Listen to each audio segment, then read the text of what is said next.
And we're live. Hi, everybody. Hope you're doing well today. So, what's on the docket today is maybe a finale, maybe not. We'll just kind of see how the stream goes, because I remember seeing that this game is not that long, but if the side content is tackled, then perhaps it'll end up being a bit longer than expected. Either it'd be an extra long finale, or I decide to make this just a part 2 situation. So, just letting you know that this is how the VOD might be structured. But what I've got planned for y'all is some more Momodora Moonlit Farewell. And I'm glad to be playing more of this because I really like this game. I remember enjoying it a lot in this first part, and I'm ready to play more of it. So if my memory serves, last we left off, we made it to the fairy village and we fought a well-endowed snake demon. And after we fought the well-endowed snake demon, the leader was like, hey, thanks for saving us. You know, we were accosted and attacked by demons constantly, and you just helped us fend them off, speak to our leader, and reward will come, something along those lines. Into this village of fairies, human. Your aid will not be forgotten by our kin. Right. So I need to remember my controls. Yeah, and then that was the heal. And the heal uses that. That's the dat. Wait, hold on. Oh, I don't need to hold a direction to use the sprint. Interesting. Yeah, and that's the map button. Yeah, because we made it all the way to this new area. And I really feel like at some point we're going to get some kind of fast travel, but I just don't know where. And we're still also missing a couple extra bits here and there that we can get to at some point. The young lady from before. I've been told it was your effort that finally drove away the demons at our doors. I speak for all the fairies when I say we are eternally grateful to you and your people. I was just doing my job. Pray, tell me, young priestess, would you lend me some help with a matter of my own? What is it? I'm looking for a lost pendant. It makes a pair with another in my possession. When the two are close in proximity, they emit a blue light. I know it's not much to go by, but if you'd willing to look, there should be a B between you'd and willing. Sorry, it tripped me up. But if you'd be willing to look for the lost pendant, I'd appreciate it. It wouldn't be a problem. Let me have the pendant you're carrying. Here you have it, young lady. All right.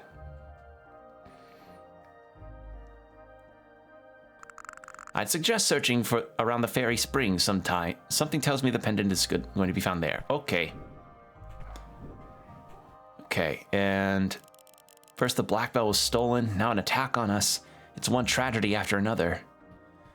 Yeah, I don't quite remember. Hold on. With the power of that moonflower, I should be able to traverse the roots more easily and reach the fairy village.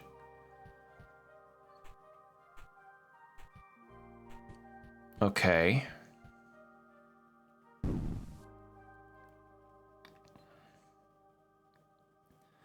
So besides some of the usual, nothing really interesting's been going on besides me just building more of my Pathfinder campaign. Our Queen Blanca protected us against the giant serpent. A fairy named Hazelia would be able to help you in dark areas, but she has gone missing around the Springleaf Path. Okay. Are we truly safe? Will the serpent demon stop her attack on us? Well, I did win the boss fight, so probably. My dear sister, where are you? And I've seen you in the Western Ward. Without your help, we might not have survived. Yeah, because there were just straight up dead fairies everywhere. But yeah, on the subject of the campaign that I'm going through, the power of the Fairy Queen shielded our village from the demons, and you're a human? That's unusual.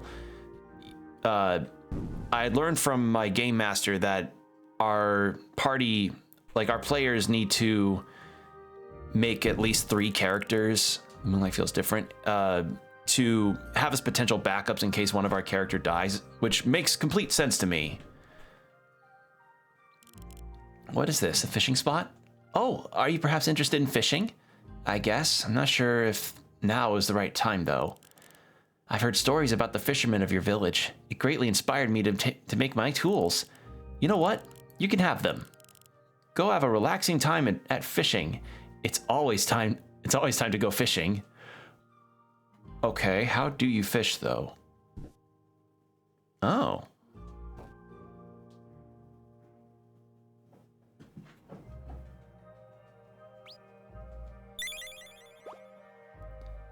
Crescent carp. So do we just do this near a body of water? Or I guess we probably just do it near a fishing sign. So, yeah, the situation with the campaign is that I made my first character, which I mentioned before is a war priest half-orc. And then for the other characters that I've been making, I rolled up their stats already, so that's all said and done. The only thing I need to situate is their equipment and just the general stat layout of things. Because once the stat layout of things is done, because I actually want to save the stat layout for later, because some of the classes and species options that I pick in the game will affect my stats, and it kind of runs in contrast with one of the rules that apparently was set for the campaign, being that a stat cannot go over 18 when your character is created. So what do I mean by that? What that means is, say you do your typical thing of rolling 4d6, drop the lowest, and re-roll ones, and you somehow end up lucky enough to end up with 18s. I ended up with 18s for a couple stats for my half-orc war priest, and I don't. And the half-orc does not get any especially major bonuses, if I remember right, from to the stats that are picked, but the human species option gives a bonus to an extra stat of your choice, which is really good. But if, say, I want to do that, but say if I went human instead of half-orc, and I wanted to increase the wisdom higher because wisdom includes the DC for all of the war priest spells, that would include a resistance check or a check of any kind, that presents a complication in conflict with the rules. So one of our players already asked about it, saying like, hey, if I were to pick something that increased a stat from the get-go, would that affect this idea? And I didn't hear back from him at all, so we're gonna wait to see. But I'm hoping at the very least, this may be an exception. And the other matter is, the reason why we were also making 3 characters is because one character you make that could be really good in your eyes might not work well with the group dynamic, depending on what others may have or want to do. So it's good to at least have three characters made already, in case, like, not only is it really, I slipped by, like, not only is it for in case if your character dies, but it's also in case if, maybe my war priest would be good for one party, but might not be good for the other party member types that we decide on. So that's what we figured out. I was also figuring out like what deity my war priest and my cleric character ought to be worshiping, the blessings they ought to have, what the deities represent, what their holy symbols are, what rituals they've got, what important dates they have, like a whole lot of background. Like it has been a lot of background reading, which I'm fine with in general. It's just, holy shit, it's a lot. Whoa, hello, ma'am. Hello.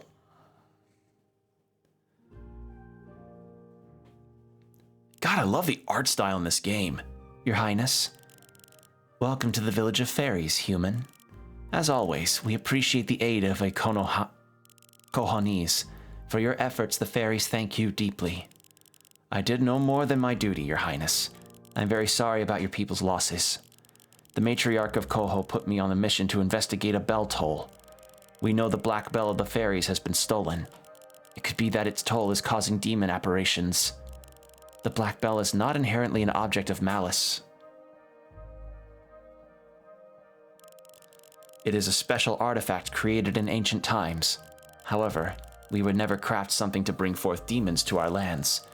Our bells serve two purposes, to offer protection and to transmit the ringer's feelings to the celestial gods. The black bell was created following these principles, specifically to communicate with the two deities of creation, Lyneth, the golden moon goddess of birth, and Selin, the dark moon god of rebirth. We say all life is born of the moon.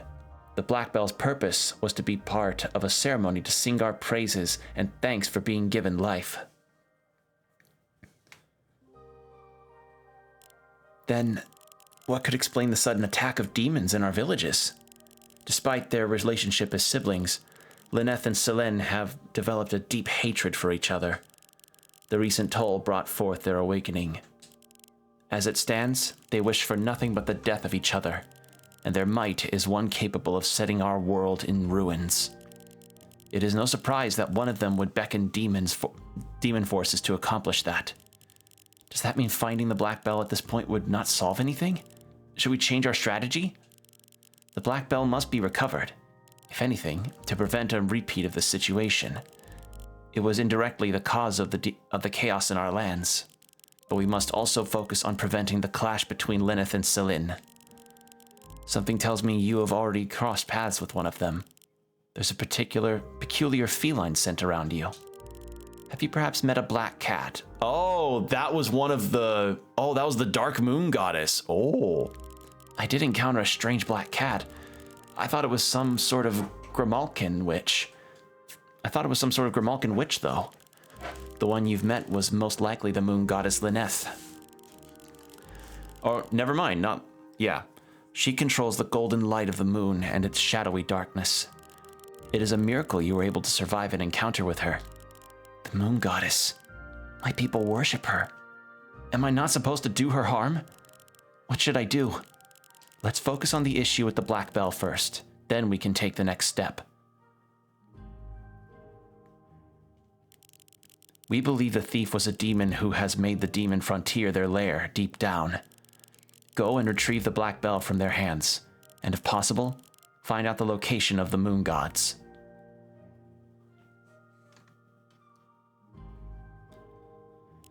Understood. I'll do my best. One last thing.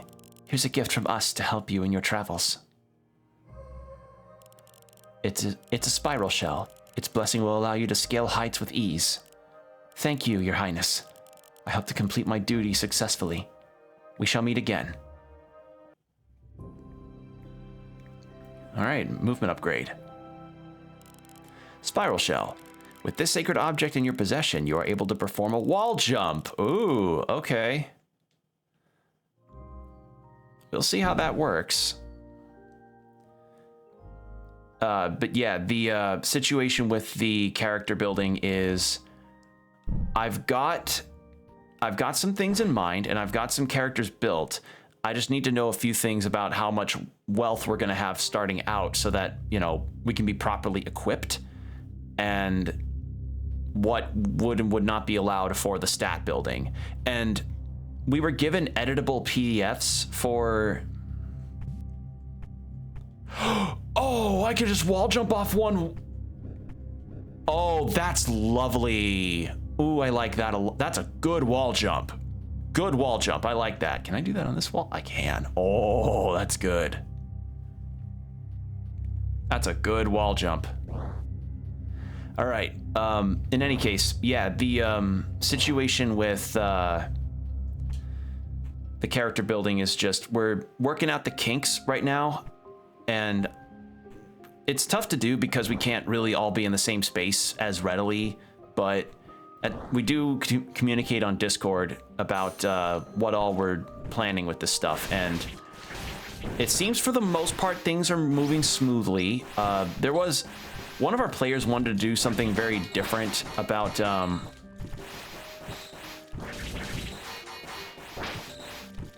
one of our players wanted to do something a bit different in terms of building his character, or for stat rolling, to just for the sake of difference, I guess, or to make things a bit more mathematical and really min-max things out. I'm gonna be honest though, it was kind of flying over my head. It was flying over my head, and it was confusing me a bit, and keeping it to the simple, like, yes, do it just as a roll 4 and then drop the lowest and re-roll 1s. Like, keep it simple. Because I understand, like, maybe wanting to change things up or what have you, but yeah. Hey, Momo. Check this out. Thermal springs, free of evil. We should totally use this opportunity. Come on. Right. Give me a moment. Ah, this feels good. God's bless the fairies for this spring. It does. Of course, there'd be a hot spring. Your Bonosaurus has deepened. What was I saying?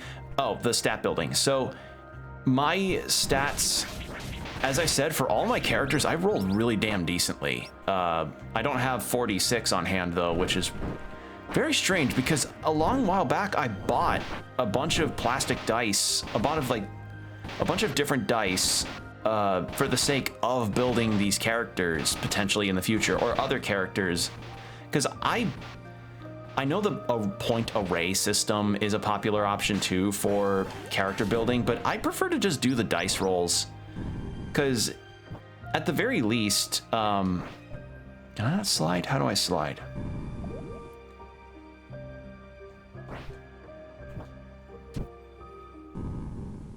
Do I not have a slide? Give me a second.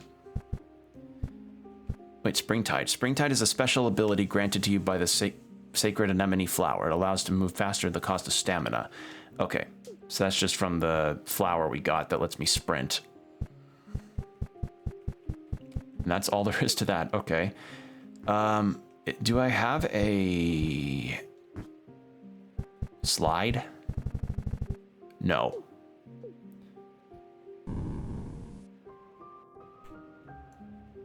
That's fine. But yeah, I just prefer the classic, just roll the dice, you know? Roll the dice, keep it simple. And, you know, sure enough, my dice rolls were quite favorable for me. As I said, I got a couple 18s for my half-orc character, and I rolled pretty damn high to average or so on the gnome and human character that I've got in mind, because the other characters that I rolled up for this campaign are a human cleric and a gnome. What the fuck was that?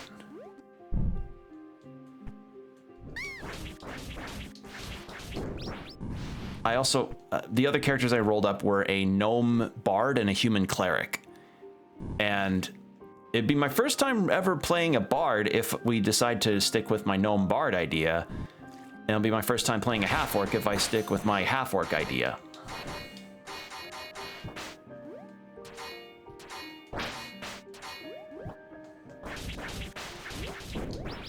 So, yeah, in general,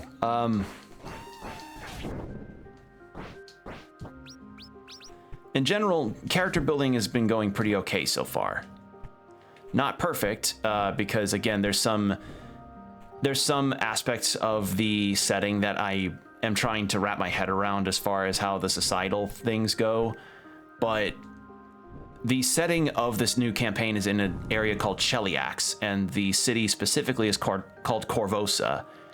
And while Korvosa, according to the lore of some videos I was watching, without spoiling the specific campaign, are separate from Cheliax, it still has a lot of its trappings and well, not trappings, more like it still has a lot of Cheliax's beliefs and ideals ingrained into its societal makeup, and that's never the most ideal circumstance, unfortunately.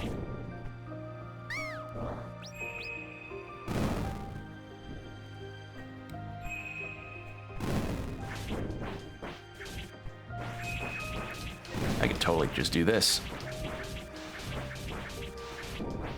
Hee hee. So that's what the situation is on that front.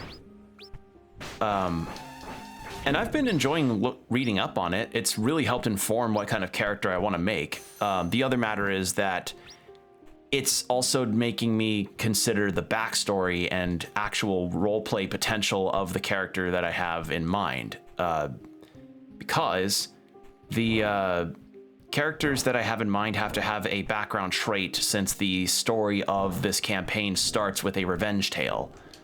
And this revenge tale is dependent on, you know, your character's, like what you decide to pick for your character on why they're starting the journey hunting down a crime lord, because that's how it starts. You're hunting down a crime lord, and then the story advances to different points from there.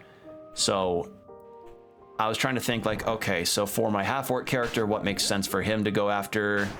After the crime lord. For my gnome character, what makes sense for them, and for my human, what makes sense for them. So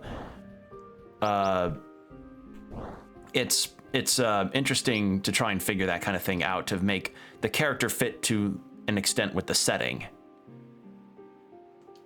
along with also trying to remember, like, okay, what I want to also make sure my character is following proper beliefs that, well, following within the pantheon that is actually within the setting's capabilities, not making up a god or anything to follow, because I made a war priest and a cleric. I've got to figure that kind of thing out. And for the most part, I'd say I figured it out. It's just, again, getting the equipment stuff handled.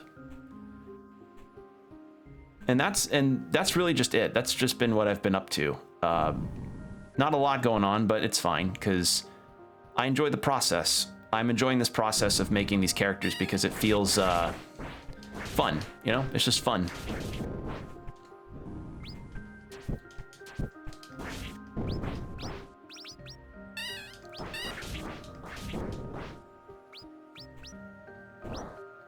And as for the deities that I picked, so for the cleric, I've picked Sarenrae because that's one of the deities that is worshipped fairly widely in the city, and also allows access to a weapon type that clerics don't normally get by default, since clerics don't get access to martial weapons. It's a scimitar, I believe, is the divine weapon of this god.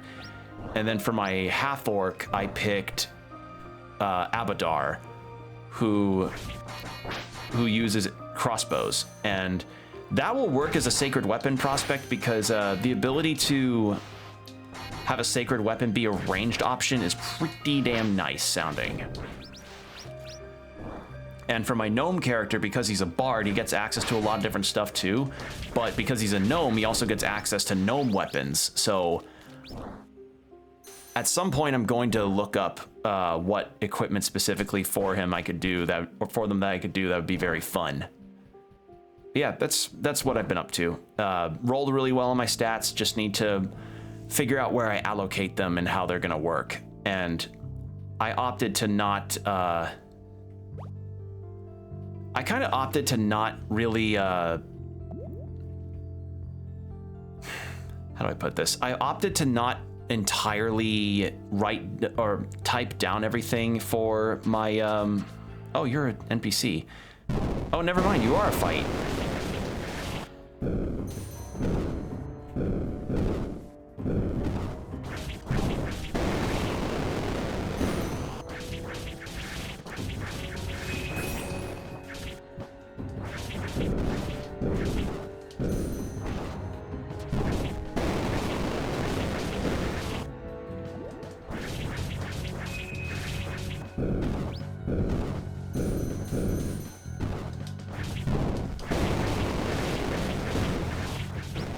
There we go.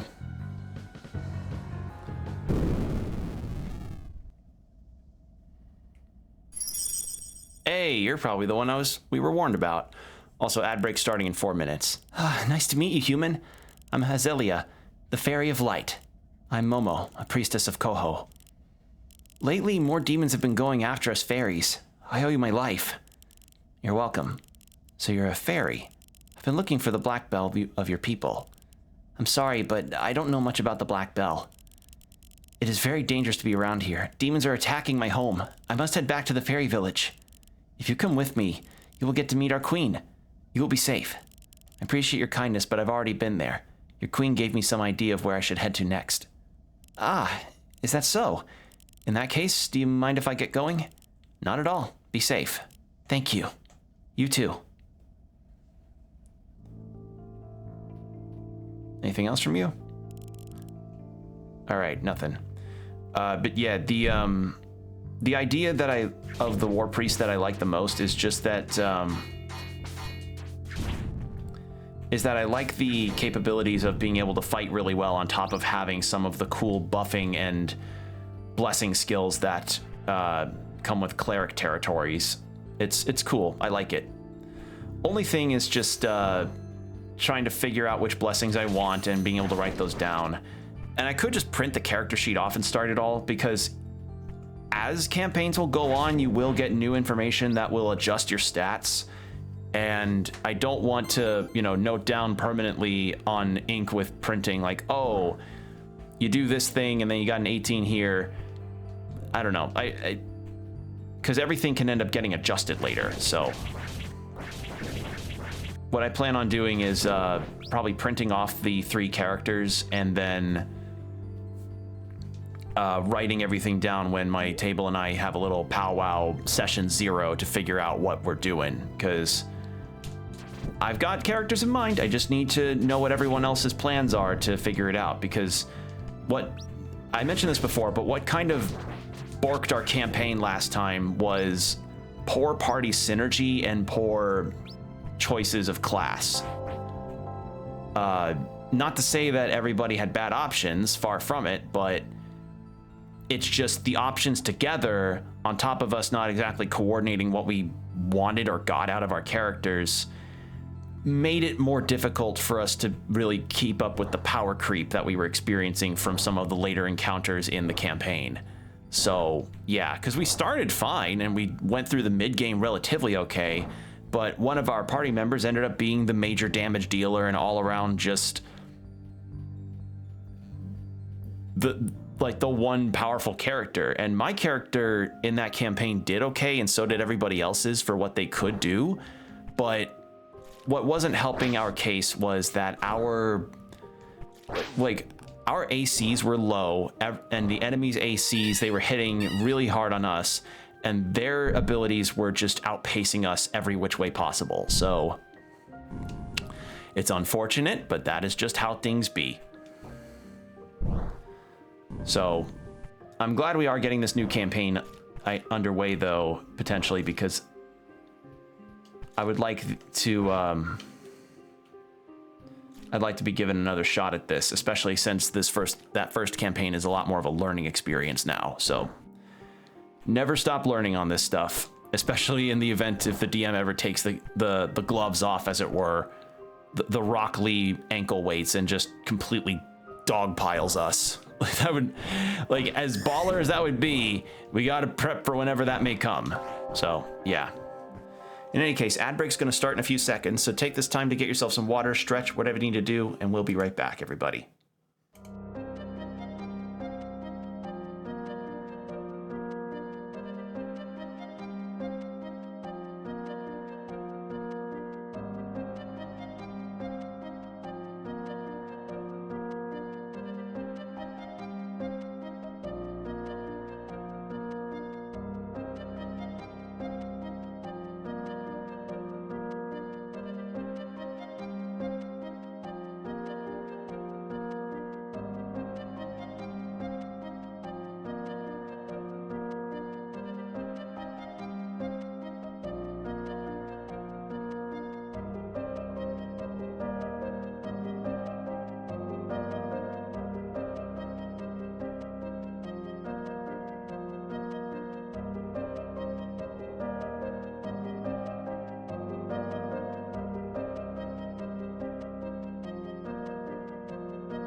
And we're back. Thank you for your patience, everybody. All right. So, sorry, this might end up being a bit of a Pathfinder info dump thing. It's just I've been enjoying looking up the lore, and I've been enjoying figuring out how to build a character properly as we go through it. Or as I've been going through learning about things. It's been very fun, and I like talking about it. So we got this. What does this do? Grants a short burst of invulnerability to the user after use of a healing bell. I think I like the shield more because the shield lasts until you get hit. Yeah, so the deal with Cheliax is that as a setting, it's essentially like martial law meets oddly artistic gothic kind of vibe. And that's reflected in Korvosa to an extent due to its history as being a former, I think the term is vassal state, but I could be wrong. It used to be a conquered territory. What's that called? It was a conquered territory of Cheliax for a long time until it managed to get its own independence. I wish I could remember the term, but it was like, I don't even remember if it was military conquest. It was taken by Cheliax at one point, and Cheliax itself used to be a part of the larger Taldori Empire, I think it is the one. Yeah, Taldori Empire. And Cheliax eventually gained its own independence through a king, and Cheliax after that had gone through a lot of different kinds of diplomatic and militaristic conquests that led to its own superpower essentially being a thing. But then after overstretching their military boundaries and, you know, their resources were spread too thin, a lot of the surrounding territories that were once a part of them were able to regain their independence and start to build up their own identities, although some of them still having some Cheliax roots, Korvosa being one of those. And the thing about Cheliax is that also it's very common for demonic influence to be a part of it, since literally one of the beliefs that you can have in it is about Asmodeus, which is like a god of tyranny and vengeance, I think, in the lore of Pathfinder. So yeah, that's essentially what we're looking at here as far as the setting is concerned. So I'm like, okay, and largely human led, not that elves and not that elves or other species are not in it, but on a whole, you're not going to be expected to find a whole lot of other species around very readily, like humans or even gnomes. Like, it's 90, I think my GM said like 90% humans, and then what was the number he provided? Because this is just how the setting is built in the campaign itself. Yeah, 90% human, 4% dwarf, 2% elf, 2% halfling, 1% half elf, and 1% for other species. So it's, or species or what have you. And, you know, numbers can be changed around a little bit, of course, but that is the brass tacks over Korvosa as a setting and Cheliax as a whole, is that it is very human-led.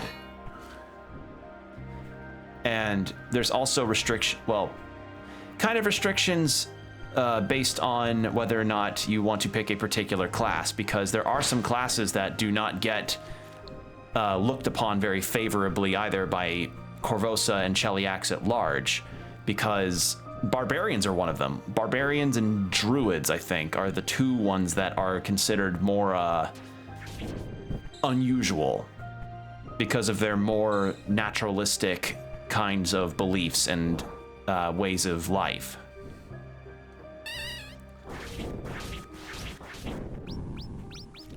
So that's where I was trying to figure out, like, okay, what do I do in this situation with my character making? Because part of me kind of wanted to make a barbarian. I wanted to do a more martial, more heavier built class, because my previous character, while having some really decent martial prowess, was way too squishy to ever actually take advantage of any major damage that he could do on the whole.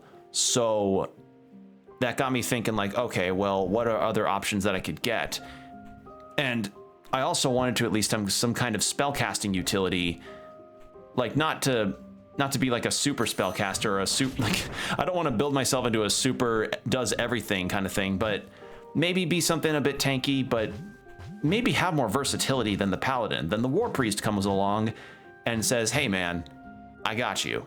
Because the war priest is essentially that, like the abilities, the capabilities of a fighter, but access to the cleric spell list, and are given blessings of it from the deity of their choosing. Now, blessings are interesting. They are kind of like a domain of your deity of choice that gives you access to potential boons and spells and benefits that can not only help you, but your party. And those blessings depend on the deity that you pick for the character that you're playing as. So all that chalked up to was being like, okay, what character should what deity am I picking? Which one not only fits with the setting, but fits with the character's backstory, fits with whatever I want to do with them as far as equipment and build wise, and how strong could they potentially get with the blessings that they need.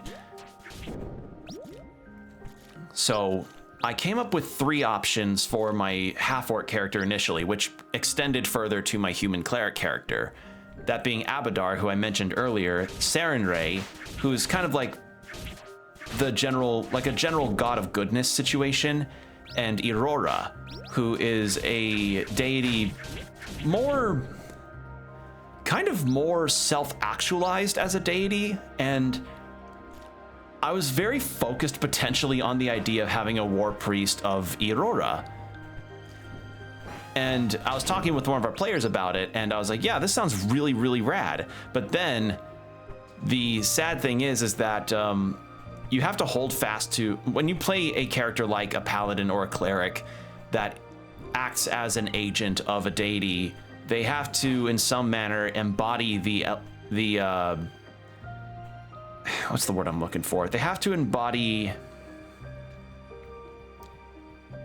enact upon and embody the aspects of that deity as far as their beliefs and what they represent and the rituals they have and what have you. And unfortunately, Aurora kind of goes against the revenge plot startup notion that the campaign starts as. If this was more of a freeform thing, then I would have picked Aurora no problem, because Aurora's blessings are also really fucking good. One of those blessings being would be one where if you succeeded on a ranged touch attack on a creature, you could learn one of their weaknesses as if you were doing an identify check on a creature you're fighting, which would be really cool, especially since the character would be tanky, so they would be close enough to the enemy to do that. I was like, oh shit, this sounds fucking awesome. But again, it just would not fit with the plot, would not fit with the premise. And unfortunately, I was like, damn it. But I know that for a potential future character, but that's something that that future will have to figure out. So I thought more on it, and I was like, okay, well, with Aurora out of the question on that front, what would fit then? And then Abadar, I guess, was the follow-up on that front, because Abadar is one of the more widely believed deities in the Korvosa cityscape, and his domain, he essentially covers mercantile law and kind of a god of law in general, like commerce law, that kind of stuff. And I mean, for the most part, that kind of fits with what the character could be, because this character that I'm playing as, I mean, as I said, he's supposed to be hunting down a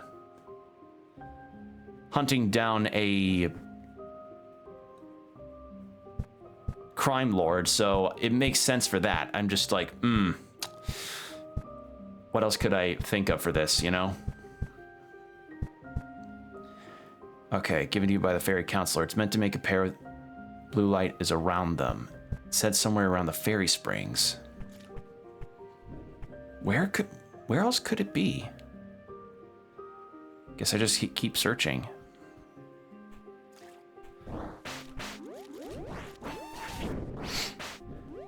And Abadar's favored weapon as a deity is a crossbow, which works fine because having a sacred weapon build with a crossbow would work well. And since, you know, it's a martial class allowing for martial weapon proficiency, I at least have the ability to have a better close range option versus what I had before, especially since this character is not going to be primarily dex built. And also have access to more weapons than just a rapier, a short sword, daggers, and other simple weapons. So that's nice. That having that ability, that situation is always a positive in my book. It's just, again, equipment-wise, I'm trying to wait until what I hear from everybody else before I decide on anything, because I don't want to go through a process of figuring out my equipment and everything, and then I get told by the GM, like, hey, no, this is how I wanted to do this. I'm going to give you this amount of gold to start, and you pick your weapons and armor and kits and everything from there. And I'm like, okay. So yeah, that's why I'm holding off on that aspect of it. But what I could at least look at were the deities of worship, the species that I wanted to play as, the names of the characters, and the backstories and traits, because the backstory traits, believe it or not, actually factor in to the stats can actually factor into stat rolls. So the ones that I picked were essentially ones of either you were in servitude to this crime lord for a long time and you found your way to freedom, but then the crime lord, you know, found you and beat you to within an inch of your life, and you're like, I will swear vengeance on this person who made my life hell, and you do it that way. Or it's it's like a missing child of a contractor, or maybe your character's own missing children or what have you.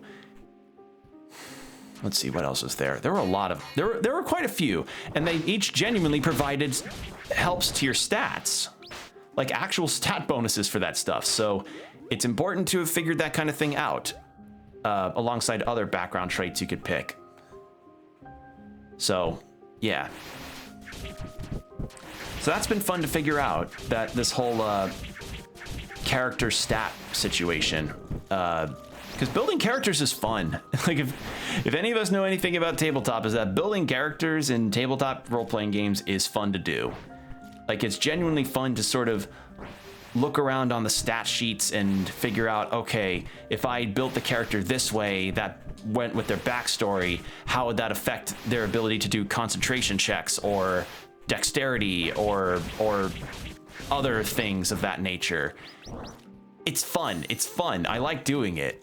So getting to research all this stuff ahead of time before I, powwow with my table about it has been really fun.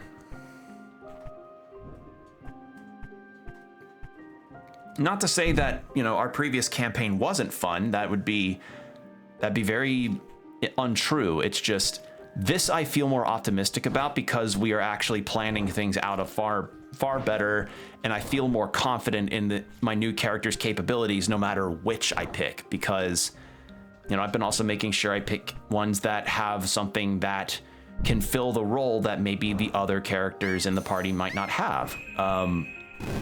For instance, the gnome bard that I picked could be really good for knowledge checks and general buffing, whereas the cleric would be good for healing and defense, and the war priest would be good for general damage and defense, among other things. So, yeah. And the other thing about Abadar for my half work that I ended up picking, one of the blessings that you can pick for Abadar is the blessing of travel, which, according to later parts of the campaign, is quite good because it helps make difficult terrain be less impeding on the party, which, if you know anything about difficult terrain stuff in RPGs, is that can get really, really dicey really quickly. So having that option is nice.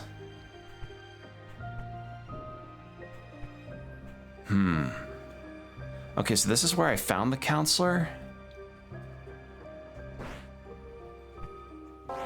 But here's the problem. It's supposed to glow blue near the other pendant, but I don't see where else blue could, like, I'm literally glowing blue because of my shield.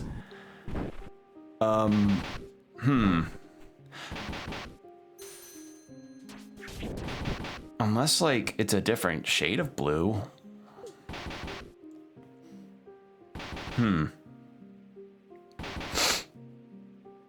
What am I looking? Where am I supposed to be looking for this? Maybe if I go back and he can tell me more info, maybe?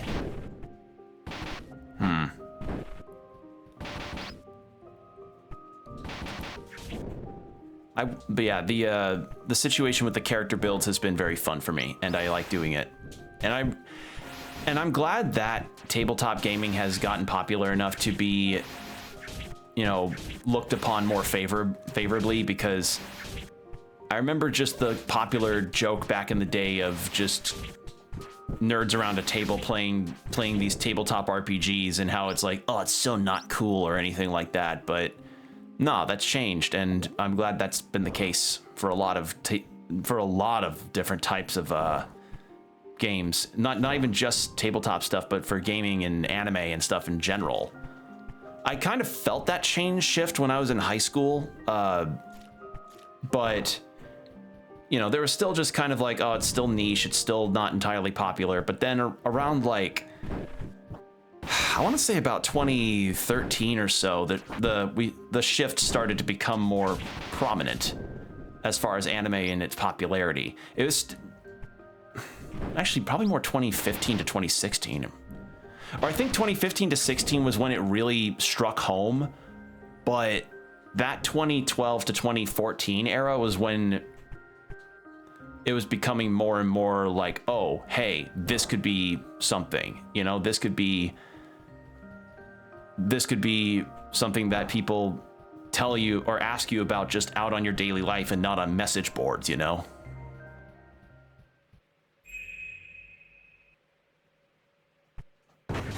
Oh, hello.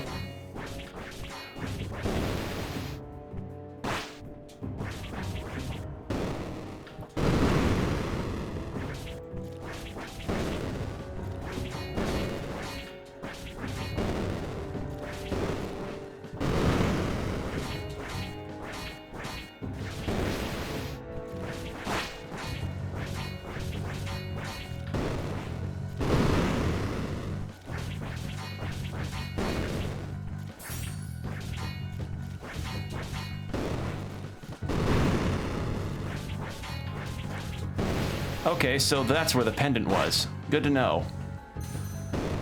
What's this? Thank God for this magic point from the familiar. This is wonderful.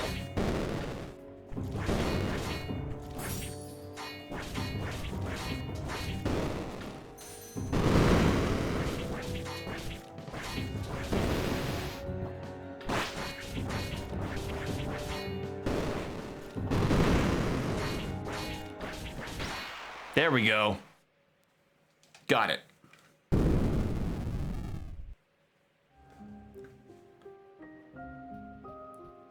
Bloodstained pendant. Oh. Careful to not show that spider to Dale Gribble. He'll get a little wily. I can understand this spider. I need to destroy it for the sake of every bit of mankind. All right.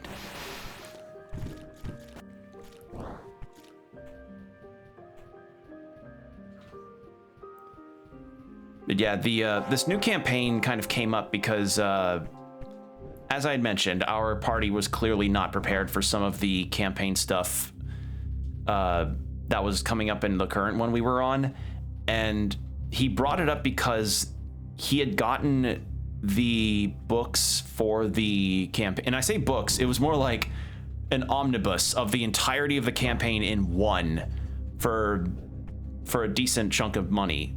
Well, not decent chunk, but like he got it for a good price. And when he brought it up, the ideas just started to be a lot more fun for me, because The problem also with our prior campaign was that the setting didn't really call for our characters because of the type of environments we were constantly found in. Because what we were in before was a campaign setting called Ruins of Aslant, and the issue with it was that it was very heavily water-based, which meant that any fire spells, which made up a lot of potential magic repertoire, was just made pretty much unusable. Not to mention, as I said, some of the water encounters that we got were they were cartoonishly outclassing us. I think of in particular when we were in this submarine crab thing as we were going to a underwater elf city, and we just randomly run across a Charybdis out of nowhere. So you know Charybdis from Odysseus's story in Greek mythology? Yeah, think that thing. We ran into that out of nowhere. We got away, but we ran into that. We got extremely unlucky, and yeah, that's what we were up against, and that's the kind of things that could happen there. And we were just starting to really get outpaced by everything, which made it very, very hard to want to continue.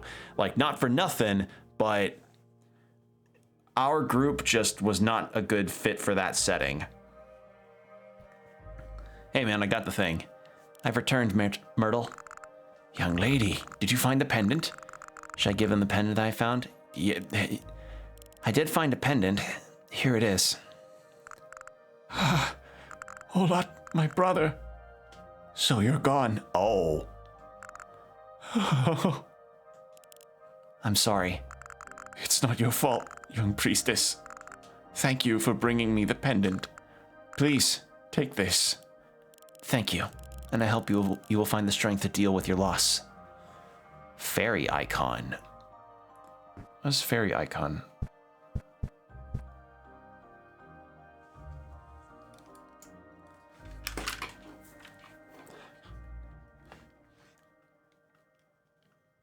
Sorry, I've been adjusting. I'm also adjusting to some new glasses frames that I got recently. I'm not used to wearing them while I have my headphones on. Like, I can see fine at home, but having my glasses on while I'm just around the house has been really nice. It's being able to see more clearly has been good. Fairy icon. What is that? Leather satchel, grimoire. A present from Myrtle of the Fairy Village. This statuette is a relic that permanently amplifies the effects of the healing bell, making it damage nearby foes. What? Holy shit, that's good. That was a good find. We meet again. Hazelia, right? I'm glad to see you've returned home safely. It's all thanks to you. First you saved me, and then the entire village. Without you, we'd all be dead. The fairy folk are forever indebted to you. But I do have another problem I could use some help with. Sure, what's the matter? Every fairy in this village has their own responsibilities. Mine is to raise smaller fairies to act as guiding lights. These smaller fairies are called lumen fairies. Thing is, some of the lumen fairies under my wing have been taken away. So you want me to go out and bring them back here? If it's not too much to ask. I don't want to be a nuisance. I'll see what I can do. Perfect. Thank you so much. Lumen fairies should be covered by a golden shell. That'll give you an indication of where they are. Anything else? That'd be all. As always, thank you for your help. I'll make sure to prepare some sort of reward for your efforts in rescuing the lumen fairies. Well, I have a bunch of them already, don't I? Hey there. You're back. Thanks to you, many lumen fairies have returned. This wouldn't be possible without you. Here's the reward I promised. You now... Oh, yeah, okay. There we go. I don't know if we need to find any more of them, but that's set. And that also means this dark area all the way down here, I think, can now be explored. Wonderful. Okay, so that's 2 side quests done. And then if we can make it back up here, that would be wonderful. And it looks like with the new upgrades, we probably could. But yeah, having a bit of a taste as far as what a martial class could do with my investigator from my other campaign was really fun for me, because it was just really a good time to be able to dole out the kinds of damage I could be capable of, or at least think about it. But unfortunately, it just felt like I was a few levels shy of what we were potentially going to be encountering. It happens. So that's again why I'm more optimistic. And the other thing that's also got me more optimistic is that according to my GM, this new campaign is going to be far more generous with the experience and leveling up versus our first campaign was. But I was told by the other players that a good rule to practice with on this front is to, like, no matter the characters, it's good to look ahead as to what you'll be gaining with each level, probably up to level 15 or so, because, you know, you never know, like, what you might want to change later on, but it's good to at least have something of an outline for what character builds you may want to do with that stuff. So yeah, that's what I'm looking at too, is sometime in the future I'm going to take a notebook and probably just make notes on what I wanted to do, what I would want to do for my war priest, my bard, and my cleric, as far as what I would want to do from them in the future. I also just need to read up on what all being a cleric would have to entail, being a bard would have to entail. War priest, I kind of have an idea already because of the characters that I've made, I looked into his stuff the most. So yeah. Yeah, that's what I've been up to.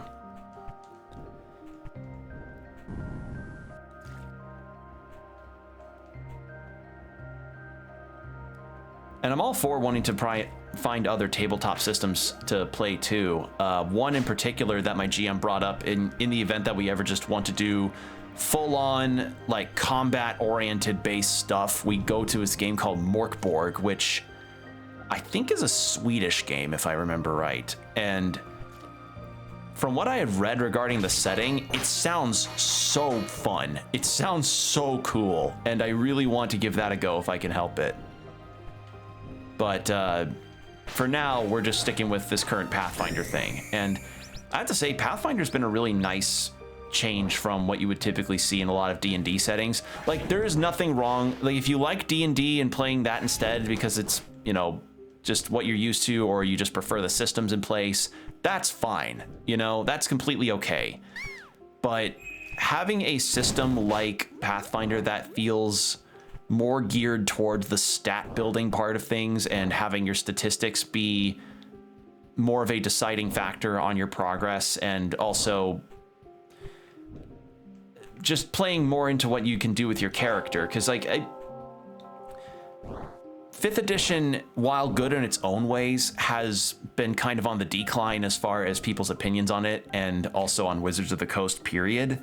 So that's kind of why my table is steered clear from D&D-esque games. Because Morkborg is not associated with Wizards of the Coast, Lancer's not, and Lancer, God, I want to play that again. That was such a fun game. But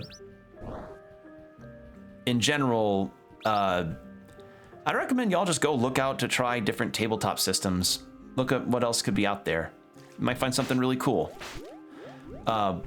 Hell, I still want to find the book for the game Ryutama when I went to Sweden with my dad. We went to this sci-fi collectibles type of shop, and I went to the section that had all of their tabletops, like their role-playing games, and I was like, okay, what do they have here? Obviously, they had a lot of the staples, but then they had stuff like Blackbird, and then Ryutama, and a few others that I can't recall off the top of my head, but they looked really fun. And Ryutama in particular sounded kind of quaint and interesting. Ryutama is from Japan, and it's a tabletop game about the people that you would typically find as NPC characters in most role-playing games. So like your chefs, your hunters, your musicians, and what have you, they just decide to go out adventuring themselves. And it's a very simple system, but it seems like it'd be a lot of fun potentially. So yeah, that's where that lies.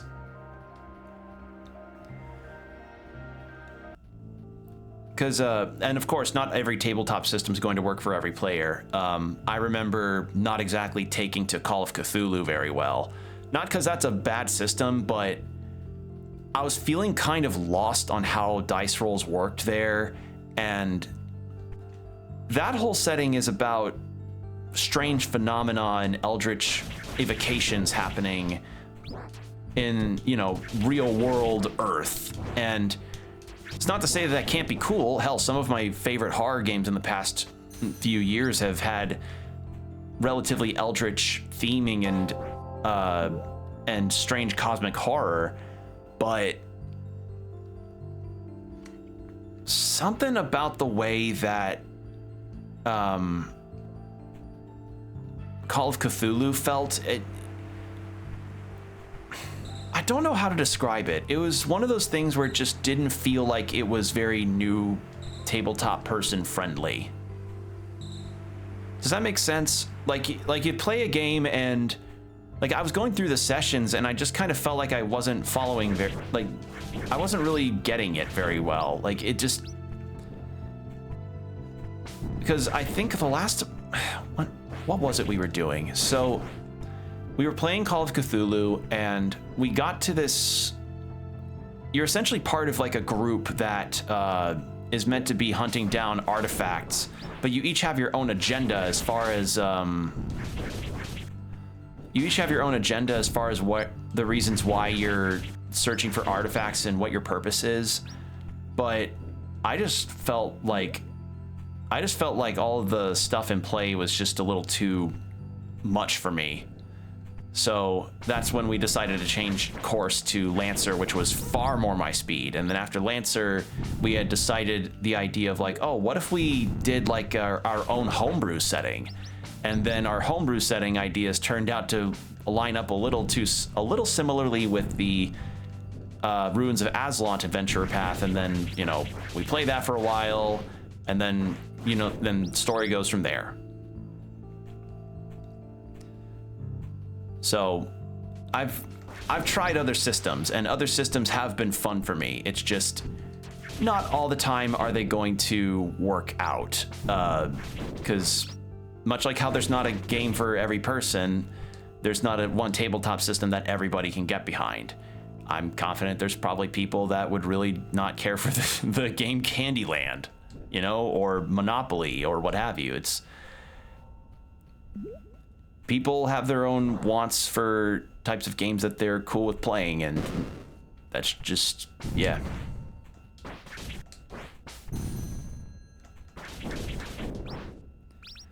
And there's no shame in just saying at large, like, hey, this game's not for me, and just wanting to either walk away from the game entirely, like either wanting to change games or just walk away from the table entirely. There's nothing wrong with that, because, you know, either maybe the subject matter of the game in question just is not up to your liking, because let's face it, there are some adventure modules and paths and campaigns that have been made that have not aged very well.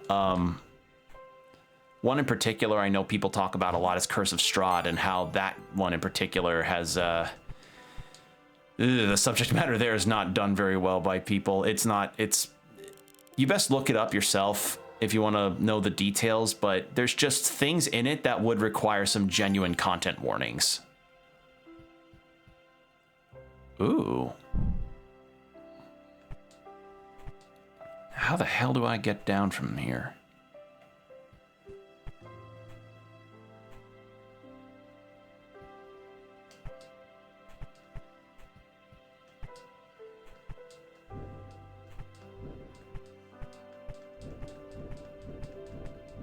I like that I can actually do that.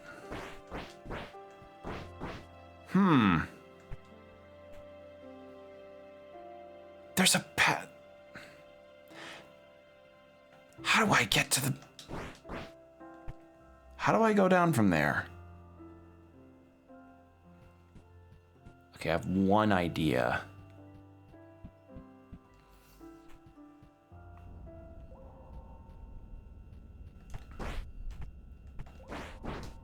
No, I didn't think so. Okay.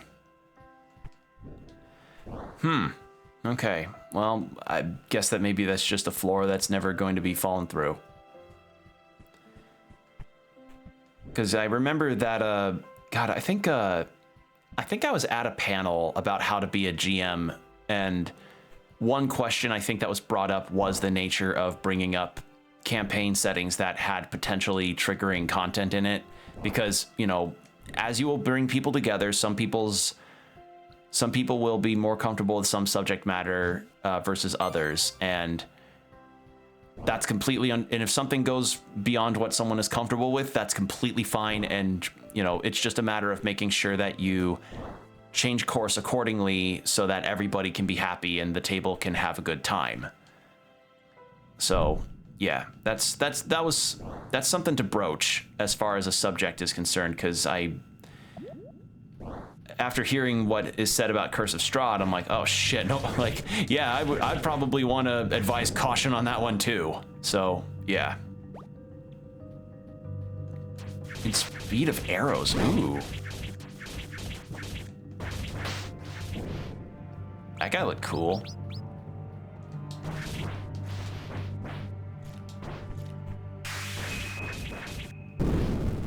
Ow! Oh my god! That fucking hurt. It was here, huh?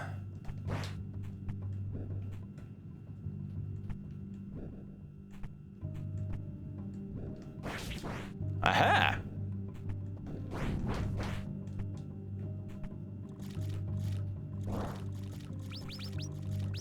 Oh, it was that way.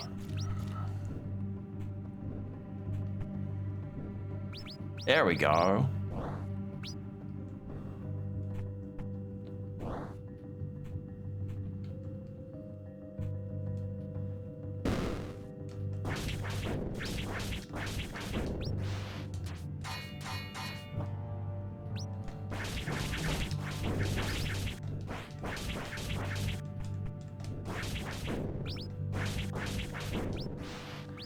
Oh, the other thing that I've had to also keep in mind as far as character building for my new characters is concerned is the alignment, because that actually matters in Pathfinder as far as keeping with your deity's, you know, deal. Because if you have an alignment for a character that's not matching with your deity's alignments, because you know the whole alignment meme of like, oh, you've got your lawful neutral, you've got your true neutral, you've got your chaotic neutrals and so forth. Some deities are cooler with other alignments than others, or with some alignments versus others. So I had to think like, okay, so in the vein of alignment based stuff, what fits well with my character? So that's where I also had to consider my options. So yeah, but it's been fine. It's been a good time on that front. Statue of a high priestess of this village. Underneath her image, an inscription reads, "To preserve the memory of Kotho Reno, high priestess donning the black dress of sacrifice, heroine of our people. The sanctuary was built in her honor, in the second year of the resurrection, the reconstruction. Yeah, reconstruction, when our home was renamed from Lund to Koho. Her brave companions Luna, Cheme, and Milori, who fell to the demon Hagok, shall have their memories preserved in the eastern shrine of Hono. May our people never forget this history and the burden carried by them." So a little world building.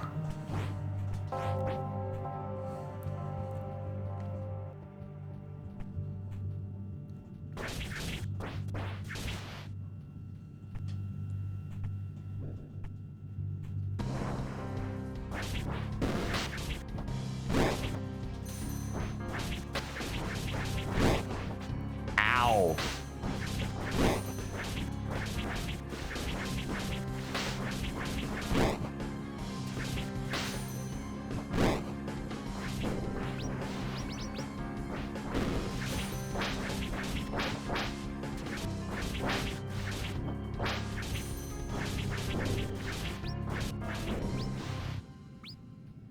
There we go.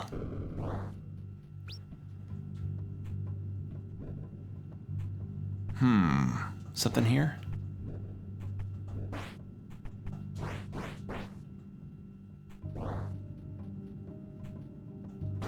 Is this it? No.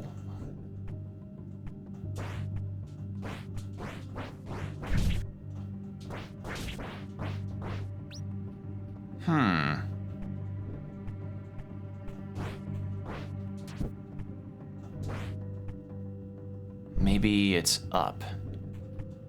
Aha! Thought that was it.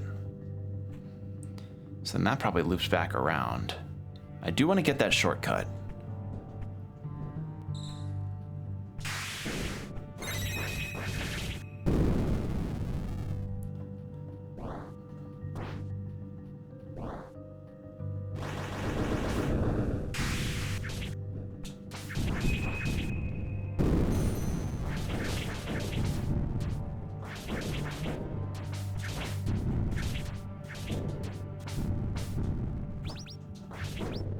There we are.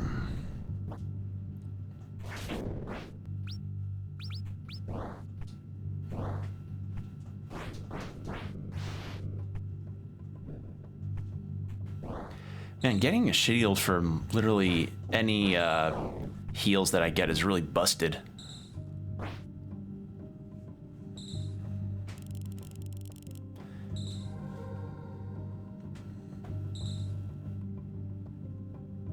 That boosts my leaf.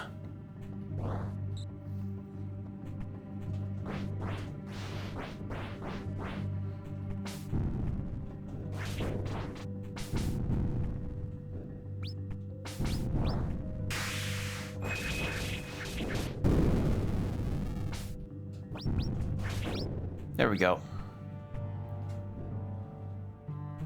Oh, hello. What was that? Was it a sigil? Moon mist blocks the way. Oh, I gotta get an upgrade for this. Damn it.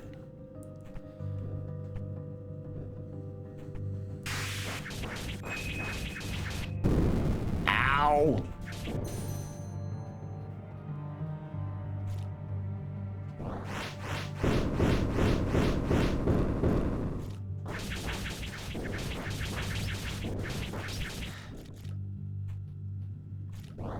Ooh, what's this? Golden moon dust obtained. Is that in my... Oh, we got new sigils, right. So, size and power of the sacred leaf when thrown. Greatly increase the speed. Yeah. Those are what I just got. So what did I just get here? Material for conducting a lunar attunement found in the vaults of Kaho's shrine in Koho. So, conducting a lunar attunement. That might be for some really good equipment. Okay, so we got that. Now we can just go back around this way and head down instead. Shocking to find some extra stuff here.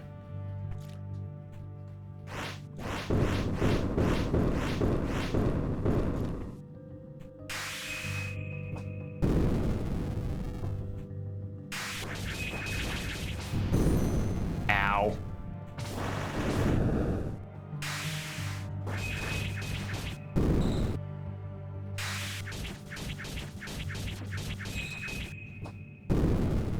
I'm dead. Oh god, does that mean I have to do all of the... Hold on. Please don't tell me I have to find it all again. Oh, thank god. Do I still have the... I do. Oh, yay. Hey, that in itself was a shortcut. Fuck yeah. Now I just need to get around this way. There we go. Ooh. Companion Kaho. Companion? Oh, so Kaho is the... Right? Yeah. Healer periodically generates magic shinies for health recovery. Oh! Just looks like the protagonist of the last game. Oh, she's so cute. Can't fly, though. All right. So the only thing left here is literally just the, yeah, it's only just the, sigil that's up there. All right.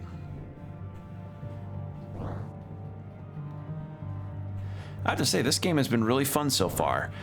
Like, the fluid pixel animation's always fun to see, and I love the general design of all the enemies and the world at large.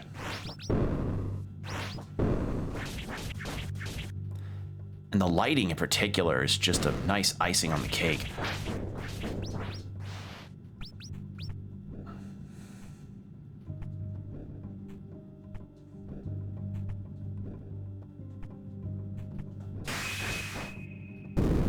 Yeah, you're not getting me in that.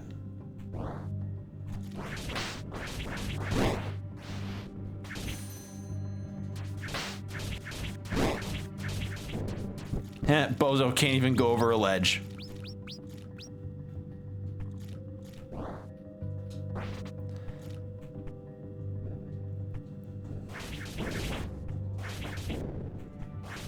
All right. And with that, we've gotten nearly everything down there. So next course of action is we're gonna go all the way down here to this one damn spot that I couldn't see in before.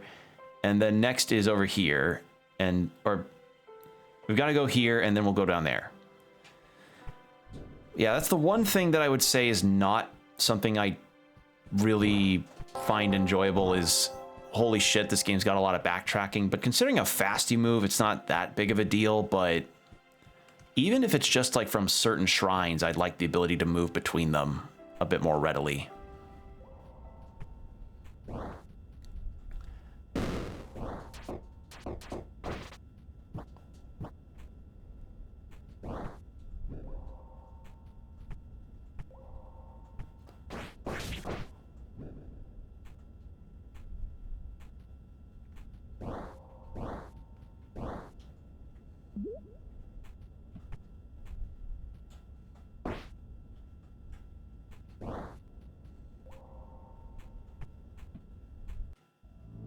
Okay, so you need to go left and then down.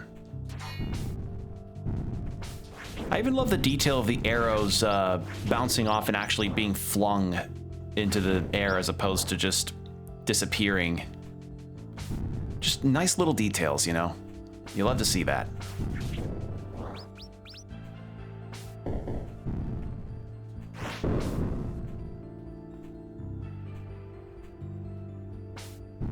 All right.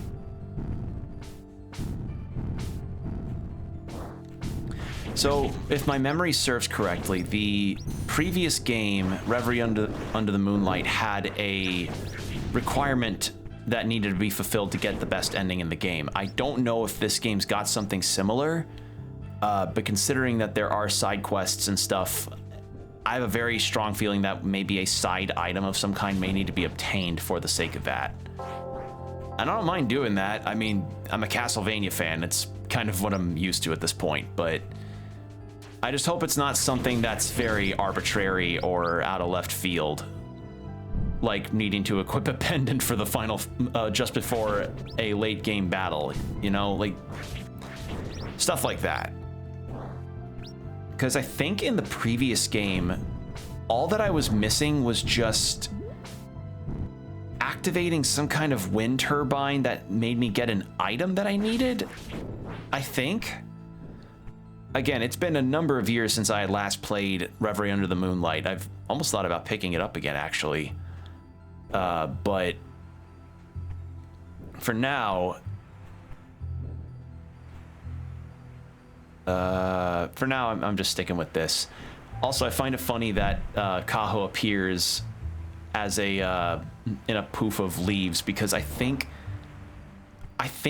that was her double jump or something. I don't remember.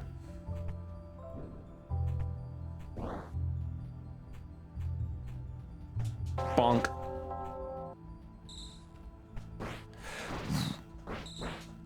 There we go. Now, what does this berry do? Stamina regeneration speed. Awesome. And another fairy. Okay. And that's the demon lair, but I am not going towards that right now. I want to go this way.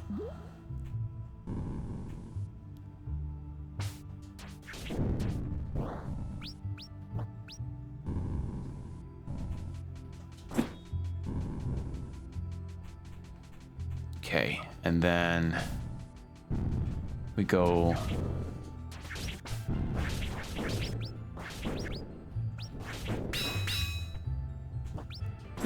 this way to get to the other one here. Because then after we get this, we'll loop back around to get this question mark and then go all the way down here. And after that, I think that's when we can go ahead and go for the demon lair. I could return to the fairy village since we just got some more of those fairies, but I don't know how much of a bearing that'll help me with. I don't know what else I could end up getting that could help me out more than, you know, getting this ability.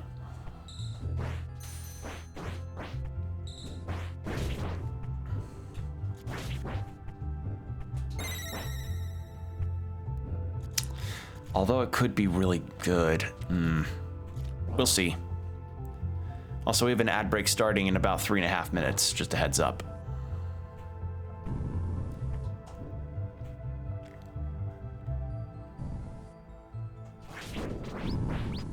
Yeah, I'm trying to think, what else about Pathfinder have I been trying to research into? Besides my characters, I'm trying my best to not look up other details about the actual setting of the campaign in the event of spoiling myself. But our GM essentially gave us a lowdown on where the direction of the campaign heads after the revenge story. Because it goes from revenge story to being recruited by the guards, and then being from recruited to the guards to finding out, hey, the queen has been doing some weird shit lately, you ought to investigate that. We investigate that by going out into the wilderness, I think, and then after that, it's, oh, hey, the queen, as it turns out, is trying to become some kind of immortal godlike being, so you gotta stop her. That's the general layout of things. Anything further than that, I have no real clue.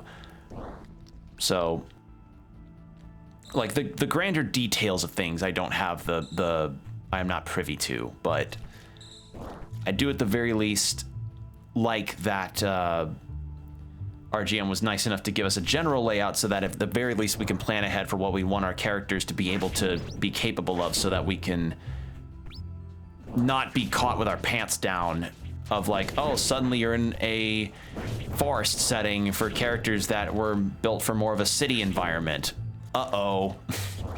Roll all of them terrain disadvantages. Oh, I love the little aerial attack animation. That's fun. Because you do that after you sprint. That's fun. I like that. Cool.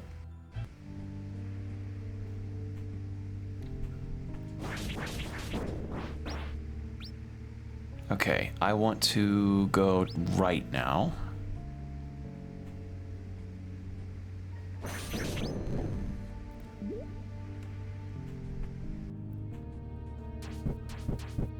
What the fuck?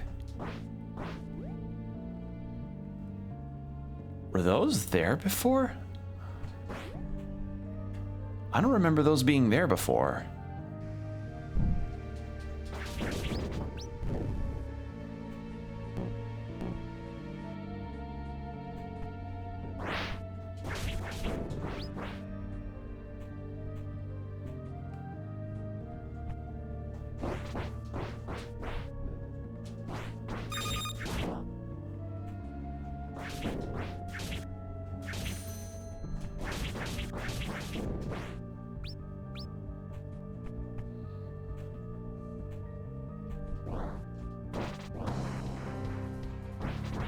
Something's funky here.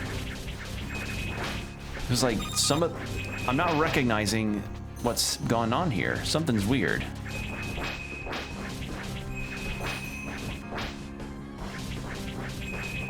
Also, these things are way tankier than they normally would be.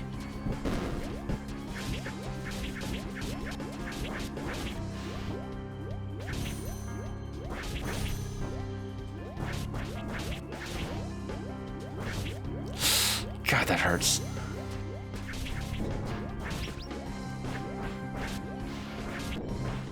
Holy shit. All right, well, ads are about to start, so let's go ahead and turn on the BRB. So take these next 3 minutes to get yourself hydrated, stretch, whatever you need to do, and we'll be right back.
And we're back. Thank you for your patience, everybody. All right. So, shit's kind of looking a little weird here. I don't remember this demon centipede being in these areas, and I also don't remember that encounter being there either. Something's wonky. Something wonky this way comes.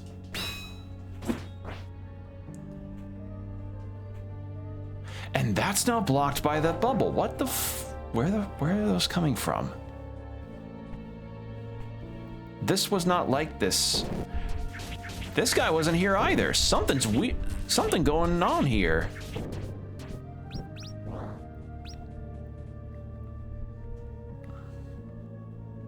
That's where we had the boss fight with the god.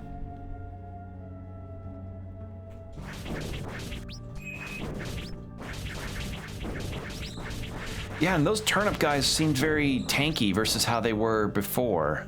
Like, literally right there, so... Yeah, that's weird. Also, during the ad break, I just got some go-ahead information from my tabletop group about our starting wealth, so I now have an idea of what to do. So what I think I might just do is probably print the sheets out and then write my information down by hand on, you know, stuff regarding my starting wealth or what have you, because, as I said, equipment and stats will change, and I don't want to have like a permanent unchangeable thing be noted down on this character sheet that isn't my name and other things. How do I get over to you? How the fuck do I get over to you?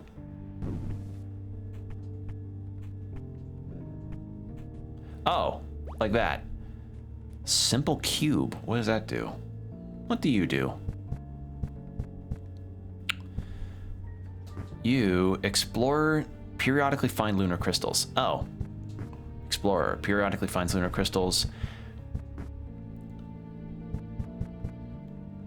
You know, I think I might like the Grimalkin more because the Grimalkin can go through walls and follows me a lot more easily than Kaho does. Which, you know, feels bad because I find the design very cute, but when she's having trouble getting through the floor to get me magic point refills in the midst of an encounter like that, yeah. I feel like a lot of these are kind of serving the same purpose, though, as far as the companions are concerned, because I'm not, like, aside from maybe what they could do out in the field, I'm not, aside from, like, I don't know if any of them attack or anything, I'm just not seeing a difference as far as what they do. Maybe it's like how they navigate the world at large or something, I don't know.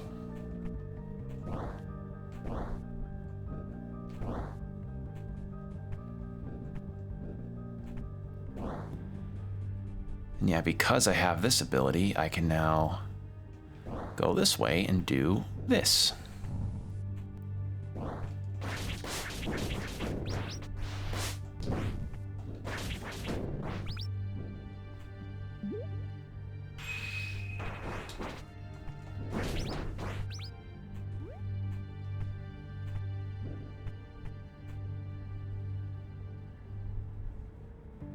I guess our only course of action is to go this way.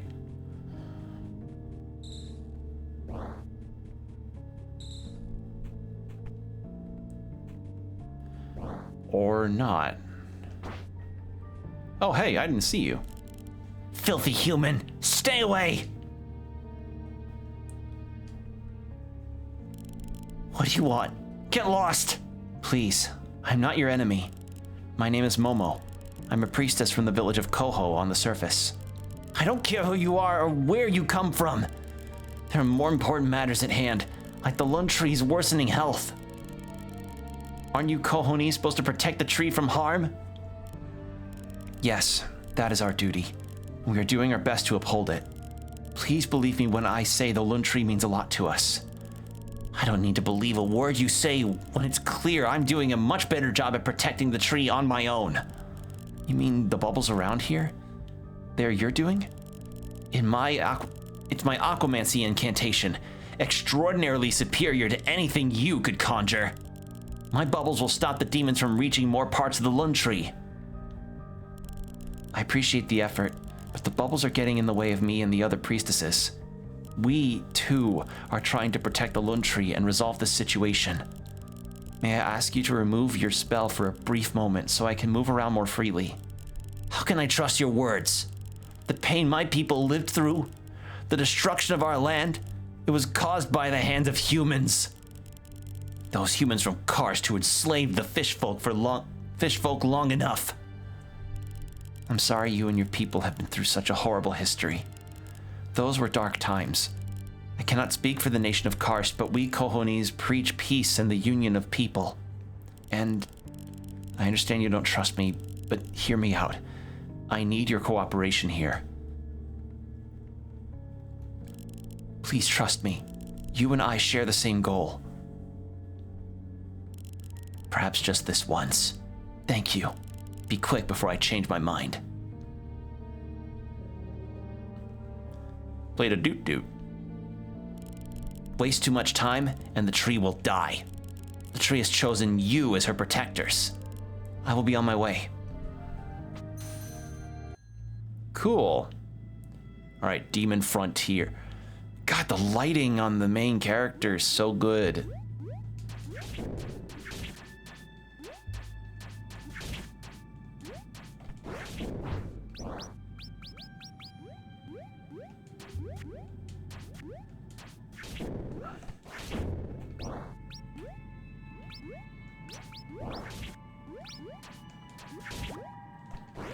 Oh, floating skull companion. Nice.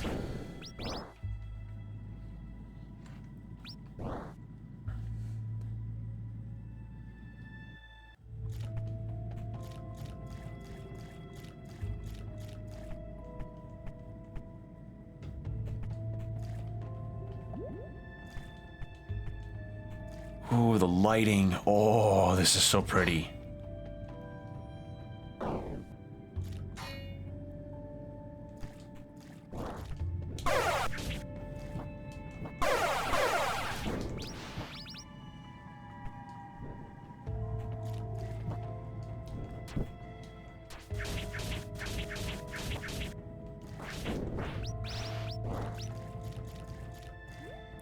Ooh, oh, hello, who are you? Whoa, such a large cat. Hello, human, what can I do for you? Huh, must be a Grimalkin, correct? Yes, call me Michi. I'm a retainer of Lady Yuya. Yuhia? Yeah, Yuhia, from the great village of Macon. Macon, Lady Yuhia. Sorry, I've never been there. Lady Yuhia is the chief of our village. A horrible tragedy has fallen upon our people. Demons have made their way in and destroyed everything. That's not good. You mean to tell me the people of Macon are unable to stop the enemy's advance? Our blades, the best in the land, can only do so much. Many of us are gone, murdered by mindless beasts. I am among the survivors, and my master, Lady Yuhia, I'm sure she has a plan. I plan to bring peace to our village. We stand together on this, Michi. My name is Momo. I'm from Koho. It pleases me to hear that. Perhaps I can do something for you. I'm able to provide a type of transportation service. You may select an area of your choosing and I will take you there. Fucking finally! And there's no cost associated with this. Please let me know if you are interested. Thank you, God. All right. So, yep. Oh, to almost any, right? Okay, not everyone, but most of them, which is fucking nice. That's so good. Thank you so much. Oh, that does my heart good to finally have this. All right, but for now,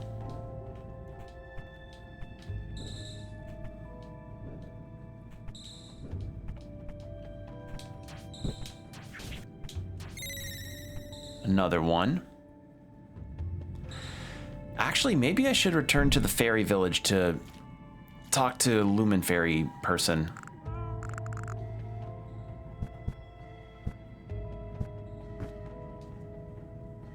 And thankfully, fast travel is right there.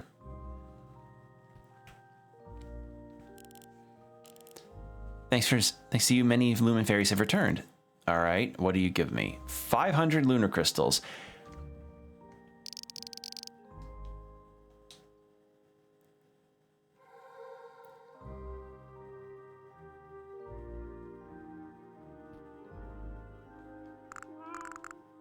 Transportation. I do want to buy some more stuff. How many crystals have I got, actually? How many? 1,500. Okay, let's go buy some stuff.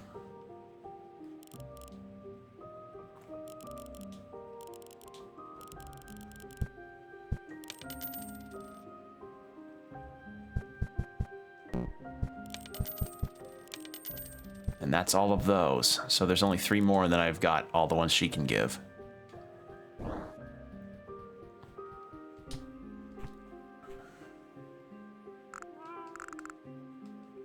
All right, and then I think with that, we've got everything I could need. Yeah,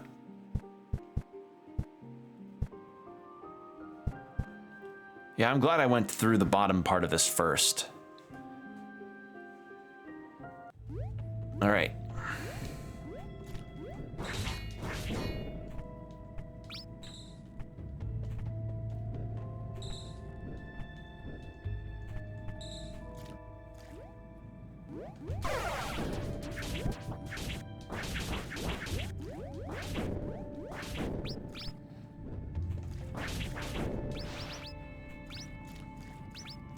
Wait, hold on. There was another thing back there I missed. So it wasn't the fairy that I got? What was it then?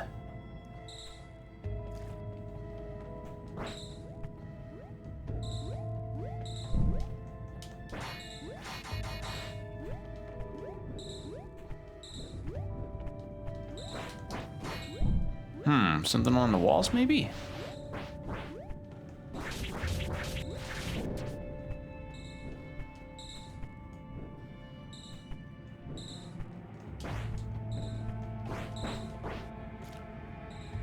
It's not a floor.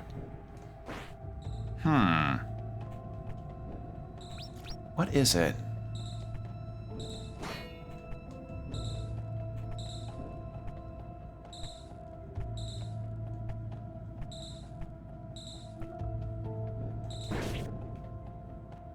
I mean, we got that fairy already, so I don't need to worry about that.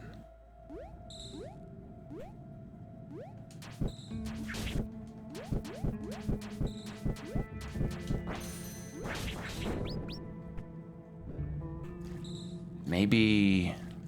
No, because it's the upper floor.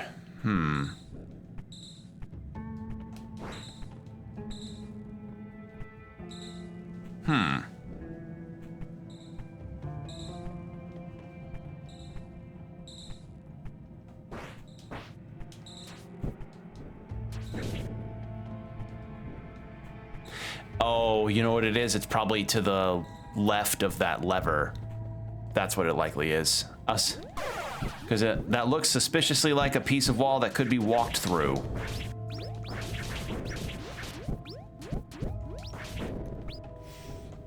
Yeah, that ought to be it. I think that might be what it is.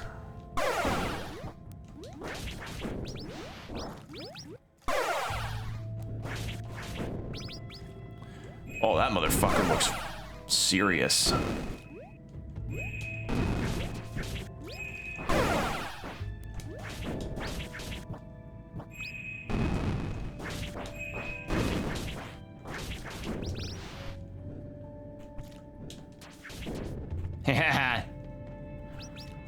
Take that, bozo.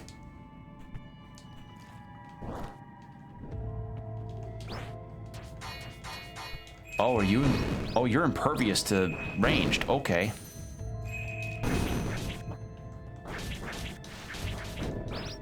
There we go.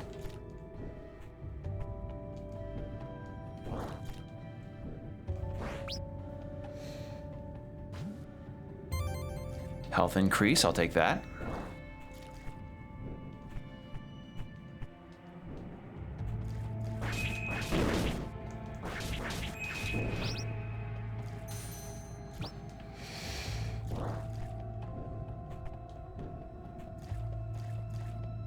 Ooh, hold on. That's a new sigil. What is that?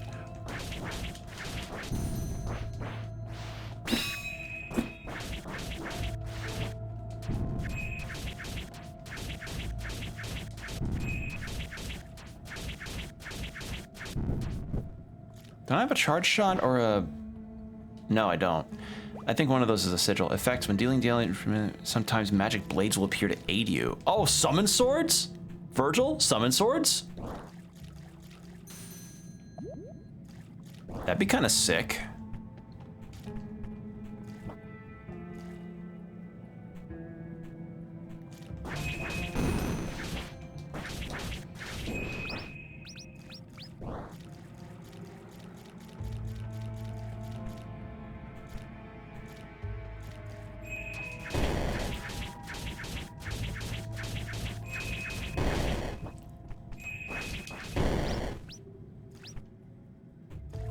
God, I love the demon designs in this game. They're so nice.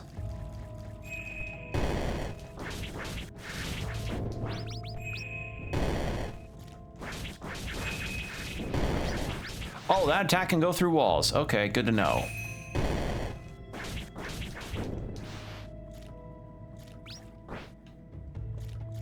Okay, and I think it was through the spot that...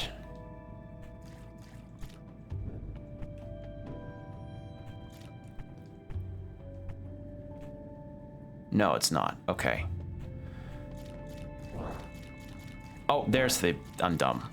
But I do want to get this shortcut. Get that, and then... Yep, there we go. Sure enough.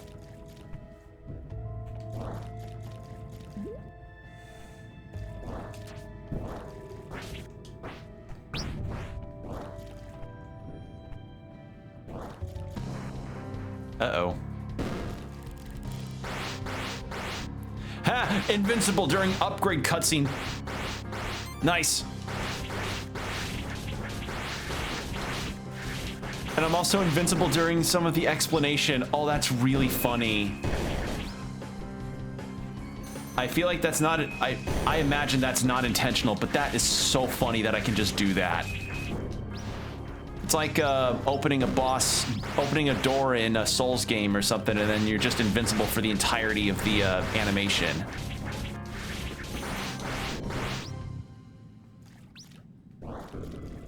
That's funny. Oh, you look cool. Oh, I turned to a bat and try and run. That's fun.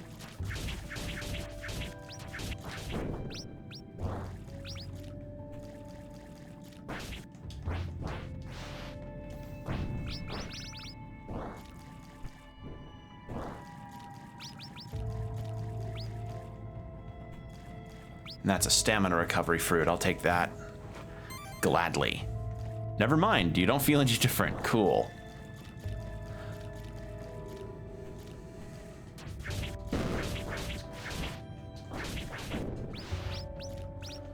Oh, I see.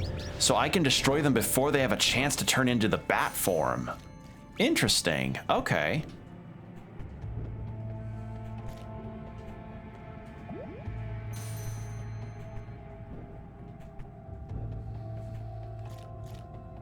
Oh, thank God.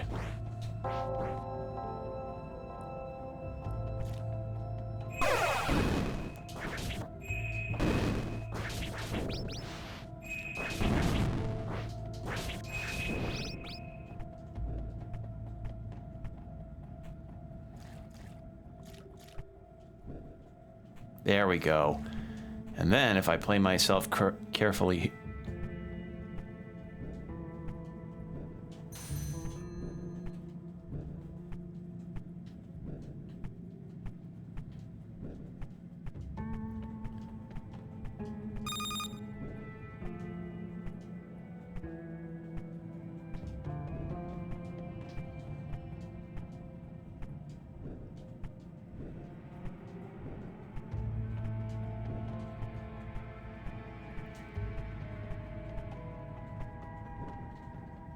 I'm dead. Damn it. Oh, I was doing so well there. All right, well, I imagine if I get the fast travel point, I can... Oh, and I was right there, too. Damn it. All right, well, I want to go left this time.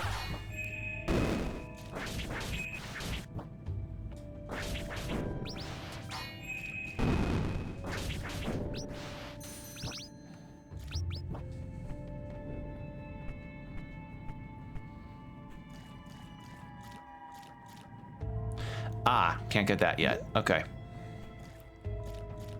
In that case, we'll go down.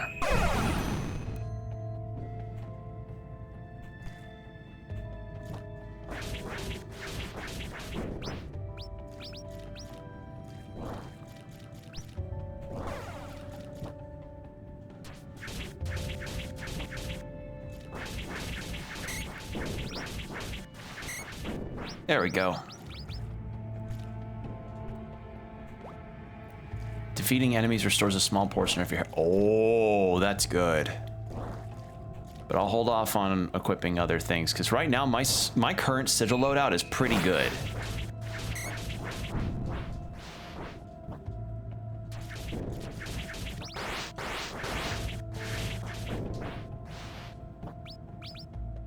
Okay. I think that loops back around to there, so that will be a good one to get. Just get the shortcuts as quickly as possible.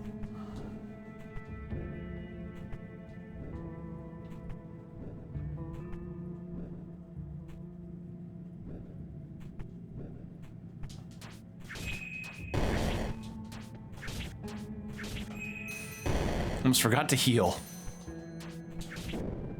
There we go.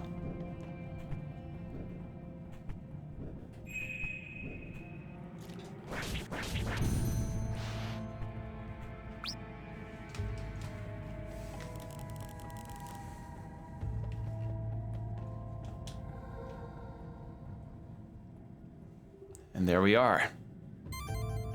More attack power.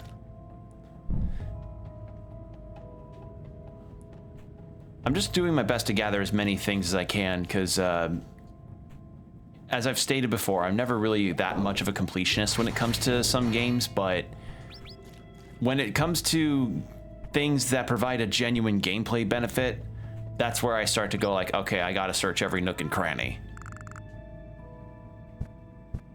All right, I want to go... That's the closest I can get to that spot, so let's go over there. Get whatever that item is, and then we'll continue on. Let's fully survey, though. Let's take a look. So there's an area to the right here that I haven't gotten to, and then there's basically whatever's down this way, which might give me the final upgrade that I need to get that sigil that's all the way over here, and then the one that was also over here. So that's the current plan.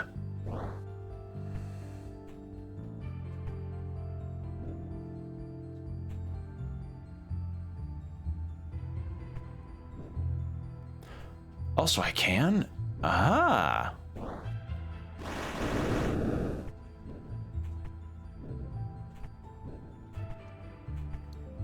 The other thing that I had noticed today is that apparently people are doing their pre-orders of their Switch 2s right now because of the new changes to the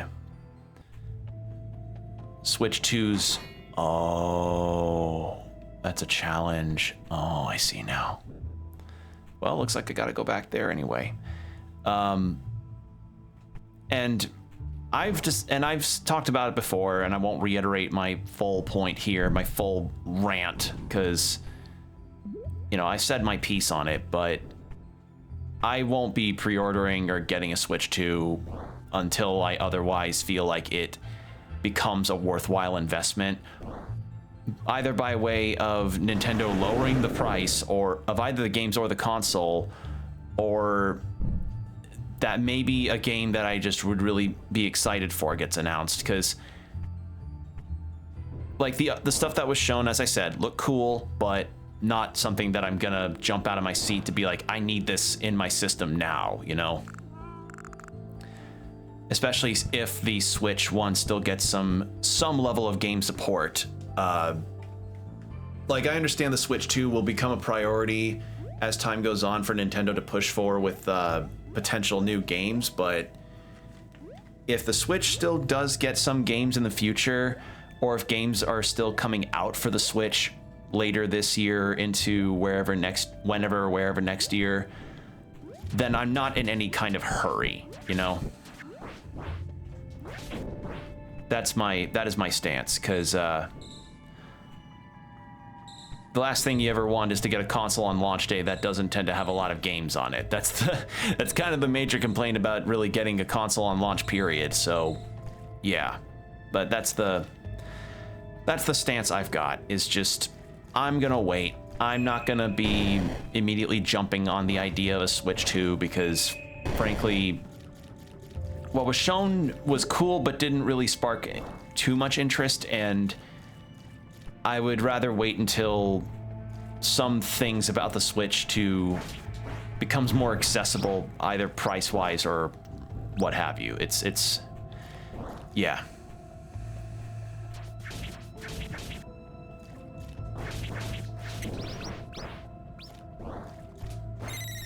But nonetheless, for those that are getting it, I imagine it will be a really fun thing for people that are enjoying it. I really hope you, if for those that are getting a Switch 2 and manage to get the pre-orders in, because apparently pre-order stock and costs of even getting the console like manufacturing wise is really rough. Because Nintendo even said like, yeah, we are like our pre-order amounts in Japan are not meeting or we're not able to really fully meet the cost of manufacturing versus how many people want it. So we may have a repeat of the PS5 situation where we just have consoles that are not meeting the demand because they're just, yeah. So that was an interesting thing to learn.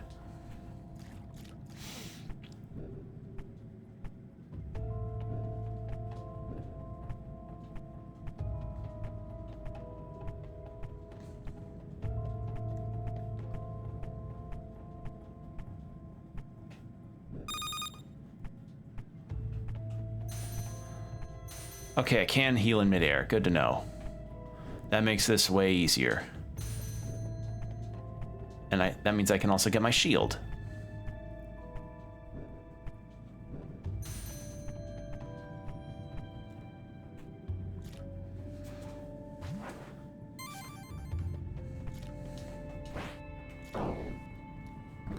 But yeah, for those that are excited for it and being able to play your Switch 2 stuff, I hope you have a good time with them. Because right now shit's already really rough, and the last thing that anybody really needs is to dampen other people's excitement. And I mentioned this before, but I recognize that what I had said prior about my opinions on the Switch 2 and what have you might have, well, like came across as very harsh and unneeded in terms of my thoughts and feelings, and I apologize for that. So yeah, because again, like people are excited for Kirby Air Ride, Donkey Kong, like Kirby Air Ride I would probably get, but again, probably not a launch thing for me, as I mentioned, not a launch date get. So yeah. Like what I would need, right? Like what I would need to feel like the investment would be good for me is probably some kind of like a Zelda or a I know how eye-rolling this is gonna sound, but I really would like to hear from Fire Emblem about some kind of future game, because the last Fire Emblem game we had was Engage, and people's thoughts on Engage were not positive across the board, and Three Houses was really good but had some issues of being technically weaker, although it was still really good and I would recommend it to people. It's just, you know, unfortunately it was just like you have to kind of see the game in action to get what I mean. Like story-wise and character-wise, I thought it was really good in parts, but visuals-wise, you had a lot of things like very recycled animations and environments that straight up the perspective on some of them looked like they were stretched out to try and meet the entirety of the background. And also I felt that there were moments in the gameplay where it felt a tad mechanically dense, but not like it felt not dense. It's more like in terms of gameplay mechanics, Three Houses felt like it was trying to have a lot of different systems in one go, whereas it could have just gone for some of the old systems and things would have been fine. Does that make sense? Like when a franchise just tries to keep adding more shit to it when some stuff that they may have added or kept from before. Oh. The Black Bell. Sariel. Oh, you're cute.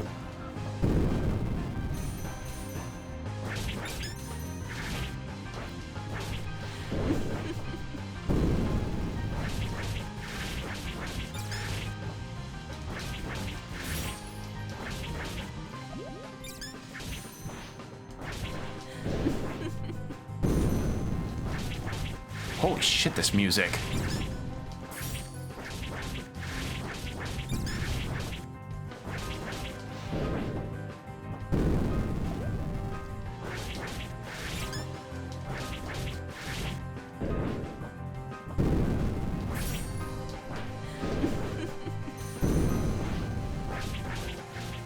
Take that.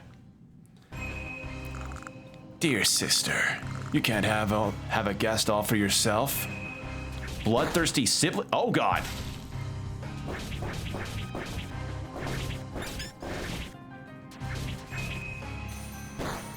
Ow.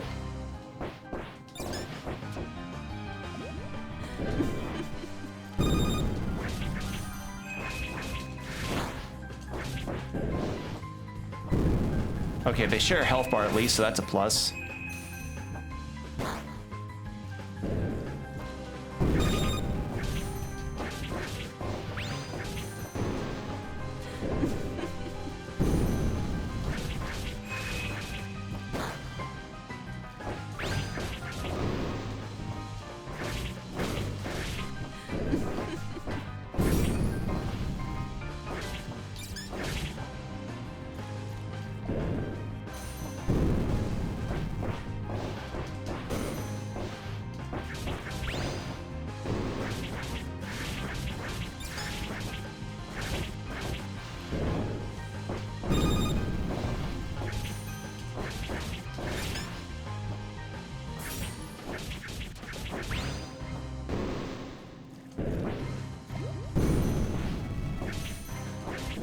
There we go.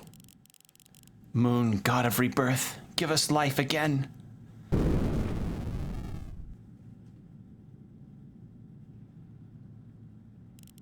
Momo, are you hurt?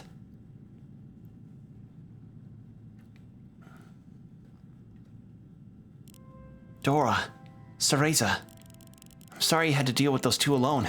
If we had been a little faster, we could have... Don't worry about that. Everything is fine now. How's things on your end? Let me explain. On the way to the fairy village.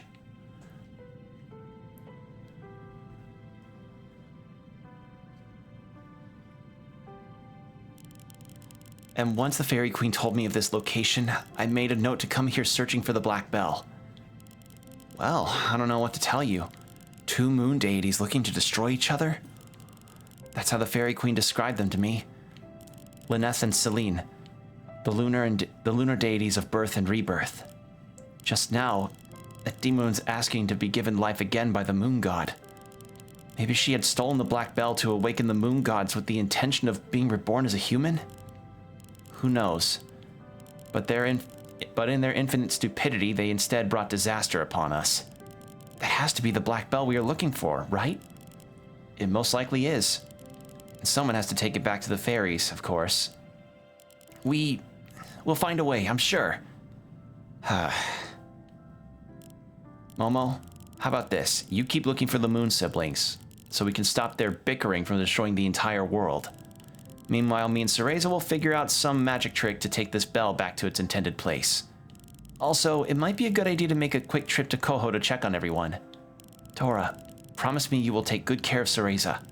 Of course, of course. To be honest, she's been a great help and doing pretty well on her own. Huh? I am? It makes me glad. Well, be safe, you two. All right. I will still say that the music in this game has been fucking stellar.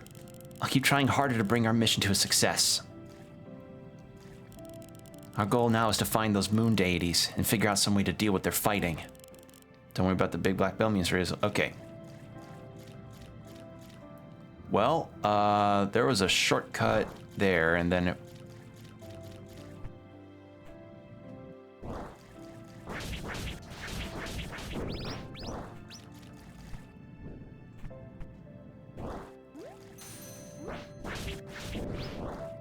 I'm gonna go this way.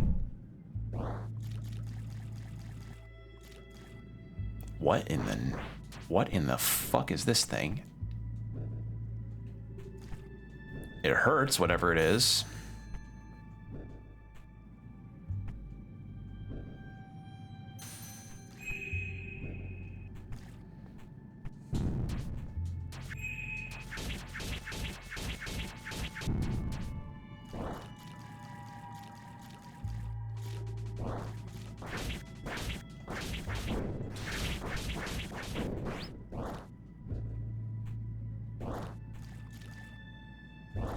Yeah, that fight got dicey at points. I wasn't expecting a second sibling to come out and wreck my shit.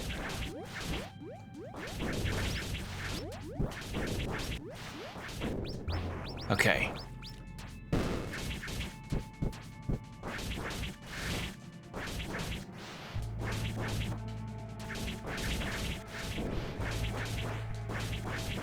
Come on. There we go. Another... Okay.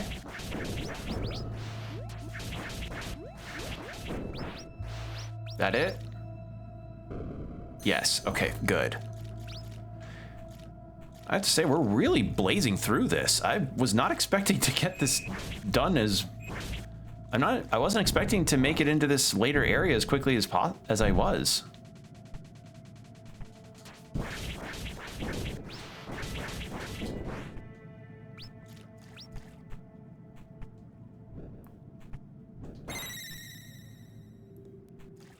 How many of these fairies do I need to find?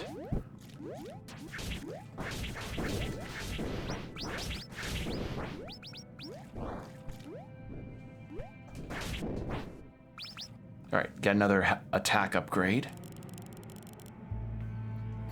Yeah, there we go. Beautiful. Oh, 31. It's gonna get really high from here.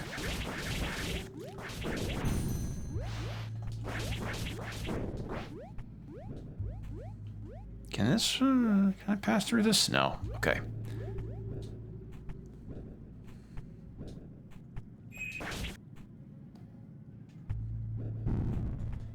And if I approach here from the bottom, that's where, yeah. And then we get the shortcut to the fast travel area. And then, let me take a look. So, Coho Village, huh? Might as well take a look. You know what? You know what? Hold on. Before I go, maybe the upgrade that I'm looking for was just past the boss room, and I don't want to accidentally skip that. Let me see. Let's see. All right, now the bell's gone.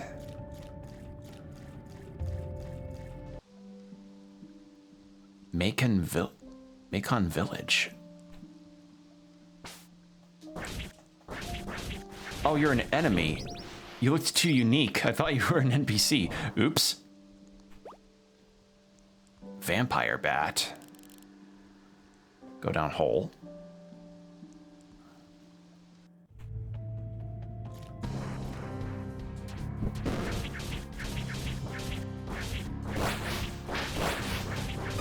Oh my God!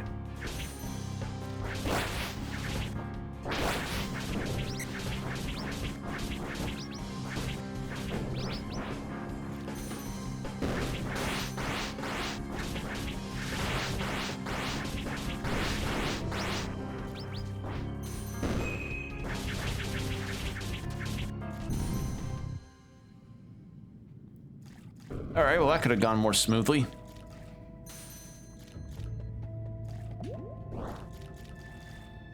But we get a max health, which helps a lot. Yeah. Oh, we're in 1,000 now.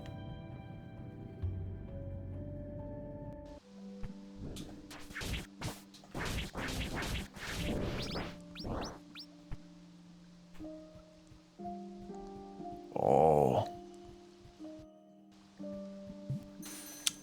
Moon mist blocks the... Okay.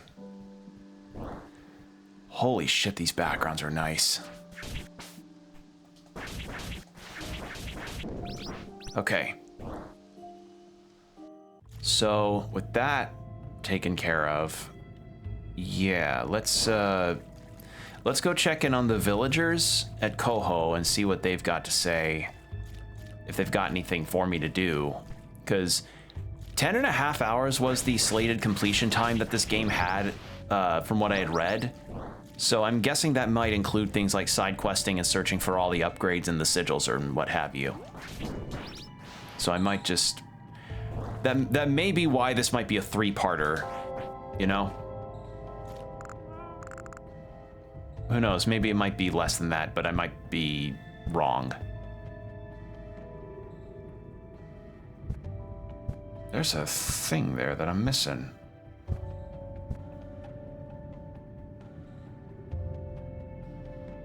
What am I missing there? Hold on a second.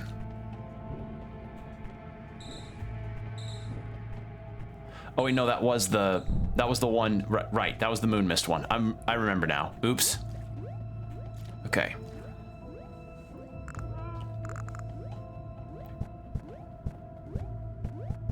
Coho Village.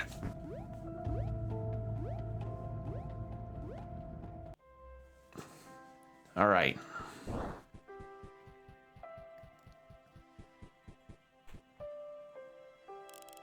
There are rumors of a malformed creature wandering the Springleaf path. They say its large head is both hideous and deadly. Okay. How about this guy? What have you got to say? That beautiful bell toll. Ring it again, please. Ring it again. Uncle, are you okay? Under the moonlight. All right, I don't think Uncle's good. I'm really wondering what the hell this... Like, it has to be there for a reason. And I just don't have the way to do it.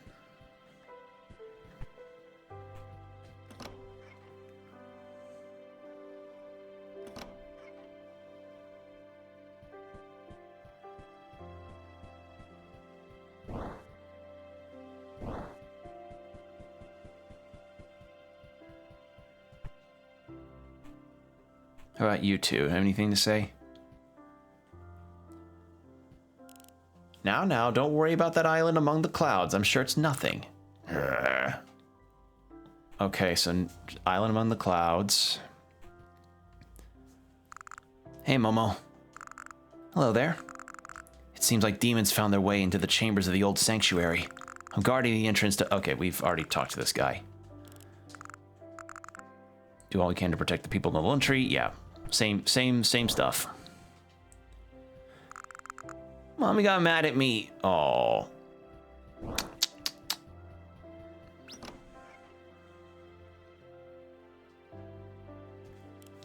Hi, how are you doing, Momo? Hello, Nana. Well, I'm working on solving the situation with the fairy's bell. Everything's got a bit more complicated as well. I think we can work something out. Dora and Cereza are also helping. Should I help as well? No, don't worry. We'll be done before long, trust me. Right, okay. Yeah, because I mean she has a baby. Now what is that up there? Oh, did a island... What? Pet cat. Momo, what a pleasure to see you back. Nothing from you. Hey, I miss my sister. Cereza will be home soon, don't worry, I promise you. Okay, so that's Cereza's little brother. Momo, it's been a while. How is everything? We're still figuring some things out. Thankfully, I got Dora and Cereza helping too. It pleases me to hear that Cereza is supporting you well. Okay, so that's Cereza's family.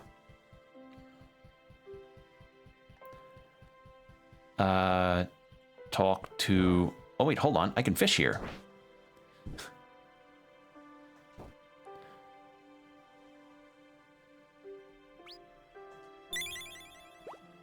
I find that really funny that it's this sacred spot where you talk to your head priestess and it's like, oh shit, there's some good fish here.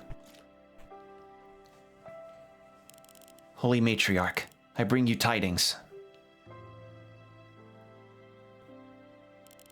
And after purifying the demons responsible for stealing the Black Bell, I met with Dora and Cereza. With the Bell situation solved, it is now our focus to resolve the situation with the two new lunar deities. Indeed, their conflict must be stopped. They may be the ones who gave us life, but we will not idle and watch our lives be taken away.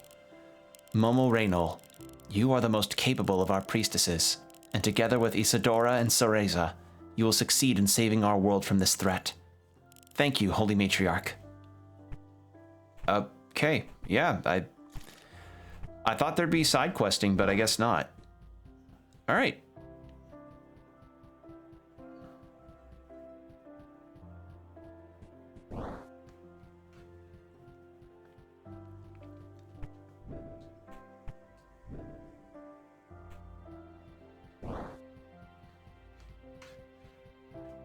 Yeah, we're pretty much set now. So, in that case...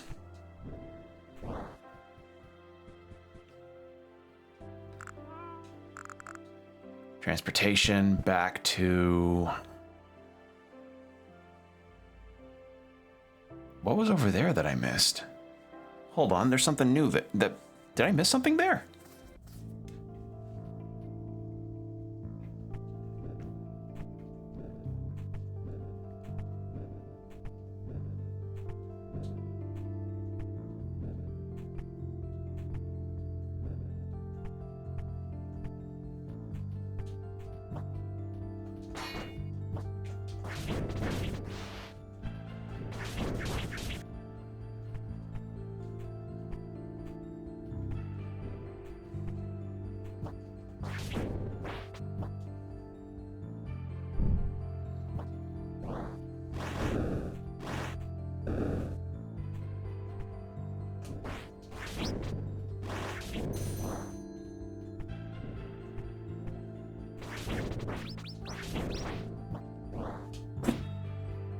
It's up here. What did I miss up here? What in the goddamn?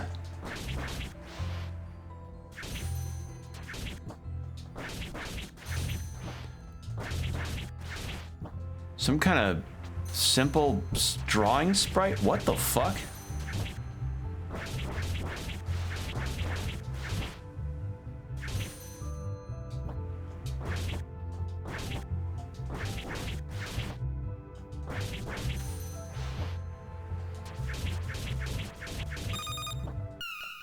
What the fuck? Why does it do so much damage? All right, so we have a secret boss? All right. Huh. Okay, well, I'm determined to get that thing now because I want to know what I get from destroying it. What a weird thing to see, huh? All right, well, first I'm gonna bong this bell so that I don't have to go all the way back up. Is there one closer? There is one closer, so I should probably bong that closer one then.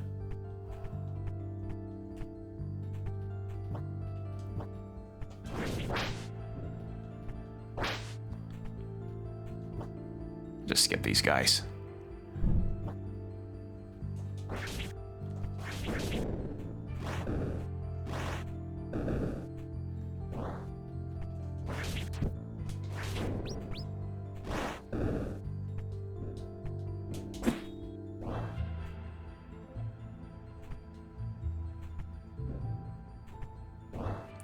Actually, does Cereza have any new sigils to make now that I've gone through some plot? No. Bong that bell, and anything to talk about? I'll be around as much as I can. Okay, nothing. Nothing new. Also, ad break starting in 5 minutes as a heads up. Actually, Michi's transportation, that's good. Okay. Maybe a different sigil could work. So what have I got on? I've got knockback and interruptions from... I want to keep that one. Prevents knockback... Oh, wait. Send range slashes. Those have been like minimal amounts of help, so let's try... Of leaf when thrown. Let's try the summon swords one. I want to see how that works.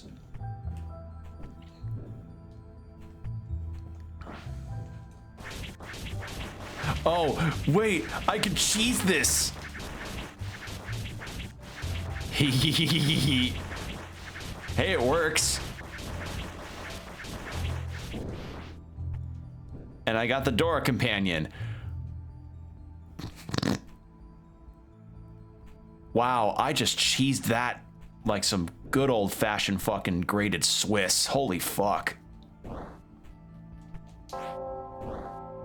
All right, what does the Dora companion do?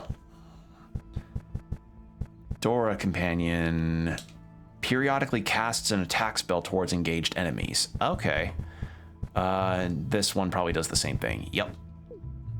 Yeah, I mean, cool to have gotten and funny little discovery, but yeah, I'm fine with what I've got for now.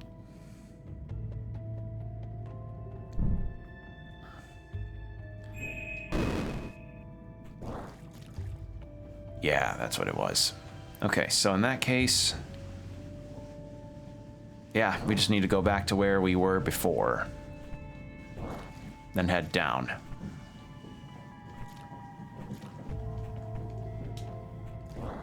We'll just skip through everything here.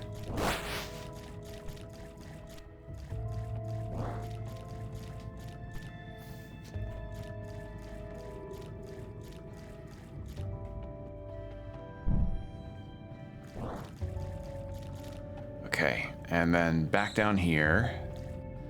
All right.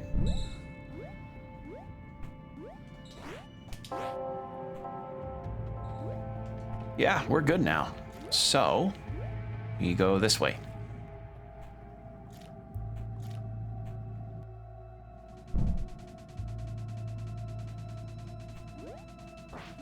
Because all I'm missing right now is an upgrade on... Now all I'm missing right now is an upgrade for traversing mists, and that's all I need.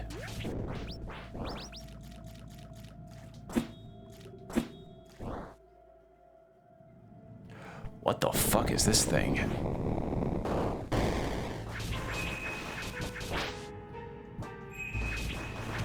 It's a boss, that's what this is.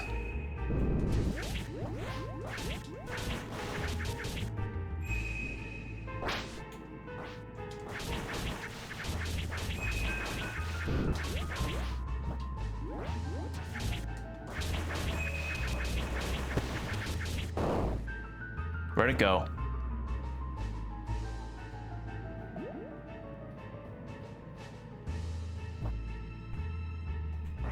Oh, is it? Oh, I have to go down too. I thought it was gonna break the platforms on me.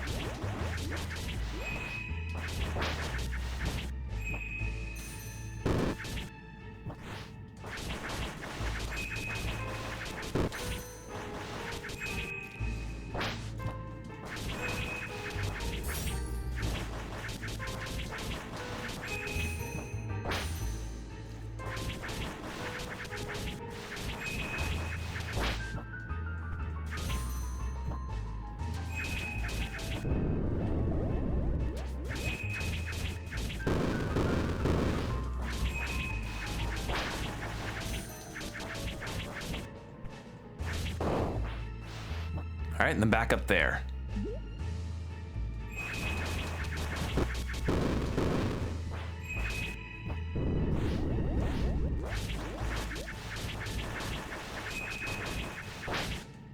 Ah!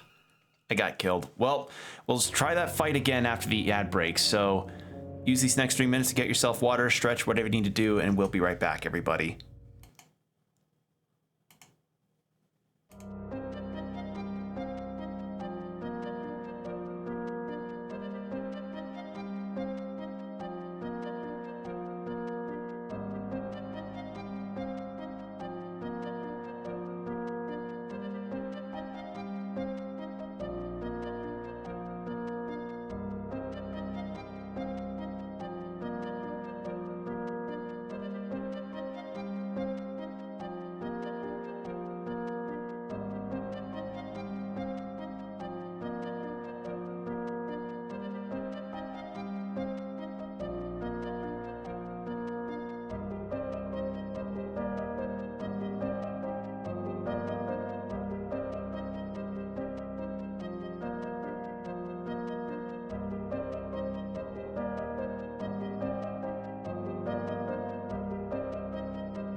And we're back. Thank you for your patience, everybody. So, it's a good thing we took the ad break when we did, because I just realized that I forgot my water bottle upstairs.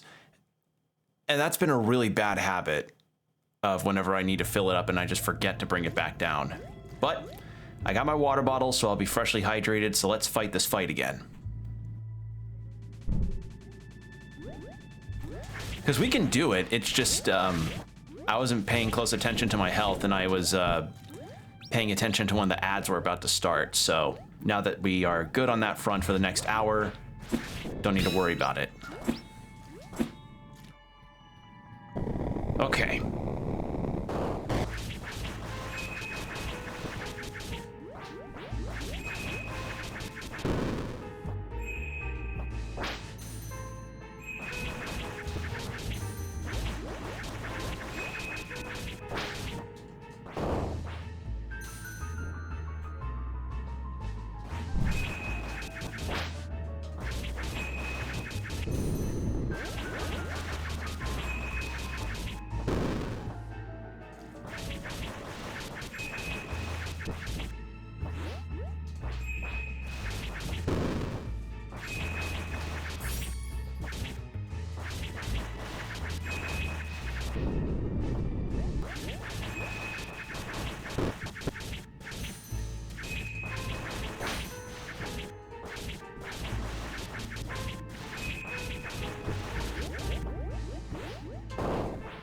All right, and then back up this way.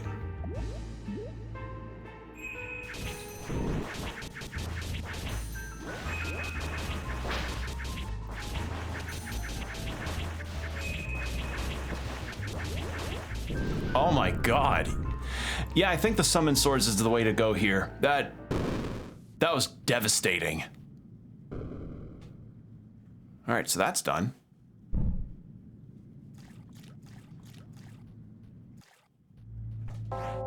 Oh, lovely. A bell. Okay, now is this the mist upgrade?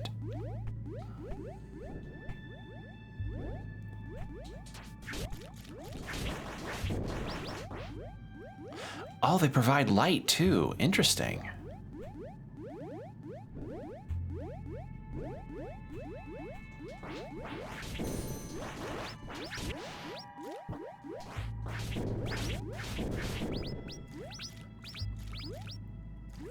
Are these guys all there is down here? Looks like it. Okay, well.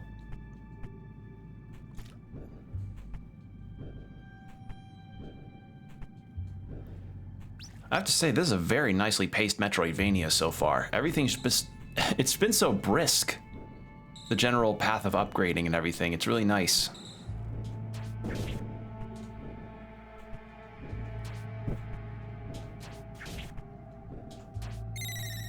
There we are.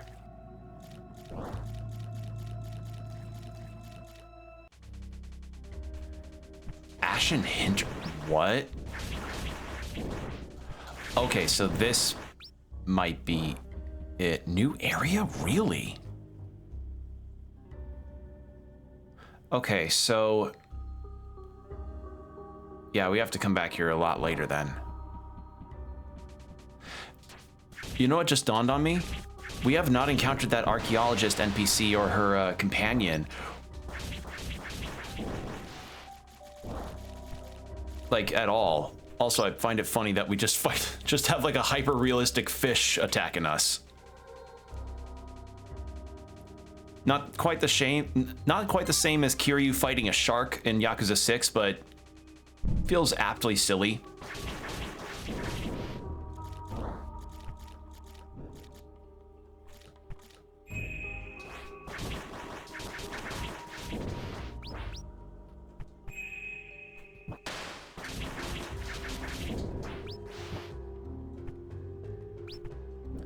Oh, I love the background here, too. These backgrounds are so pretty. Lunar, it needs nutrients. Multiple minutes until it grows 10. Oh, it's another one of these. Okay.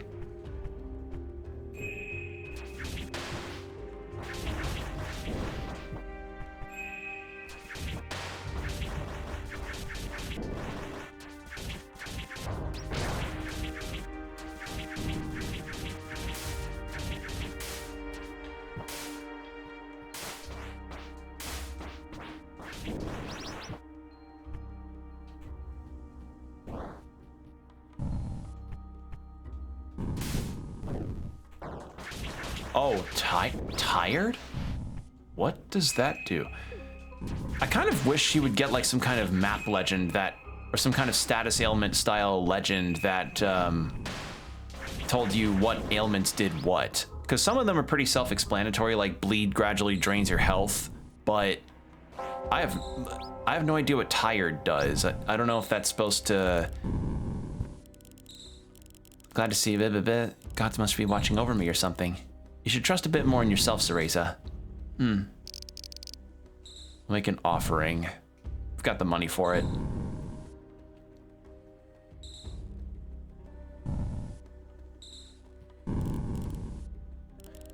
Do you have anything new? No. Probably won't have anything new until the end of the game. If I were to take a guess on the trend of things.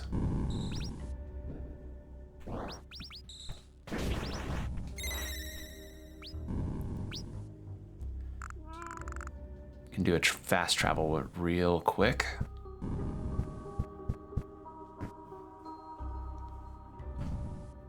Okay, what do we get for the amount we saved now?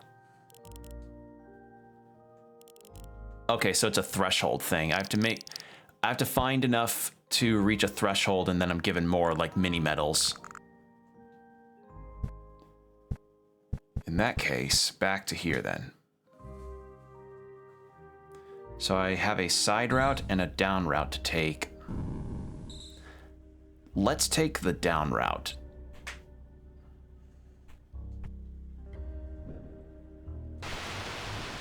Is that the fish? It's the fish. That was one pissed off looking trout.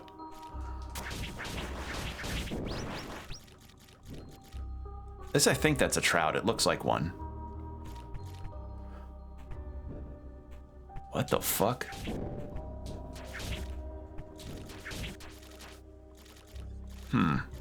Interesting. Perfect dodges are easier to perform. Oh, that's lovely. Oh. That's really nice, actually.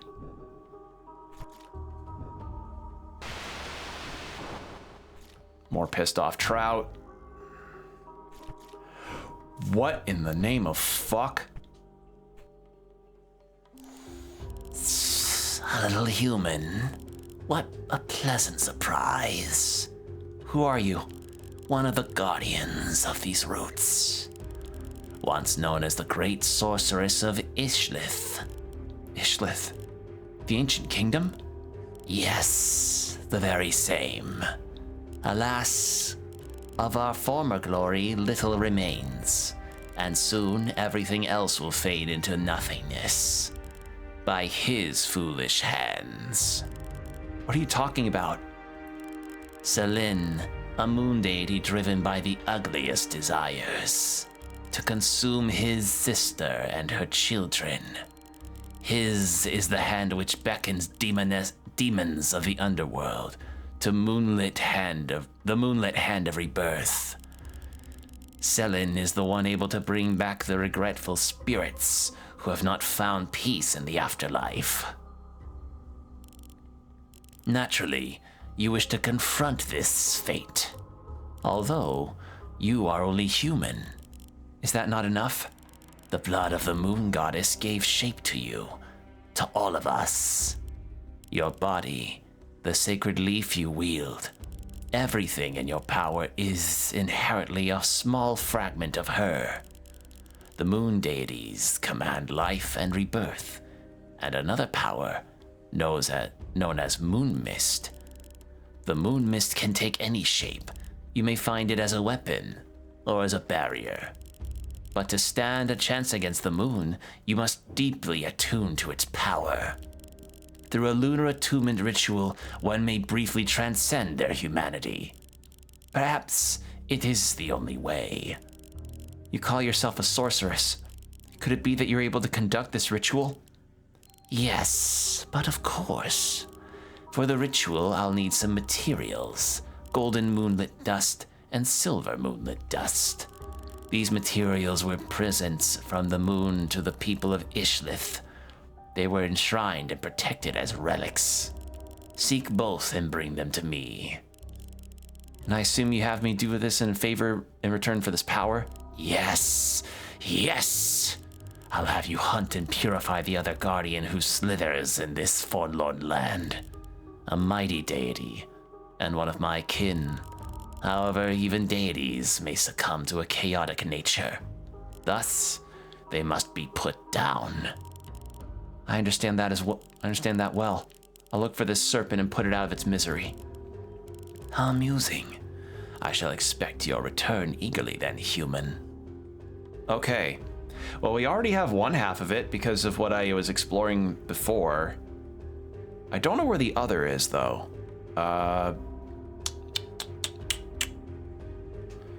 And I know I don't have the other one, right?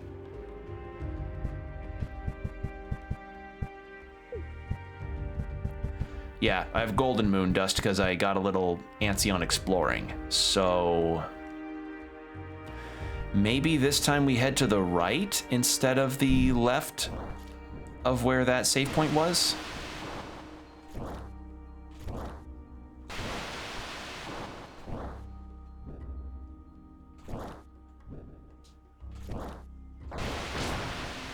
I love that this is just the good skip that I can do to get out of these murky waters, is just to do a simultaneous sprinting jump.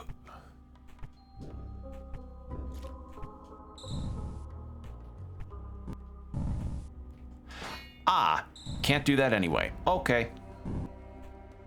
So, left it is then.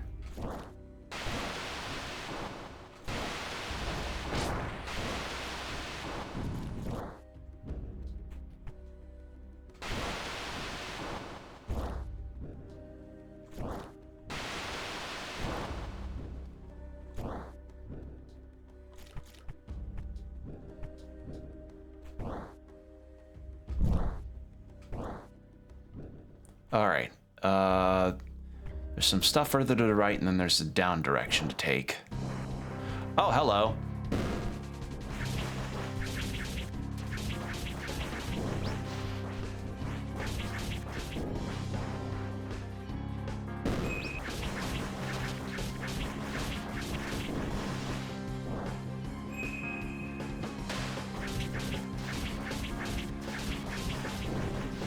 Yeah, the summon swords is a really good idea. I really like this a lot.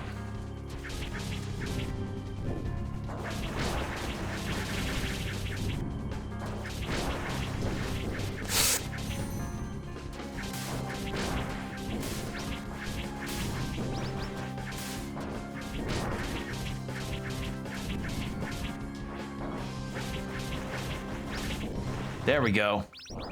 Beautiful. Let's top off my health since I've got the chance to. And, oh!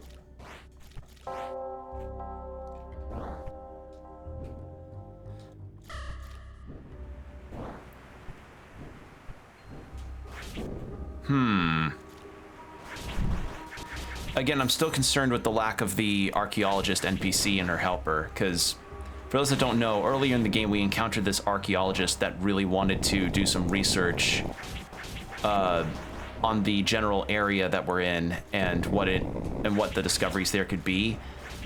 We encountered her a grand total of 3 times, and that's kind of it.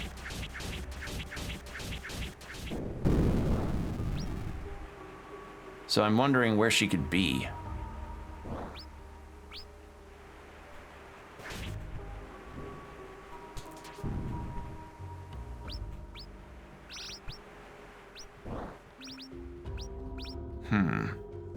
Also, I need to be able to get over to that other side somehow.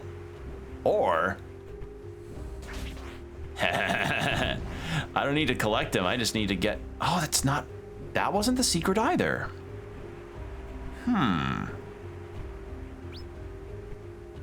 Alright, in that case... I mean, if the game gives me the ability to do damage through walls, I'll take it. I did it for the Dora companion.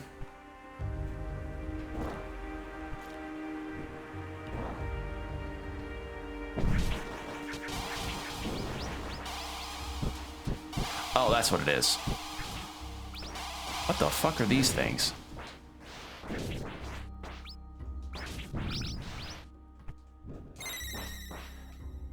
There we go. That's what I needed. Okay, so...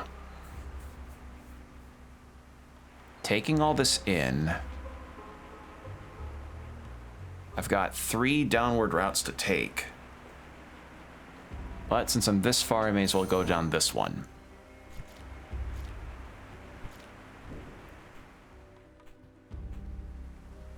Yeah, so far this is pretty good.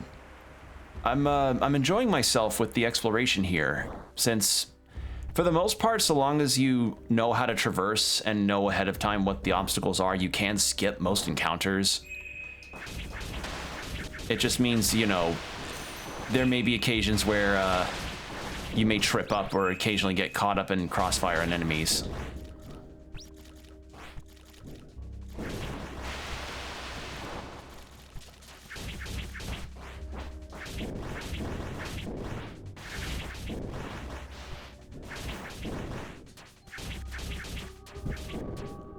All right, there we go.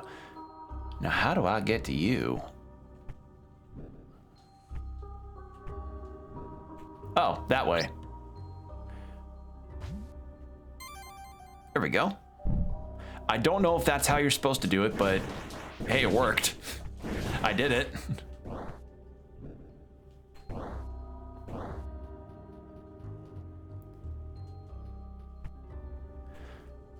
Okay, so then I need to loop around to pass up the killer trout. Pass up the pissed off trout. And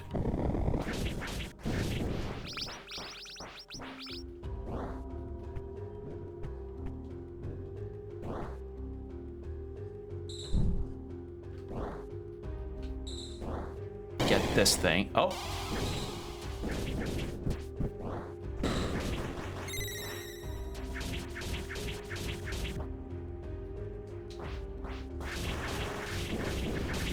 Holy shit, that's a lot of particles.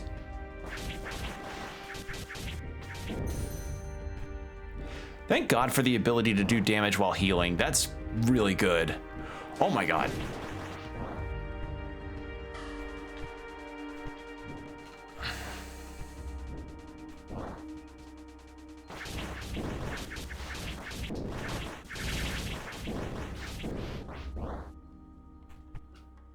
Okay.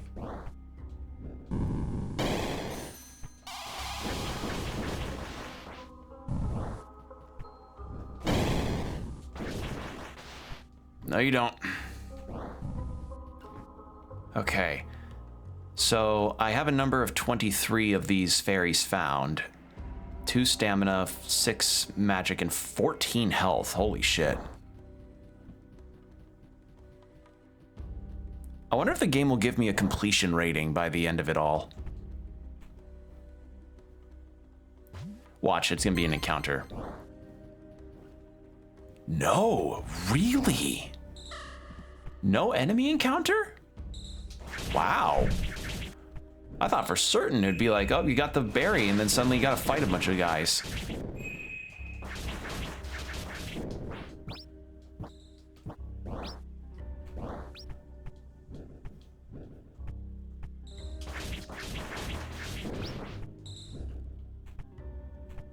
Oh, I almost missed that. The idea of having the bugs act as a indicator, either by seeing them or by noise, to say like, hey, there's a thing here, is really useful. Genuinely, that's really nice. That's a very good inclusion, because it indicates that there's something there even if, you know, you may not be seeing it.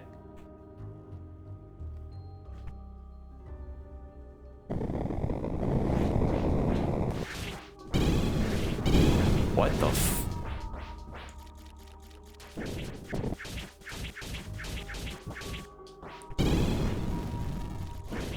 Oh, okay, so they burst into spawning those worm things that scream and probably do a shit ton of damage. Okay.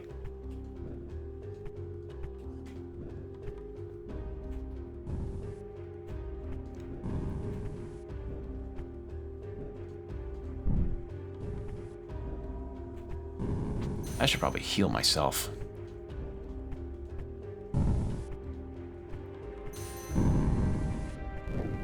Ow.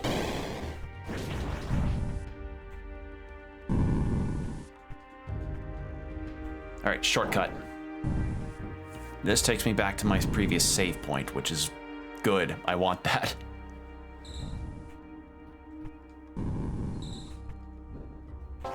There.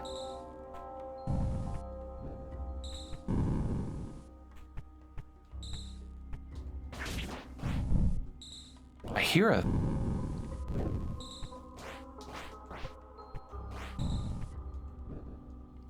Oh, I already got the thing here. All right. Anything else I need to do? I do want to go to the fairy village and see if I've reached the next threshold.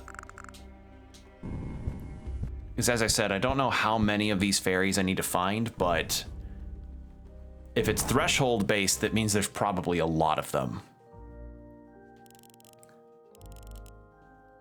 All right. So didn't reach a threshold yet.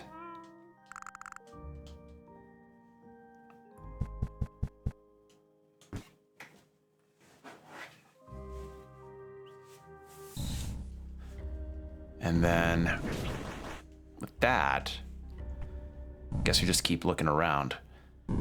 Or, well, now that we've created a perfect loop, let's actually go check the other spots that I was at before. And those other gaps that I couldn't get, that I put off initially.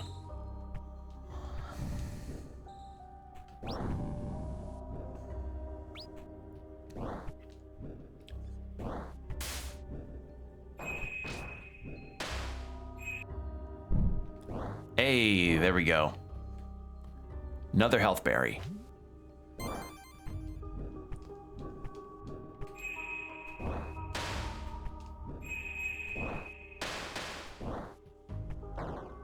Ow.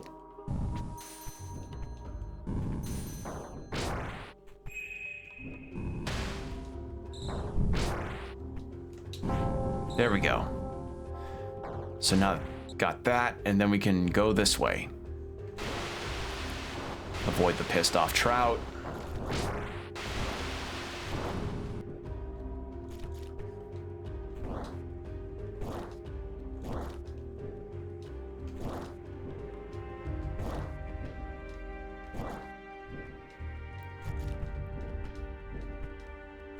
And then go this way.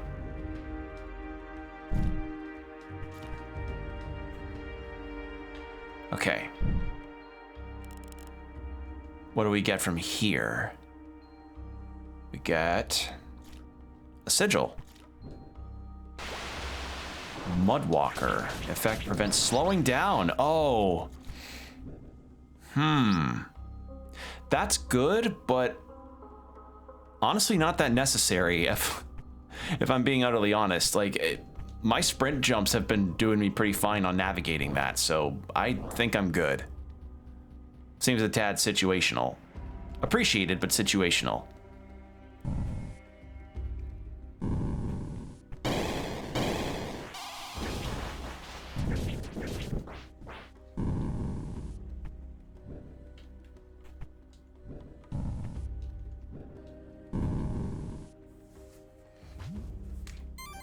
Another health berry. Holy shit, that's a lot of health.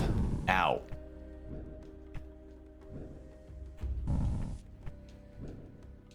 Okay, and then there was one below the save point this way. So we'll get rid of my tired. Then we'll head down here. Ah. Okay. Come back there later.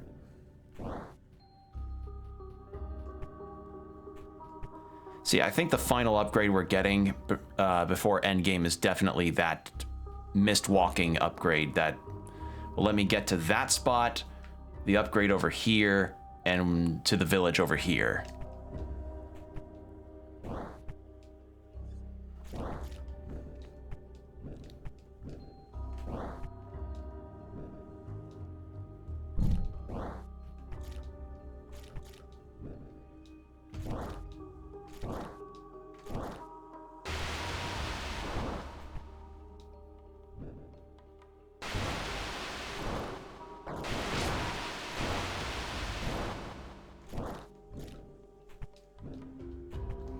I do find it funny that the faces of the trouts are just so realistic versus everything else having a far more cutesy anime-esque aesthetic to them. It's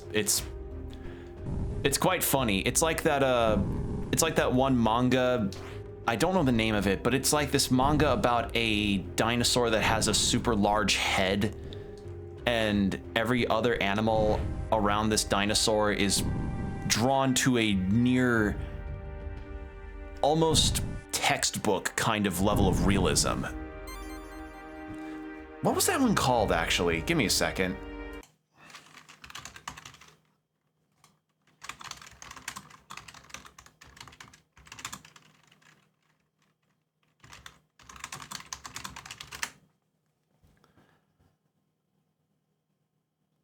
Gone. That's what it is. It's gone. That's what, yeah. It's a wordless manga too, so it's all told only through imagery, which is pretty impressive actually. So yeah, there you go. I don't know what the story is even about. The only thing that I know about it is just that it's really silly that this guy, that this manga's about a dinosaur with a cartoon proportioned head. Actually, you know what? If there might be a boss fight here, it'd be a good idea for me to have Mudwalker. I'll take off the swords. And I feel like I could get one more sigil ability, but who knows?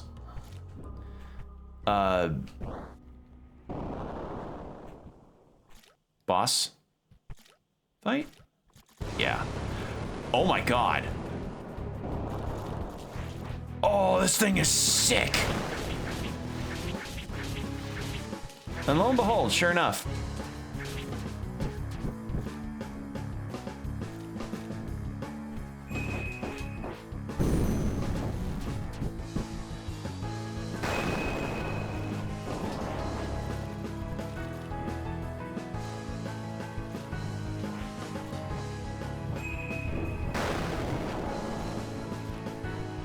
Oh, tired probably means less stamina recovery. Okay, that's what it might mean.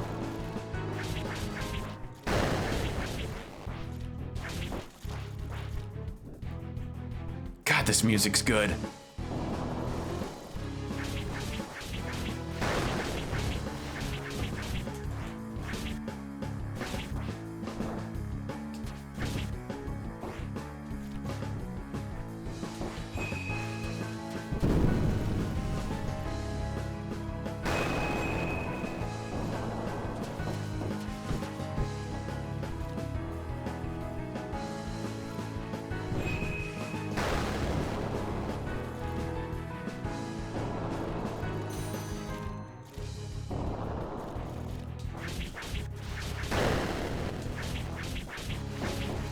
Okay, we're doing pretty decent damage.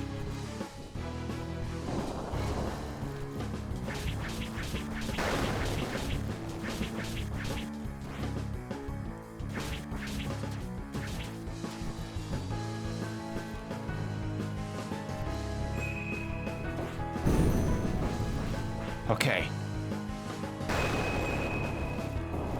Halfway down on health.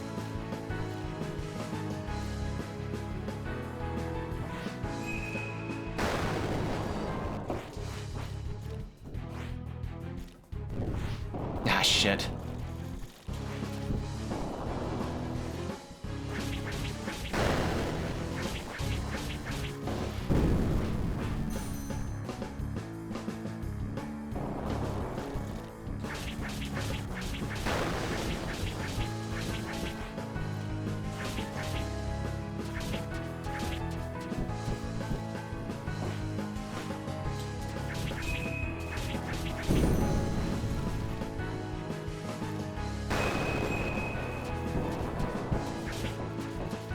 Okay. Doing good chip damage.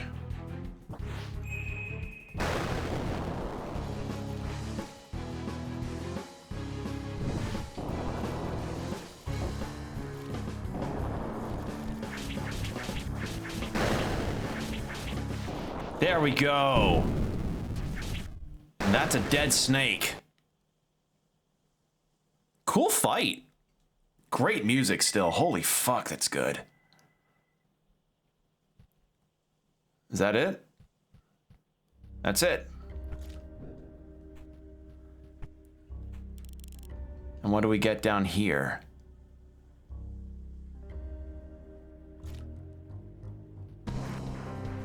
What? Oh, they're mosquitoes, so they inflict bleed. I get it.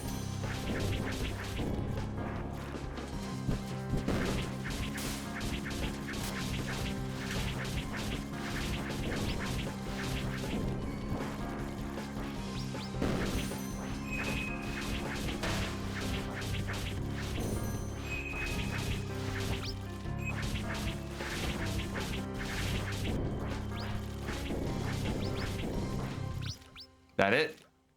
That it. All right, what is this? Prevents stamina depletion taken, damage taken from enemies is greatly increased. Oh, ooh, I don't know about that trade-off. Ugh, that's a nasty trade-off. Ugh. I don't think I like that very much. All right, well, since I'm not in a boss fight that requires the mud walk anymore, we can take that off and... Wait a second. I just noticed, so the icon is a guy in a wizard's robe walking through mud. Is that a reference to the mud wizard that pushed over that cop during a riot? Or not a riot, like a protest of some kind? Is that a reference to the mud wizard? Please let that be the case. I would find that absolutely amazing if that were true. Oh my god, please let that be a thing. Because, yeah, for those that don't know, I don't remember exactly what year this was, but it was during some kind of protest in Germany where this guy that was in these monk robes, like old-style monk robes, was just somehow able to be in this really caked-in, muddy environment where the police that were in full-on gear were having so much trouble trying to move, and it becomes emblemized because the mud wizard, as he became affectionately called, was able to just shove this police officer into the mud further, and I thought that was really funny, and others also found that very funny. Okay, so clearly whatever upgrade I need, for this I don't have right now.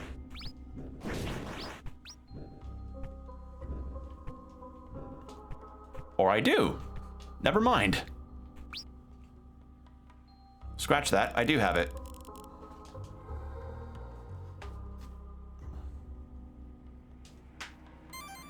There we go. Beautiful. But yeah, like, I would love to hear if whether or not that actually is a reference to the Mud Wizard. If that is the case, that is absolutely incredible, and I love this game way. I have a greater appreciation for this game for that reference.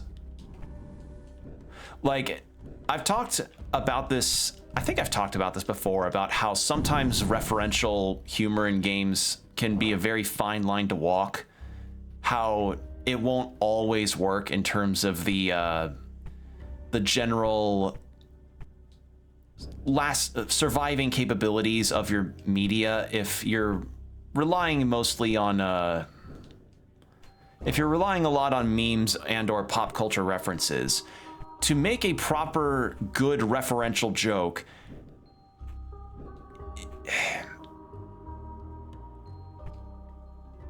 I don't know, it's gotta find that right kind of way of hitting, you know? You can't have it be like a sledgehammer to the head. It's got to be kind of like an arrow. It's got to be like an arrow that really strikes at the right moment, you know?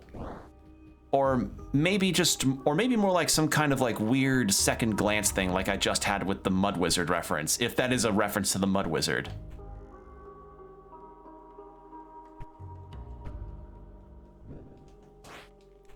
All right, I think whatever that is, I can't get. However I'm supposed to get to that, I don't have the ability to do it yet.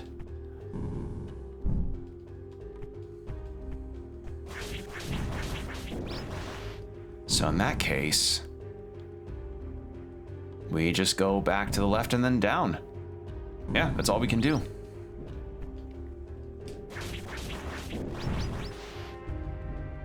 I'm trying to think of one that... Okay, I know one that's a very poor example. So there was this RPG Maker game, I think, that came out a little bit ago. I saw someone play it. I didn't play it myself, but it was this game about a pair of siblings that lived on this island that they lived on with their dad, I say in quotes, and the plot twist of it was that while he wasn't their real dad, and that he was also secretly about to feed them to a monster. Which feels kind of interesting considering I think the game came out around the same time as season 2 of Promised Neverland, which, like, if you're gonna have an idea for a story that is close to something that has an idea that's very similar, do a spin on it that doesn't feel like that kind of direct copy, for one, and two, the other reason why I think of this game in particular is there's straight up collectibles in the game vital to the story that are references to other games or media that the developer likely is a big fan of, like Dragon Ball and even Kingdom Hearts. And look, I like Dragon Ball. Kingdom Hearts is fine. It's cool. Like, Kingdom Hearts is cool too, but the way you ought to do that kind of thing is maybe have it be like a poke fun of like, haha, we put a reference to it just for funsies in the midst of everything as like a Easter egg, you know? That's where you do that kind of thing. Or as like a collectible that's not vital to the story, like with the Mud Wizard or the Mud Walker. Not something that is vital to your story, because it just feels like you're tossing a bunch of reference darts on the wall and then being like, okay, this works. So yeah, I fine line to walk with that. Because sometimes a reference joke really does fall flat when the delivery feels a lot less like it's parodying, I guess, the original thing versus, hey, remember this thing? We remember it. Oh, hello. Oh, human, eh? I can't let you roam around, demon. Spare me, please, lovely human. What? Please, you have to believe me. I'm a good boy. What? I'll give you a gift for some 200 lunar crystals. What should I do? Sure. It sacrifices 1% of your maximum health to send a strong range slash. Ooh. Can I still? No. Okay, so he was just still cool. So essentially, really good ranged attack, but I lose a health. I mean, cool idea.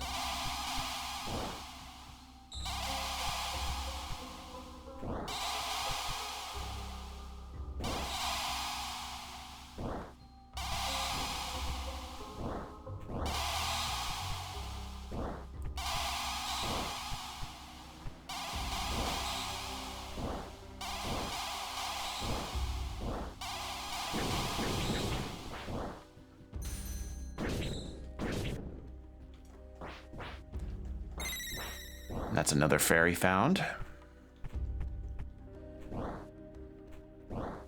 Is that it? Really, that's it?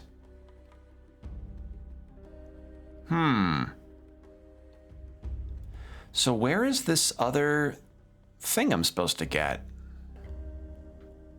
The other dust.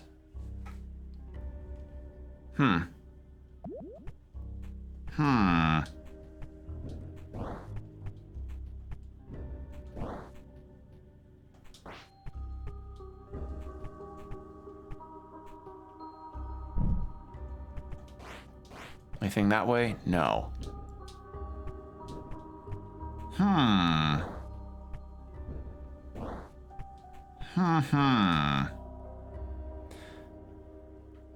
Because all I have is the... Unless I collected it after the boss fight. No? There's just the lily there. I mean, I could go back and check, but...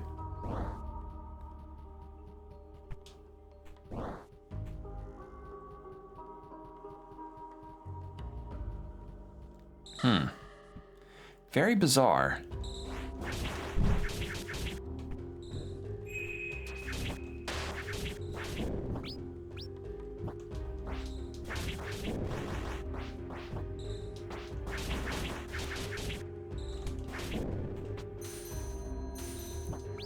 Oh, something else that I had learned is about the production of Part 6 of JoJo's Bizarre Adventure. Not Part 6, Part 7 of JoJo's Bizarre Adventure finally happening. Like, it's... Like, we've known it was confirmed for a minute, but it's now officially in production, which means a couple things. One, we probably won't see it this year. Two, it'll probably be still by David Productions because they're kind of the JoJo studio now. Three, please, for the love of God, be better than what Part 6 did. because yeah, part 6 was a very messy production. If we could just get part 7 to be a nice weekly episode release format like all prior seasons of JoJo's were, that would be ideal. But if that doesn't happen, oh boy, we'll end up with a repeat of what happened with part 6, and we don't want that. We really, really, really don't want that, because part 6 was not very good. Like, not to say like, oh, it messed up the story. It was more like it messed up the potential that it had, and the manner in which that it released left a lot to be desired due to the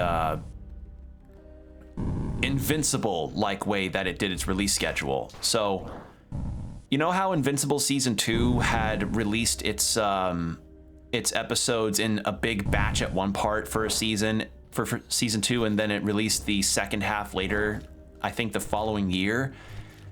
Yeah, JoJo's Part 6 did that as well, and people did not like that because it, like, not only did it cause the, not only did it make the production a bit skewed, it also made sure that the show did not have as much potential watch time and favorability as it would have, but otherwise.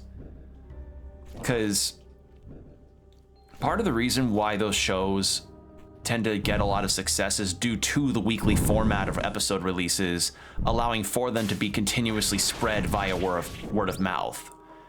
Like, think about, what's a good example?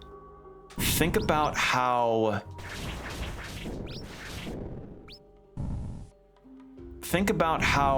popular Dungeon Meshi had been and Freeren were throughout the year they were released because they were done via weekly episodes, versus something like a Netflix anime where everything gets released at once. And while it does have its moment in the sunlight for that, you know, I've been on Blue Sky enough to see the likings of the success there, and yes, there are people that still keep the beating heart of the fandom alive. It's not still reaching the same kind of continuous word of mouth spread because it's not continuously getting new stuff released content wise. So hopefully for JoJo's Part 7, they learned their lesson against that Netflix thing. So there's that. That's the one thing I hope gets changed for Part 7 is that fucking trying to get up here. There we go. Goddamn.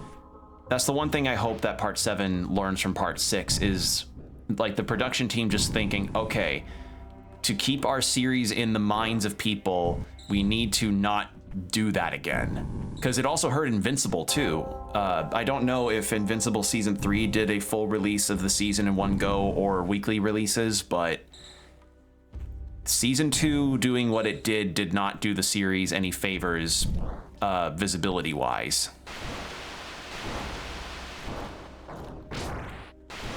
Like, I haven't even seen Season 3 yet because I didn't want to potentially have to deal with that. Because I'm of the mind that you either do it weekly or you drop it all in one go, because that half measure kind of release of a season feels not ideal, you know? Okay. So, where the fuck do I get the silver dust?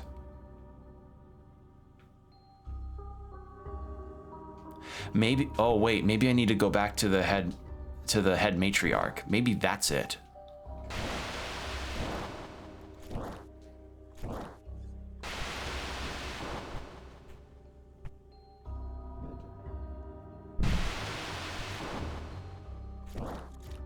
Oh, the pissed off traps don't do that much damage. Okay.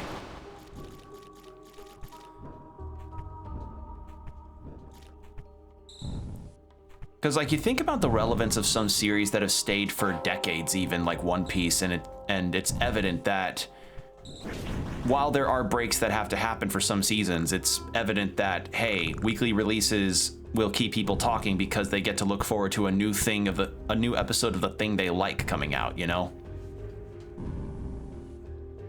I'm gonna drink a little water. Give me a second.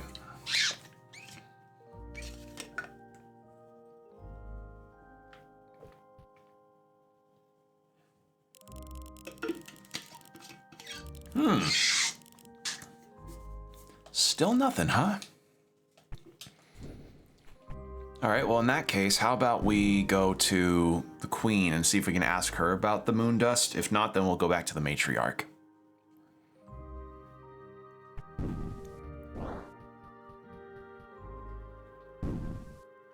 And actually, when I speak of Castlevania, I remember in particular Sam Dietz, who I think is one of the lead directors of the Castlevania series for both the first series and Nocturne, saying that he had wondered how differently Castlevania could have gone if it had gone under that weekly release schedule as opposed to dropping the entire season in one go.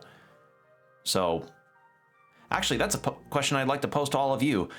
Would you all prefer the weekly format or the drop all of the season in one go format? Because I'm fine with both, but I do recognize that weekly does provide more of a constant excitement for it, like with Dawn to Dawn. Your Highness, Queen of Fairies, the demons responsible for the disappearance of the Black Bell has been purified. Our eternal thanks to your people once more, human. Your partners, 2 young women, have brought back the bell to our village. It is now stored safely from the reaches of demons. It pleases me to hear that.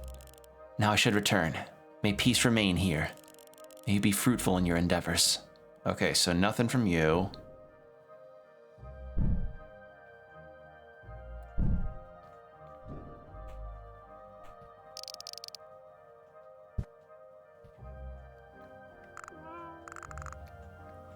So let's try the matriarch, because unless the moon dust is located in that tiny gap to the left there, I have no clue where it could be. Or the silver moon dust, rather.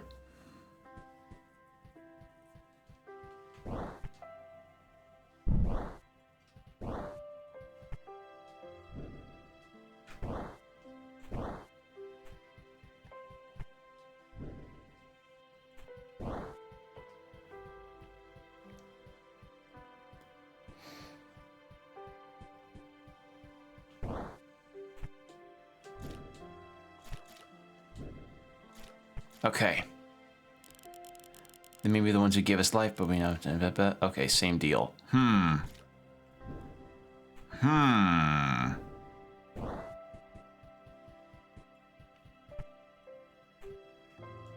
I've talked to all the NPCs I could. Cereza doesn't have anything new for me. And that's blocked off because of the aforementioned moon barrier. That's blocked off from the moon barrier. This here is blocked off by the moon barrier, and then something over here is blocked by the moon barrier. So, I mean, I haven't checked what. I'd be amazed if the thing over to the right there is what's blocking me, but we'll give it a try. It's the only other spot that I haven't tried yet.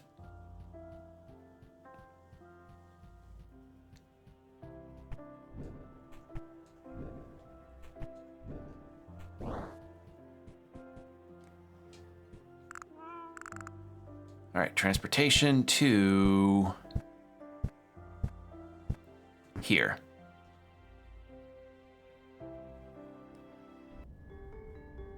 All right, so then it's up and to the right. Okay. And thankfully, since there's no bubbles, I don't have to deal with that. Also, an ad break will be starting in about 5 minutes as a heads up.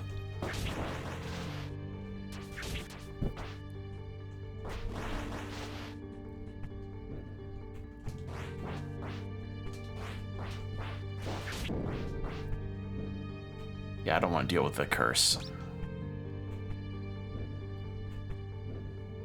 So something else that I've done recently is I've started another audiobook, which I've been using Libby alongside Libro FM for a while, and with Libby I have been going through 2 audiobooks kind of interchangeably. I had gotten about 50% of the way through the Jasmine Throne before I had to return that, but it just so happens that another book that I had been meaning to finally start opened itself up to me to finally check it out, and that is The Blade Itself by Joe Abercrombie, which my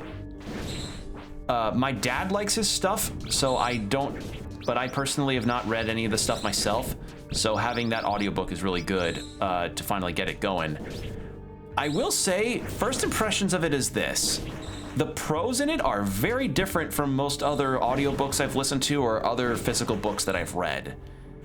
And judging by how things are so far in the story, I can't get a full cursory feeling on it right now because I just started it, and its intro definitely leaves it feeling a little, introduces you into the thick of things kind of situation. Like, you know, the kind of stories that start with a whole lot of things happening and a whole lot of characters doing stuff, but it hasn't really sat you down with the story or sat you down with the world rather and the situations at hand.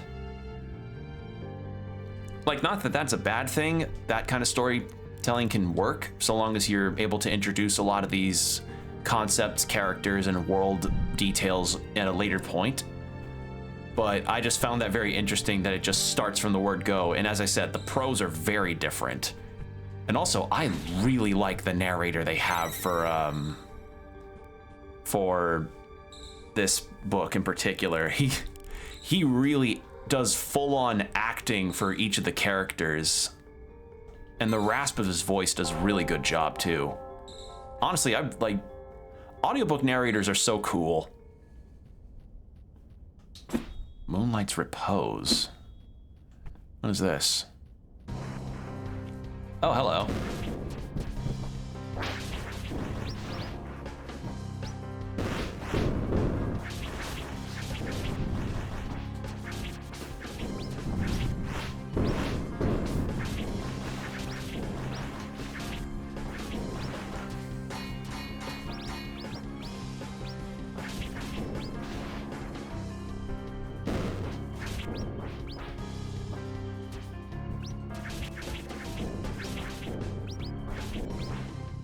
There we go. Grab one of those. Heal up. And there's a thing down this way I want to check. Another... There's got to be a switch or something. But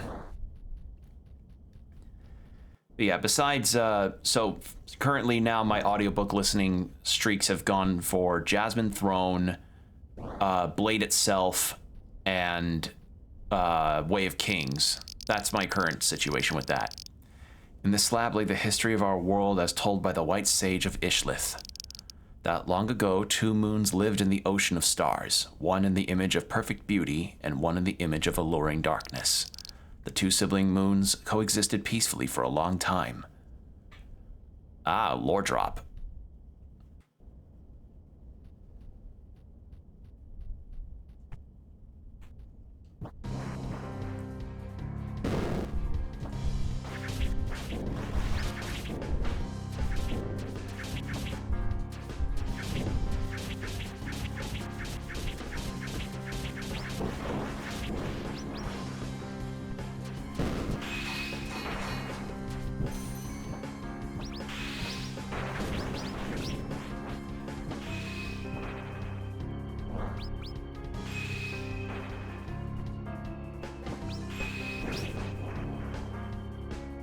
Ah, shit. Ad break's about to start. Oh, no.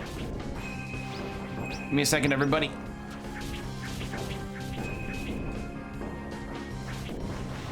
All right.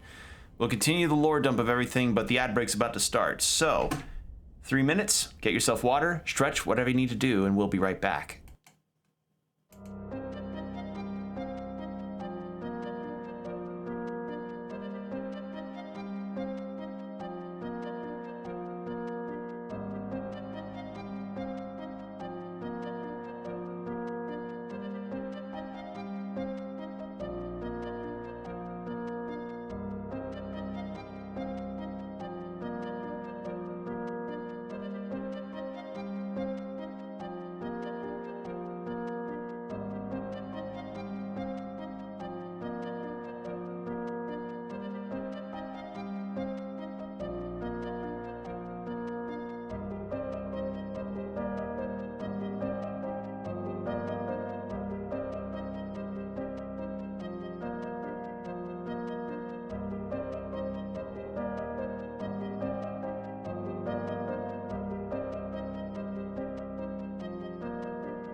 And we're back. Thank you for your patience, everybody. All right. So that encounter's done. My guess is this is probably where we're going to get that aforementioned moon dust. So we got a new sigil. Yeah. Send a strong range slash from melee. I don't think that's gonna be worth it for me, Chief. what have we got here. You offer a prayer to a heavenly lily.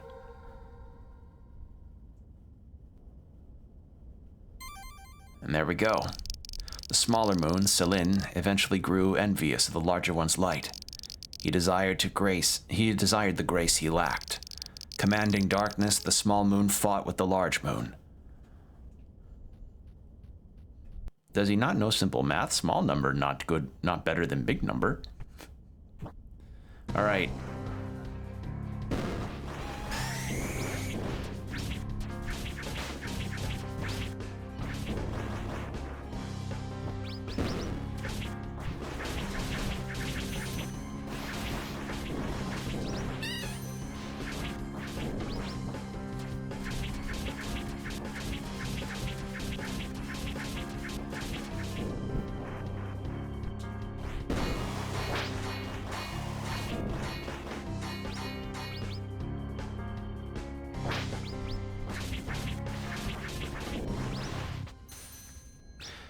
I noticed that these encounter rates are a lot weaker versus the other ones that I've had.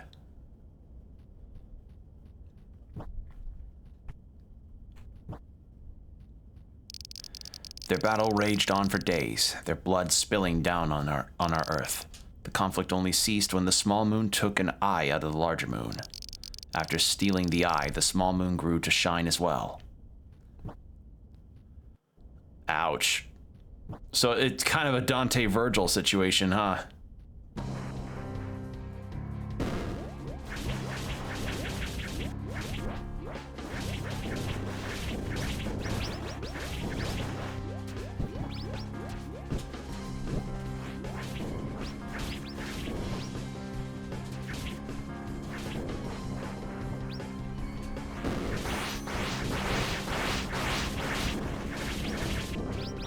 I love the summon sword ability, it's so fucking good.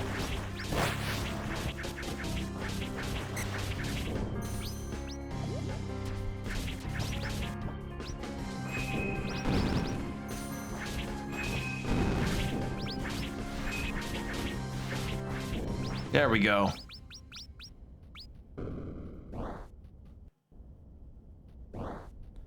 Ooh, save point. But the Weavers of Fate did not approve of the moon's quarrel. To prevent further destruction, the two moons were put into a deep slumber. Before her sleep, the large moon gave our people a gift. She gave us a $20 Steam gift card. That'll do it. Remnant of an unknown phantasm. Trespasser be gone. Your presence is not allowed here. But I'm your Uber Eats, DoorDash Uber Eats.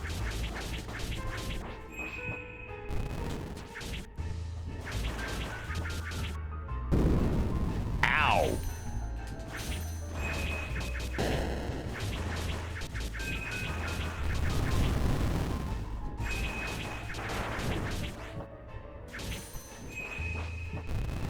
That's a pissed off looking skeleton.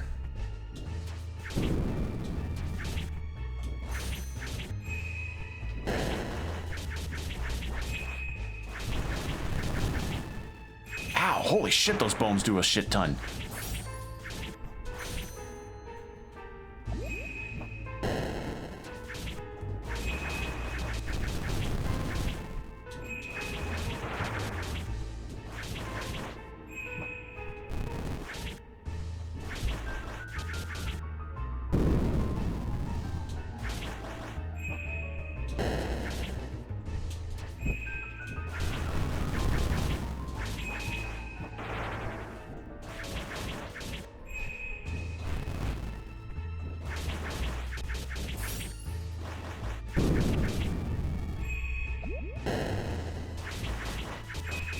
Almost. Ow, bones.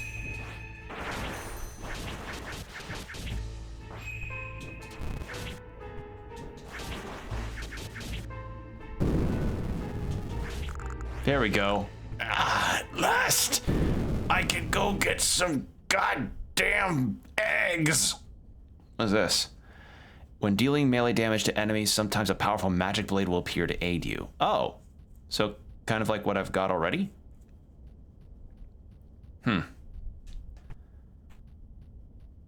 What is this? Hey, sure enough. So it was all the way down here. We humans can only admire her ethereal light and hope to achieve her grace. And so this house of Moonlight was built to enshrine her gift, a temple for the goddess who slumbers. All right. Well, we got that.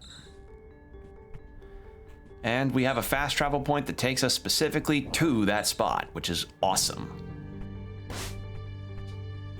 Now, how the fuck am I supposed to get that stamina fruit?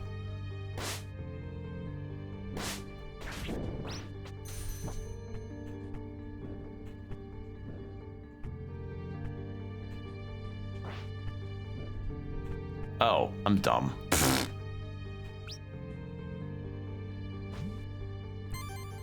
Hooray! Okay, so we got all that. Is there anything else I'm forgetting? You know what? I want to see if there's an entrance into that one hole spot that that's near the uncle NPC. I was about to say uncle character, but no, it's NPC. Right. Transportation to over here. And if there's not, then I'm truly lost on what the fuck that's even supposed to be. I don't know if that's maybe a mistake in the map sprite or what, but I've been trying for a minute to get this one area to the left here to Village's festivities are listed here.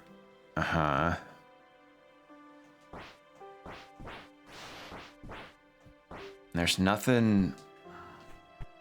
I can't pass through the floor.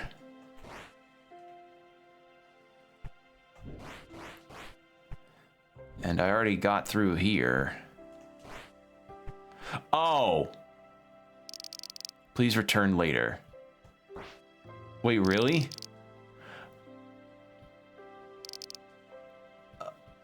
Okay, so... What? Okay. That's really fucking ominous. What? Okay. Cool. I guess. All right, well, we have what we're looking for. So next,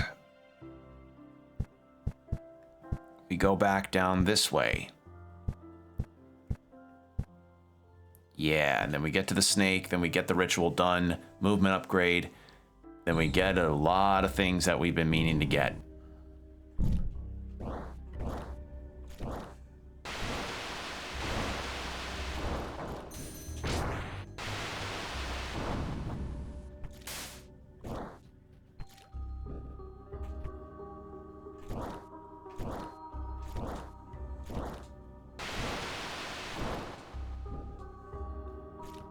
Okay. Oh, Dora's here. Dora? I did not expect to find you here. Hello, Momo. We have to take care of the snake here. About that. Ah, the priestess has returned.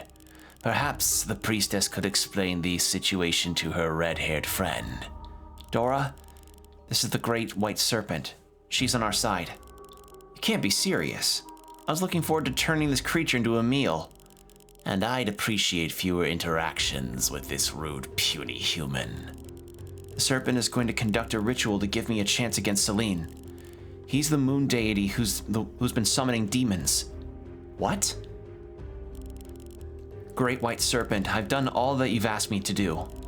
The materials required for the ritual, and the purification of the other serpent.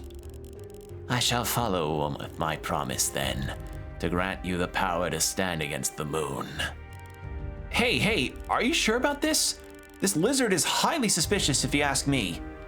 I have a feeling this is the way to go, Dora. I had to go through a whole lore dump to get here. Seriously? Let us proceed, priestess, to cast unto you the lunar attunement.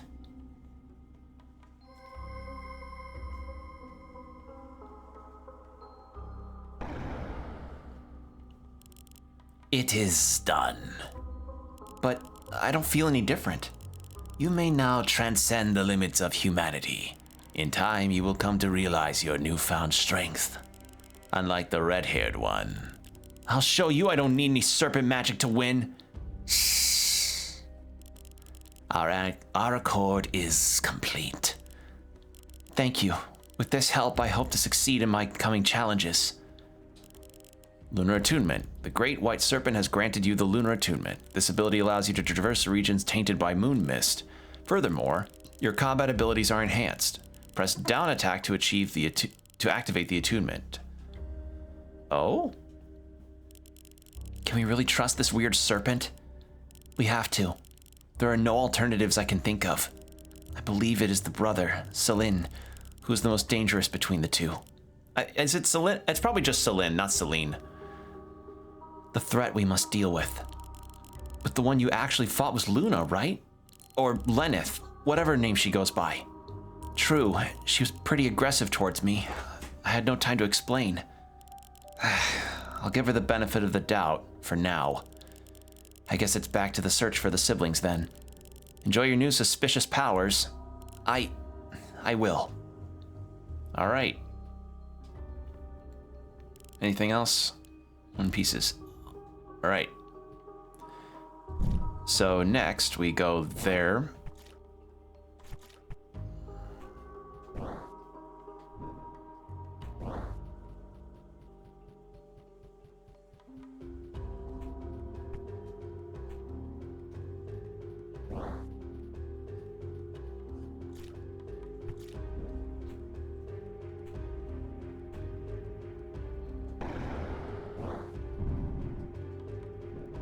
Oh, I have a higher jump because of this too.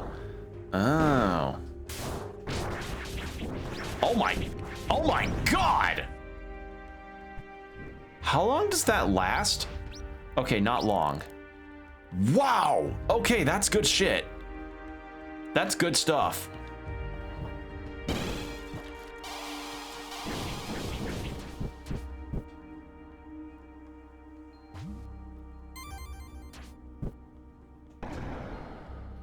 Okay, and it's a bar that gradually depletes. Got it.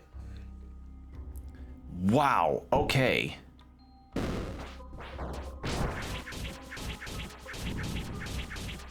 Yeah, that's a very interesting upgrade.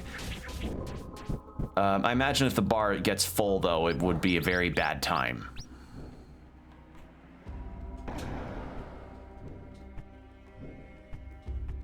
Oh yeah.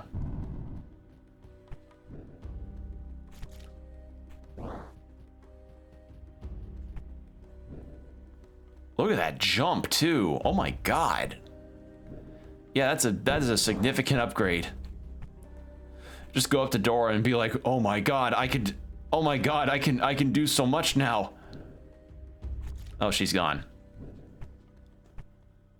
All right. Well, that's done.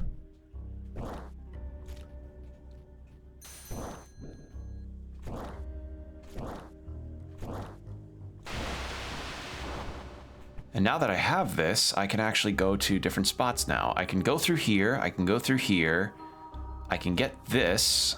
Was there another one that I don't know about? Oh yeah, up there. Oh, I have access to so much stuff now.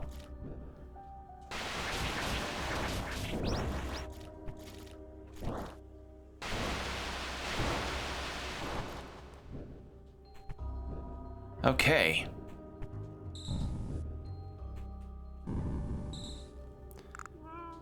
Now, actually, hold on. I want to instead We'll just take care of the one that I know I need to get here first, and then we'll take care of the others.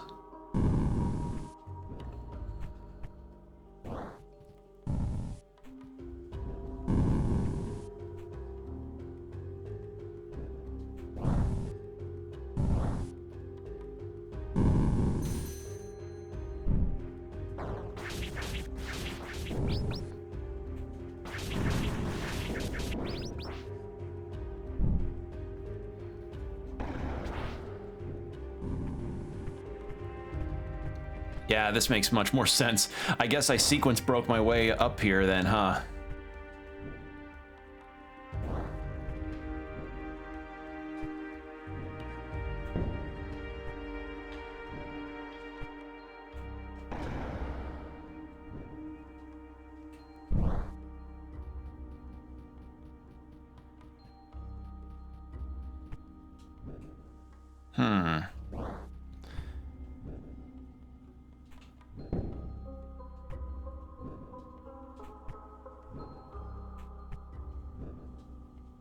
In that case, hold on. Need to do that. And then do that. Nope. Oh, so there is a slide maneuver. It's just situational to getting,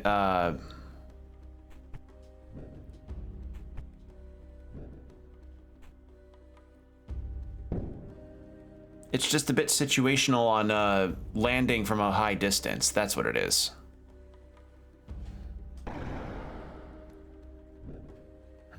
Damn it. Hold on.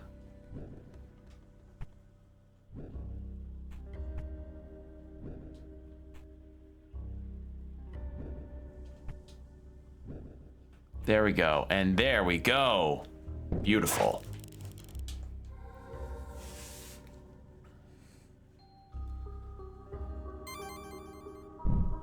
Big attack. Also, when I was on the ad break earlier, I actually noticed something. I had gotten the achievement for getting all of the lunar crystal casings in the game on a first run. So, you know those little caches of lunar crystals that I've been breaking open as part of the secrets? Yeah, I got all of them, so I don't have to do those anymore.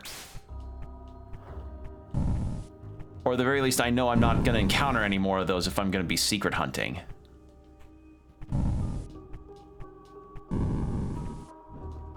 I just decided, fuck it. All right. Okay.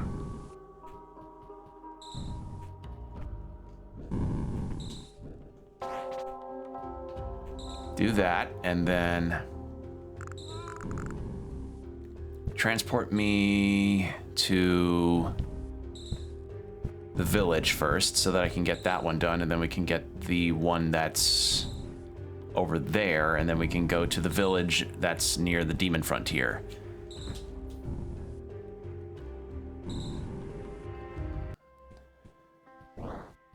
So maybe the return later is meant to be when you have all of the upgrades for a particular situation. That's my guess.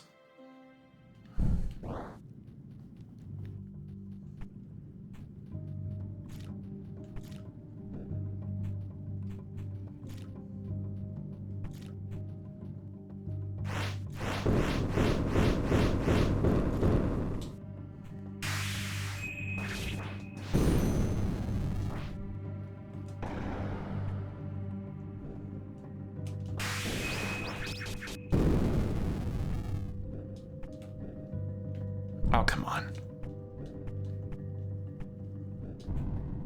What's this? Increase the damage done by critical hits. Ooh, that's pretty good. That's actually not too bad.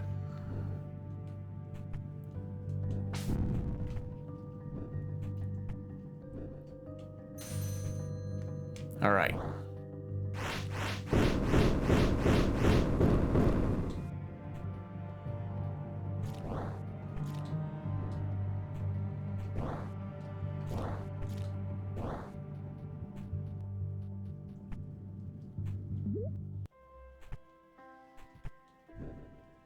And with that, that's one upgrade gotten. I'm not sure if I'd equip it though, because that's the thing. Like I was hoping for another sigil upgrade, but I've not found one at all. Because it looks like there's room for a fourth one, but I haven't seen it.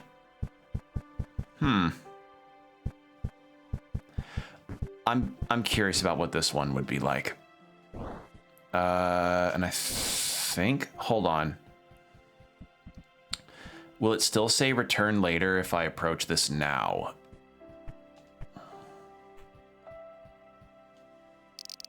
Please return later. Yeah, okay.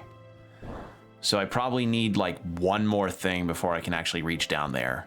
Unless that's like a post-game room of some kind where you go in and kind of hang out, like the, like how you could with the mansion in Luigi's not the mansion, the gallery in Luigi's Mansion. After you get all the ghosts, you can just kind of walk around and check out their portraits.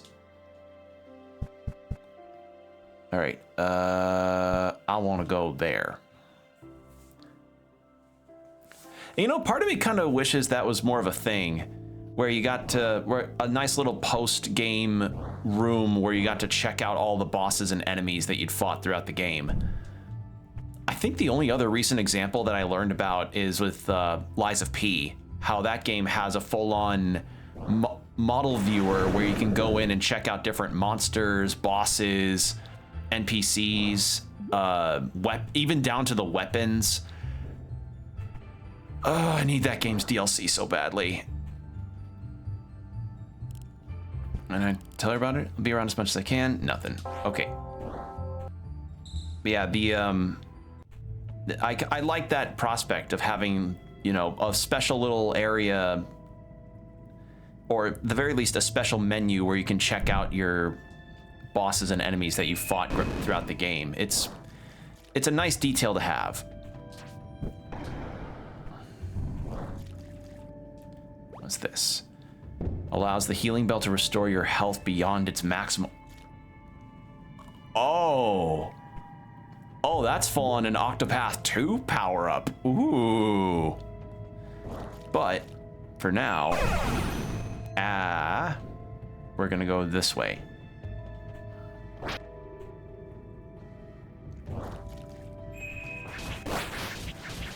Oh, it's just a large... Okay, so instead of 3 individual swords, it's just one big one. I get it. Okay. I'll rock the big one for the big sword that comes down for a little bit, but I may go back to the little ones depending.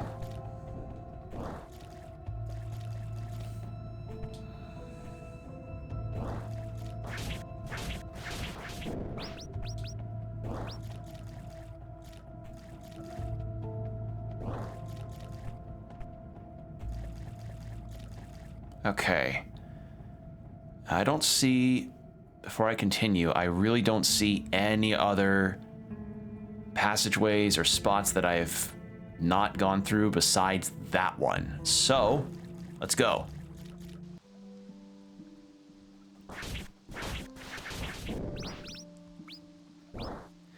Okay, I think I know the trade-off now. It's one big one that does a lot of damage, but it doesn't appear as frequently. I like this one more. Okay, so Lunar Attunement. While active, your combat abilities are enhanced and you will be able to traverse... Yeah. It will also drain your stamina, so I likely can't dodge as frequently.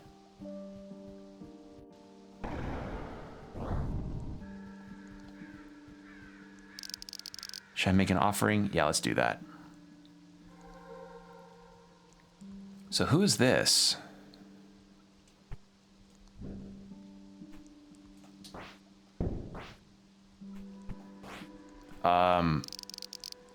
It's just a person. Okay. Nope, never mind, it's cutscene. A stranger around these parts. Welcome to the village of Mekan, or what's left of it. I'm Yuhia, the chief. And you are? Answer me! Calm down, please. I have an explanation. It better be a good one. And you expect me to believe this silly fairy tale? A pair of demons ring a bell to awaken the moon gods, and one of those gods is the one responsible for all this chaos. That's our assumption. We're trying to find a way to bring things back to normal. That's why I have to come here to your village. I'm searching for them. I appreciate any help you can offer, Chief. What makes you think a simple girl like you can accomplish such a task, and that I'm willing to help? My village has been ransacked and ruined. My people killed in their sleep. You will find only demons and bandits hidden in our homes, the ones who've sucked the life out of our village. Whatever your goal is, it matters not to me. Turn back now and go elsewhere. I won't. Why? Things may seem hopeless now, but we have to fight for our future, for the opportunity to rebuild your village. As a leader, you should believe in that. How naive can you be? Go, then. Search every nook and cranny you want. See it for yourself. Anything else from you? Clearly. I'd like to apologize if I've offended you somehow. Please, just leave. I don't need your pity. There's hardly anything any of us can do in this situation. The priestesses of Koho are fighting to bring peace to the land. Once my mission is over, I promise you, we promise you will receive help to rebuild your village. Let's pray you succeed then. My people were not prepared for a demon invasion of this scale, and I have failed to protect them. You can't come in here and expect me to believe you'd fare any better. I can prove my worth to you. You're awfully insistent. How about this then? Can you fetch an item for me? A box adorned by a falcon crest. It's an important keepsake of this village. If that's what you'd like me to do, I don't suppose it would sidetrack me much. You will find it in a house full of bandits. The local mountain bandits use their few brain cells to take advantage of the current events. I've seen them earlier, nested like rats in one of the houses, wielding weapons they barely understand. I'll be back soon with that box. Be careful. There are ambushes and other traps. I don't think that's going to be a problem. My, I suppose appearances can be deceiving. They're trying to wield weapons with it that are counted as under the exotic umbrella, but they don't have exotic weapon proficiency.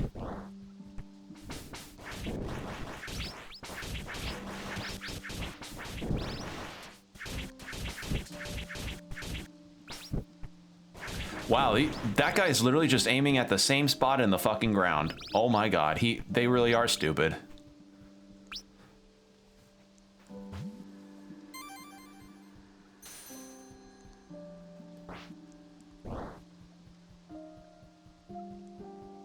All right. Oh my god, look at that guy. Is that a, yeah, shortcut? Huh? Yeah.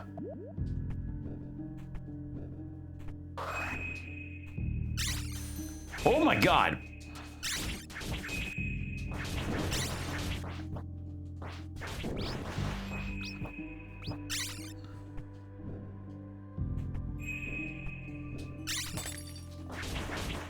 Hold on, get that down. There we go.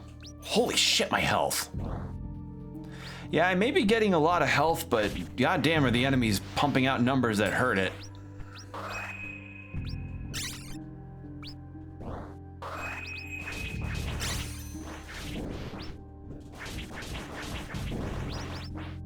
Okay. Anything else around here? I don't see any secrets, and I don't hear a cicada.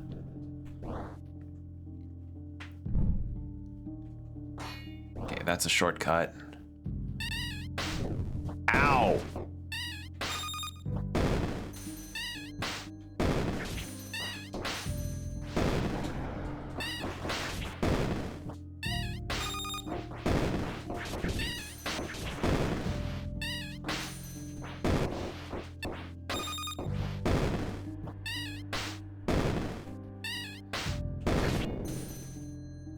Wow, literally just one heal pip away and it died. Cool. All right. That works, I guess. How do I open this thing? Probably with that other lever. All right. Oh, hold on. What was that? Companion Ducky? What is that? What is Ducky? Periodically cast an attack. Alright. Didn't expect a Ducky to be an attack spell user, but sure. That's cool.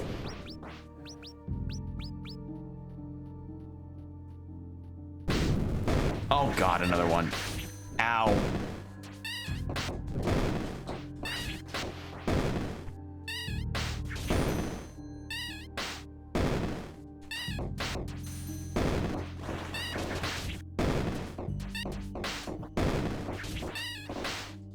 Oh my god, that's so much fucking damage. Wow, that's a lot. Holy shit.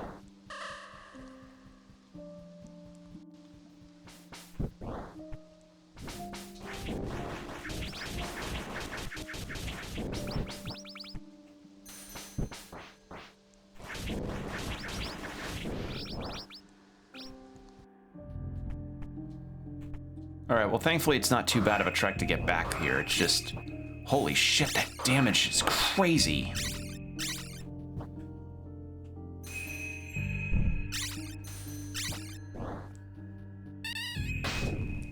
Yeah, and I think I'm just gonna opt to skip this guy. All right, you I don't need to take care of, really.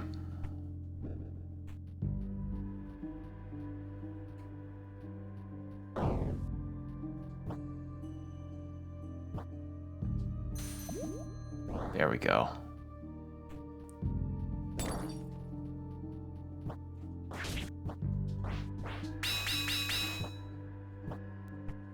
Oh, I can't pass through that? Okay, interesting. And I don't get why that guy is not moving. Not a very bright guy, huh? Not the brightest bandit.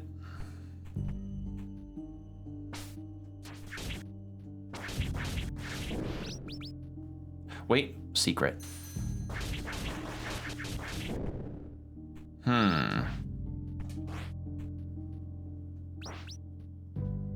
Two secrets. Oh. Oh! Good find.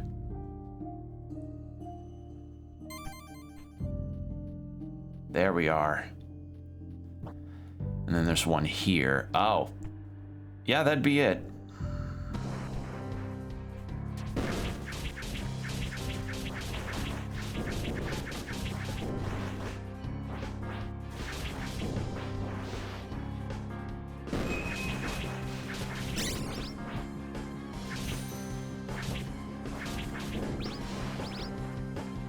Please don't spawn the big guy. God damn it!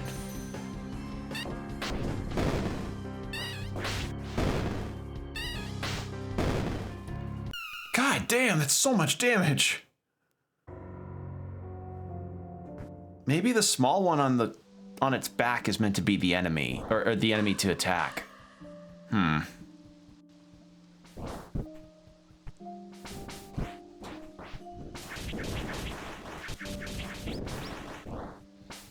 Alright, I don't need to fight these guys.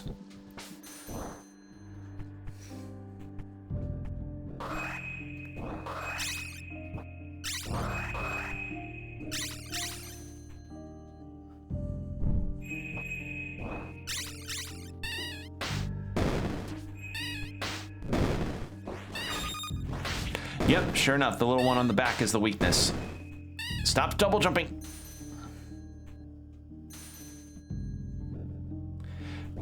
Thankful. Oh, vulnerable. That's why it does a lot more damage to me on a rebounding hit. Oh boy. But yeah, the small one on the back of the big one is actually the weakness. I saw 800 damage, and that's, yeah. That makes sense.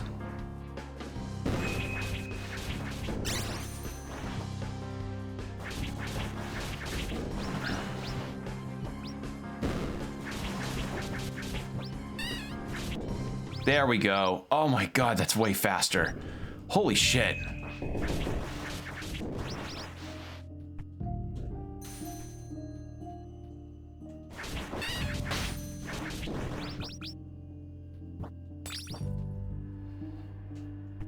Okay, then we loop around this way to get that sigil.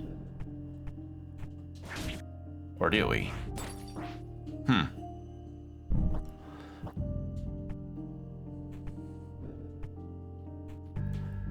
We loop around this way.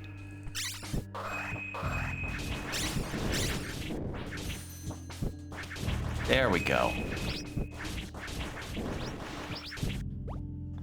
Activates a special effect when Healing Bell is used twice in a row. Temporarily increases movement speed and restoring magic. Ooh.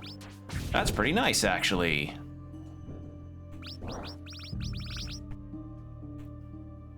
Okay, and then this probably loops me back around to where I can shortcut this way, right? Looks like it. Max health increase. Yep. Cereza, what should I ask her? Talk. Say, how are you on time? I have some spare ice here. It'd warm us up in this rain. That'd be nice. Yeah, I'm in a devastated village trying to fight 2 moon deities. I could go for a snack. I can't believe how delicious this is. You're good. I'm so glad you like it. Thanks, Cereza. I feel like I have to ask. What is the trick, to get this flavor? Secrets of the Liz family. I will consider telling if what? If you teach me some fighting techniques. Does it have to be me? Is Dora stronger than you? Yes, she is. I'll ask her to train you. Yay! I'm tired of running away from demons. I want to fight too. If that's what it takes to get the recipe from you, then your training will begin when we get home. I can't wait.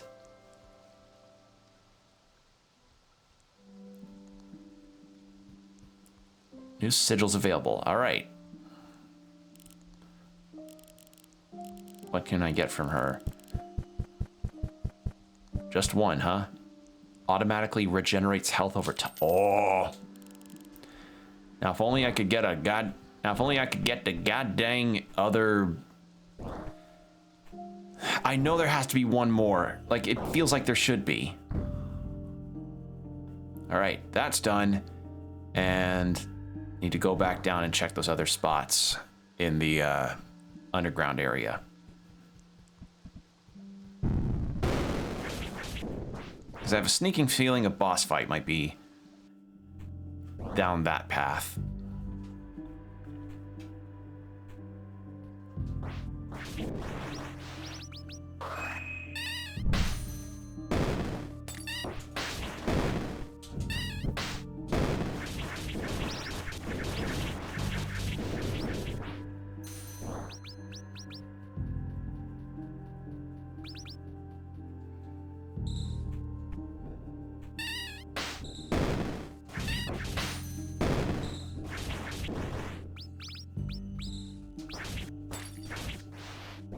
All right.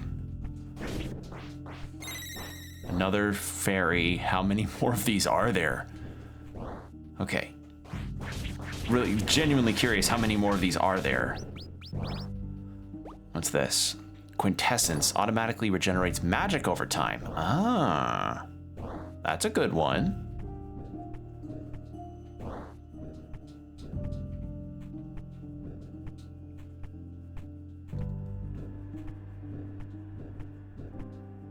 There we go. Oh, hey! There you are! Huh! Momo, we're surrounded by enemies. What are you two doing here? This is one of the most dangerous places you could have come to. And judging by your wounds, one bodyguard was not enough. I was so curious to explore this region and learn more about its history. I'd only read about the village of Maykan in a couple of books, and they didn't delve deep into it. Plus, I thought I should bring some sort of souvenir back home. A treasure to convince the nobles that my expedition had some merit to it. If I come back home empty-handed, chances are I will never set foot outside of the Karstian frontiers ever again. But it turns out we've been terribly outmatched. That's not exactly true. There's only so much you can accomplish with weapons made of steel. I'm sure you've seen that for yourself.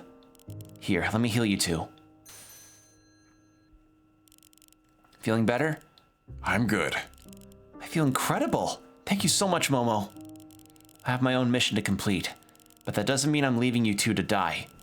Despite your travel experiences, please follow what I'm about to tell you. If you want to get out of here alive. Yes, ma'am. Wait here for a bit until an opening to escape presents itself. There was a red stone at the entrance of the village to protect it from harm. I remember that. Head in that direction to find the chief, Yuhia. She is somewhat friendly. And ask her to take you back to Koho. All right, the chief. We will do as you say. Thank you, priestess. Stay safe. I'll meet you later. Okay. Ah, yes. Gun. Yeah, it makes sense. Gun likely could not. Gun is good damage against suit of armor.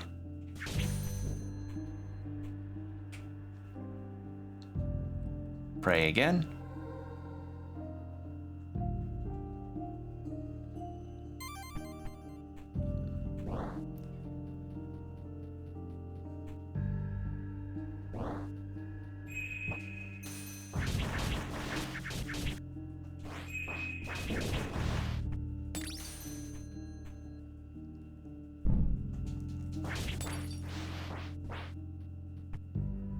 Thought so.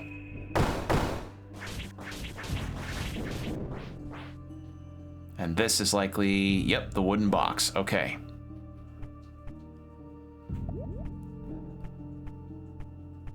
All right, we've gotten everything we needed from here. So then we can head back the way we came and give the box back to Yuhia.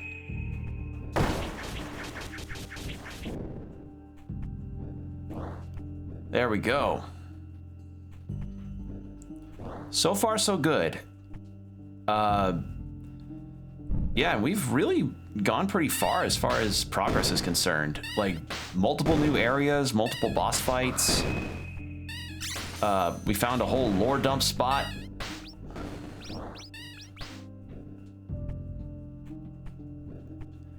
And I don't think we have every sigil, do we? No. We have 4 more remaining. That's pretty good, though. We've only 4 more? Really? Wow. Okay. Bong that. Fuck that guy.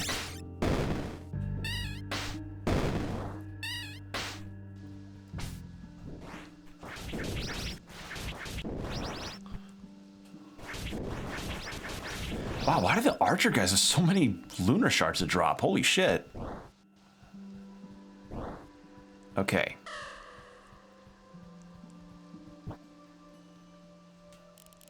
Here's the box you asked for.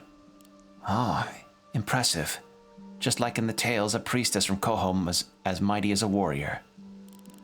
Glad to be of service. So, about this box, go ahead and open it. Ah, there's some parchment inside, a key, and a tiny rock. It's a stone called melodite. Or melodite. I will take it, and you can keep the rest. And windmill key. Do you know what these items are for? That's the key for the windmill's lever, I believe, and the map marks the location of another stone, the lunite. Those stones are of special significance to us. If you've met my retainer, Michi, show him that map. He's a pretty large cat who can take you to Lunite's location. Bring me that stone and you can have this one. A fair trade. I see. I'll let you know if I can get my hands on that. Well, Michi is that way, so we could just go that way.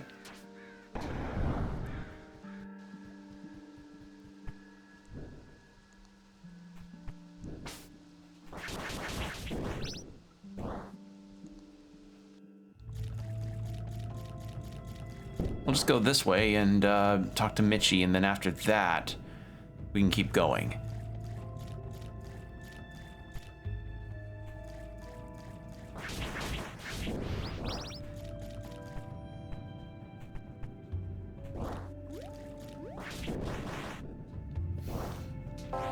We'll save.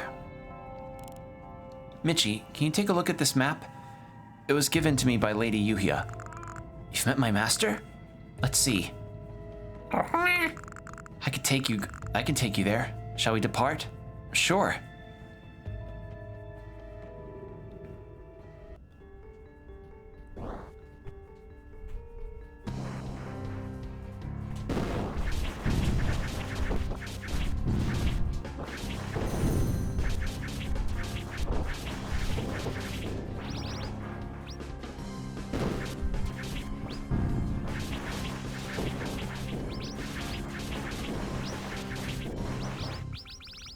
Wow, that easy? What? There, really, that easy? Huh. Return. Wow. That was very quick. All right.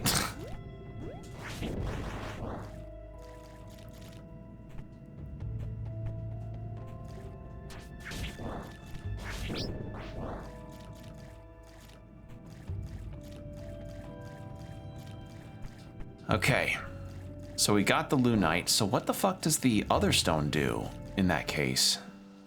'Cause I'm curious now.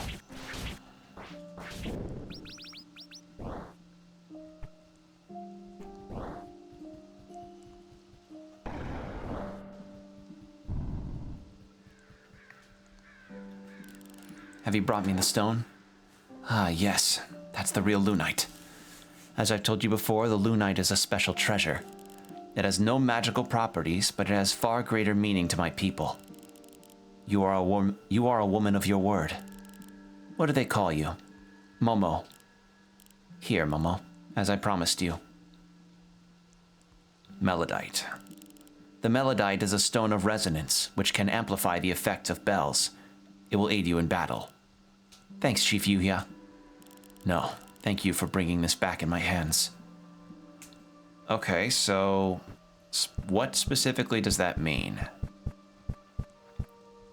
Lunar attunement, there it is. A relic from the people of Macon. The special gemstone permanently amplifies the curative power of the healing bell. Oh, that's lovely. I like that a lot. That's quite good. Okay, so now we'll just head back to where we were going.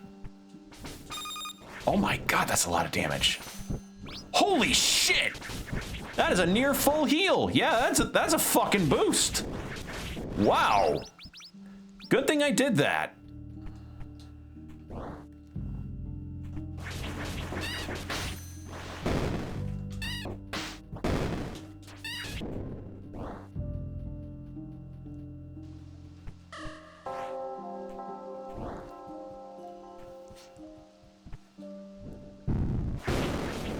There we go. And with that,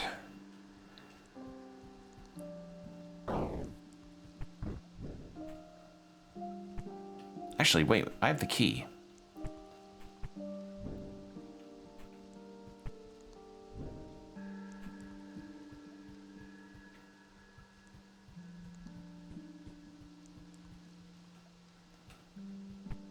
Can I get on top of this? I can.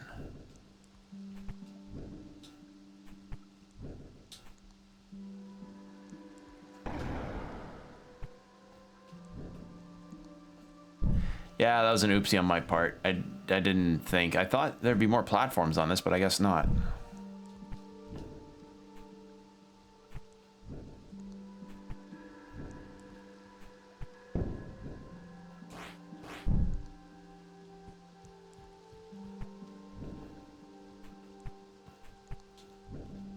Okay.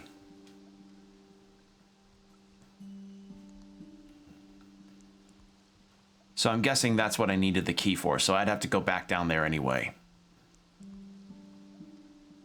So it's a good thing I did that, I suppose.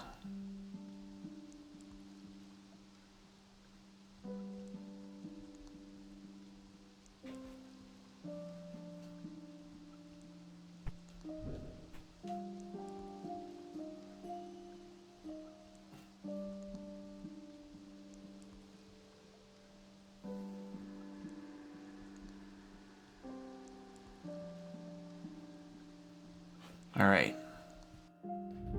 Sorry, I was making sure about something. I was checking something on my phone real quick. Okay. Oh, I noticed she has different animations for attacking in this form. That's cool.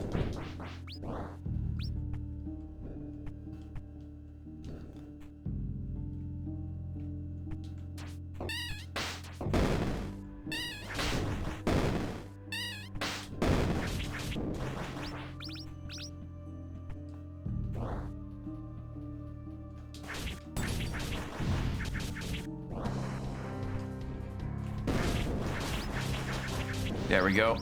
Also, ads are going to be starting in about 5 minutes as a heads up.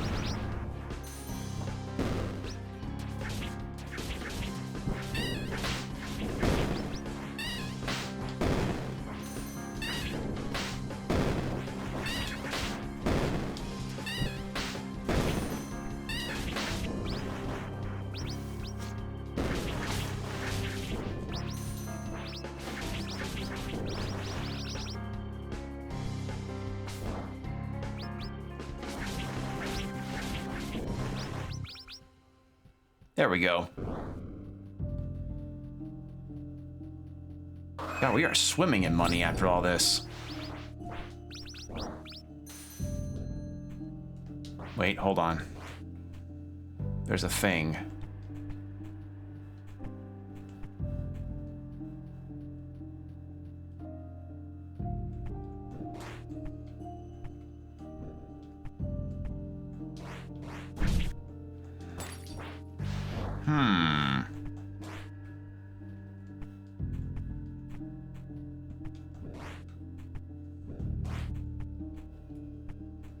There's a thing here and I'm trying to figure it out. Hold on.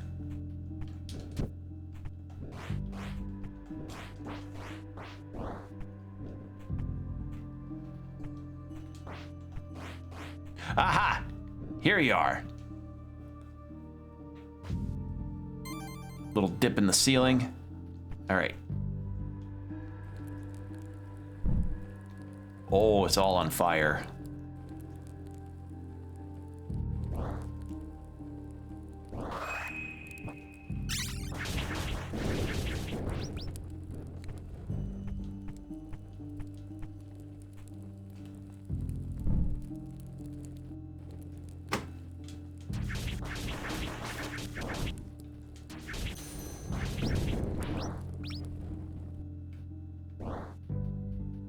Didn't even notice the sigil down here, but releases 3 arrows instead of just 1. Nice. Okay.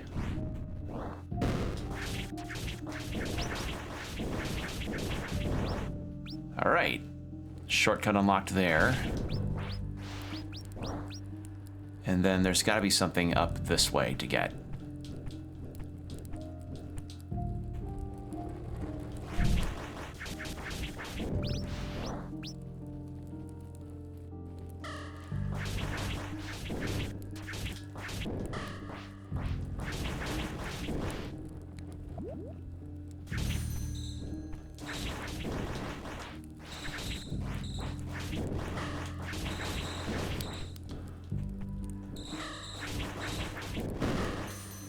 And is this going to be another fairy to get, or what? Let's see. It probably is, knowing... Yep. I'll keep going back and checking to see if I've reached another threshold. It's just, I'm shocked at how many fairies I've been finding, because I only needed a few to get to the upgrade I needed for the, for seeing in the dark.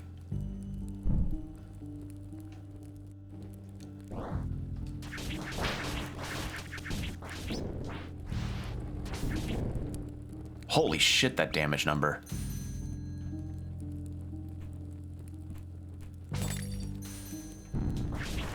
Yeah, you're not getting me, buddy. Nice try. Oh, those little fire guys! Little fire demons, they're so cute! They're just little guys. Look at them, they're just little guys.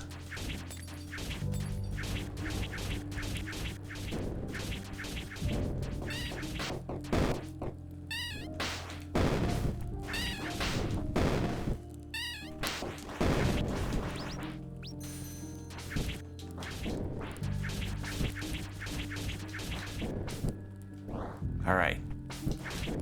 There. Oh, hold on. Then there's something down this way. Check that.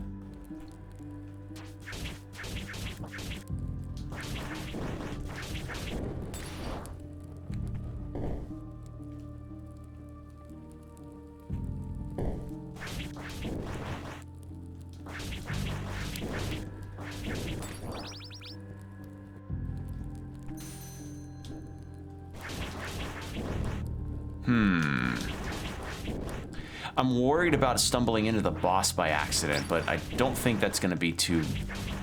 Probably shouldn't be too worried about that.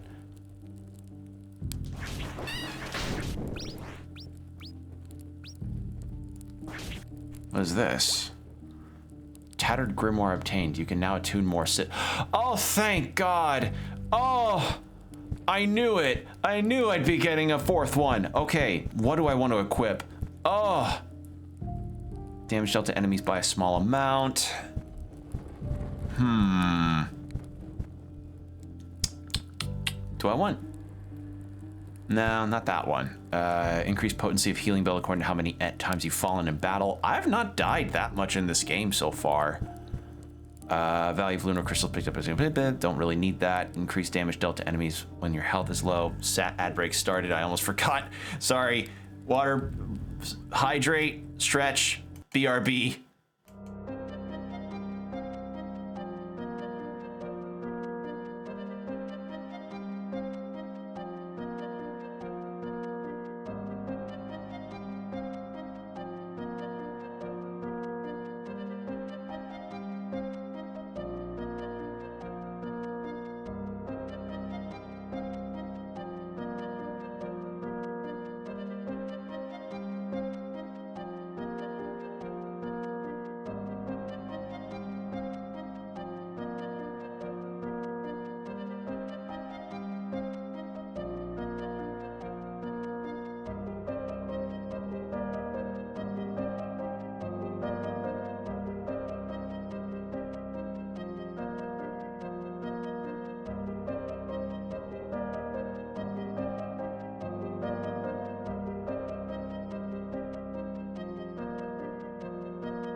And we're back. Thank you for your patience, everybody. So, as it turns out, I saw the achievements that I just got. I also got max friendship with Cereza, which indicates probably why I was able to buy as many of the sigils as I could from her. And also, I got all of the peaches in the game, so my stamina recovery is now as good as it could get. So, or as good as it can get. So, yeah, I mean, that's good to know. I'm progressing. I've got a lot of stuff.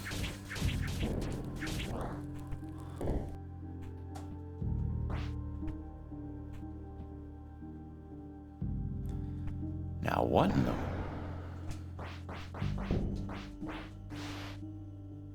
Oh, inspect. Nope.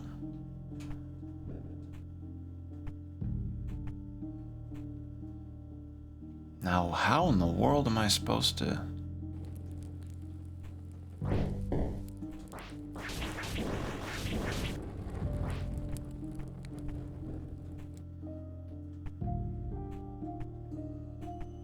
Probably a shortcut of some kind. Well, except... That's a conundrum. Interesting.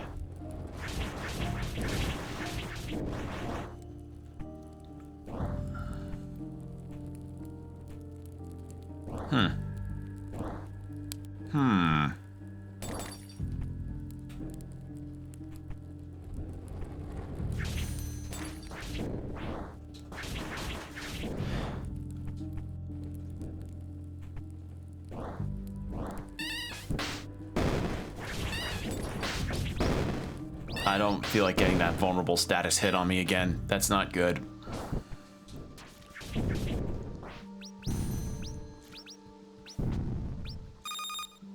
Oh, I see.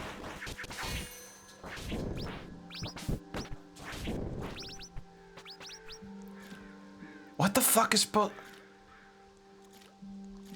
No, that's gonna bother the shit out of me until I figure out what it is. What is that? Like, that room just stopped. Like, it didn't...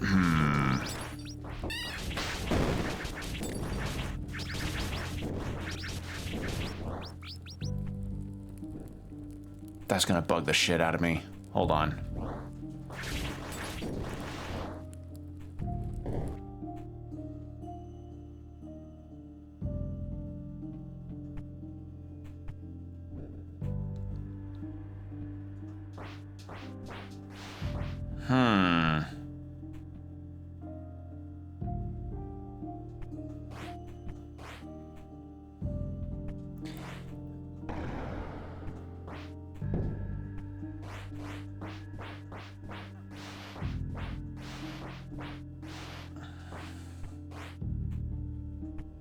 It may be an upgrade of some kind that I need, which I'd be shocked if I got this late into the game, but I mean, who knows?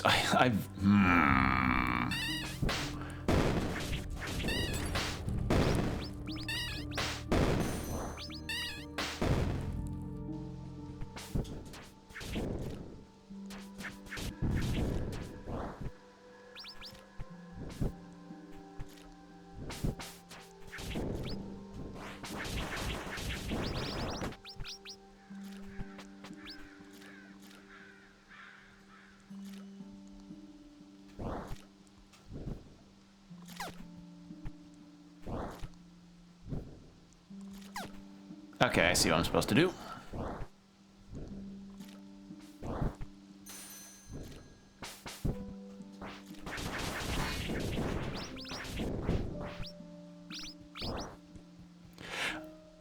Okay. All right, I see you. I see you, developer. I see you're a Berserk fan. Yeah, I see you.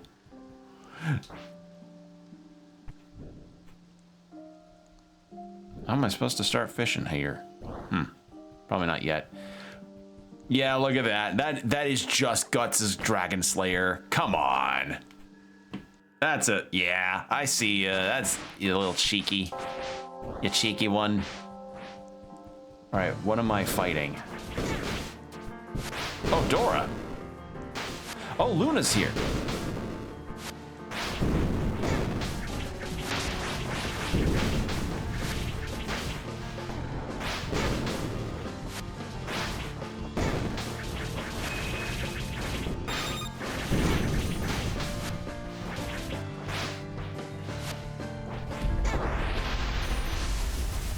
What the fuck? Oh, hello, what? You still stand? Very well.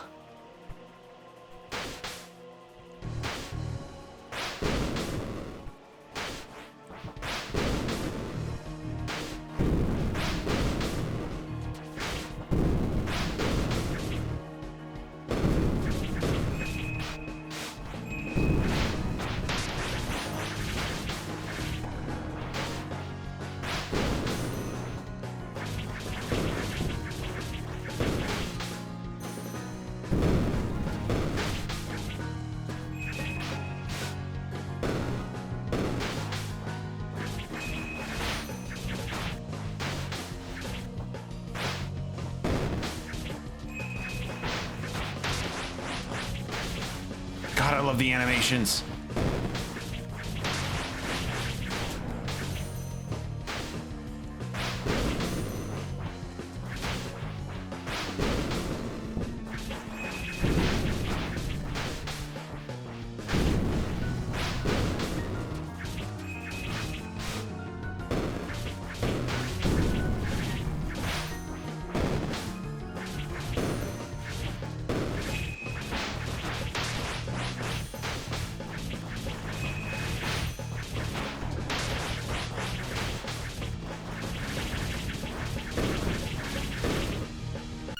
Oh, I got too antsy. Oh. See the damage laid out there, though? Holy shit. Okay. Fun fight, though.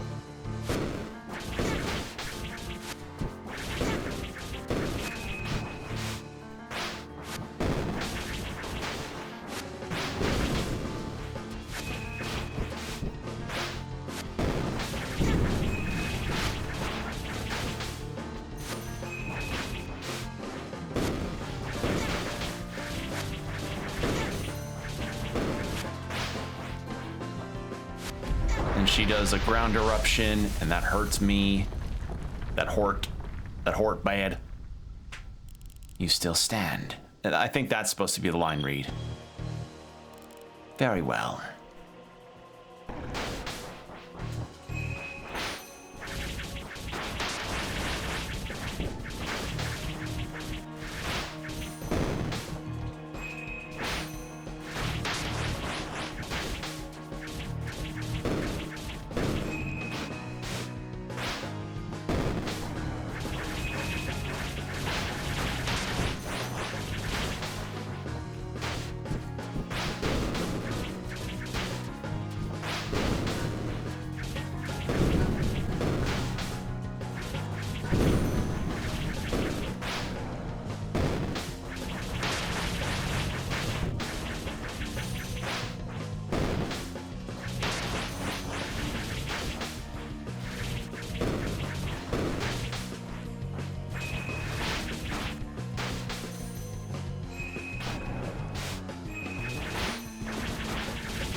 There we go.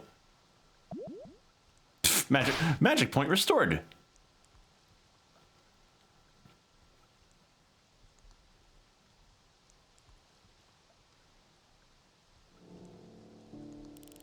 I've had enough of you.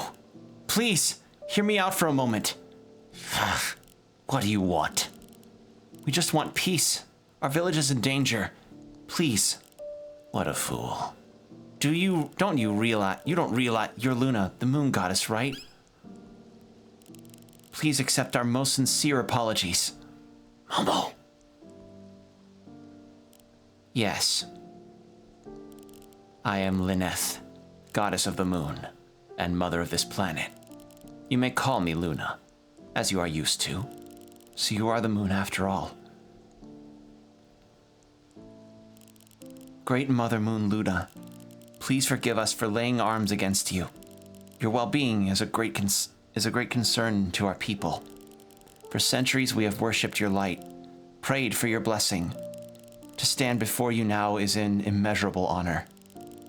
Allow us to assist you in any way we can, and apologies for completely bodying you with my new Shonen Power upgrade. Assist?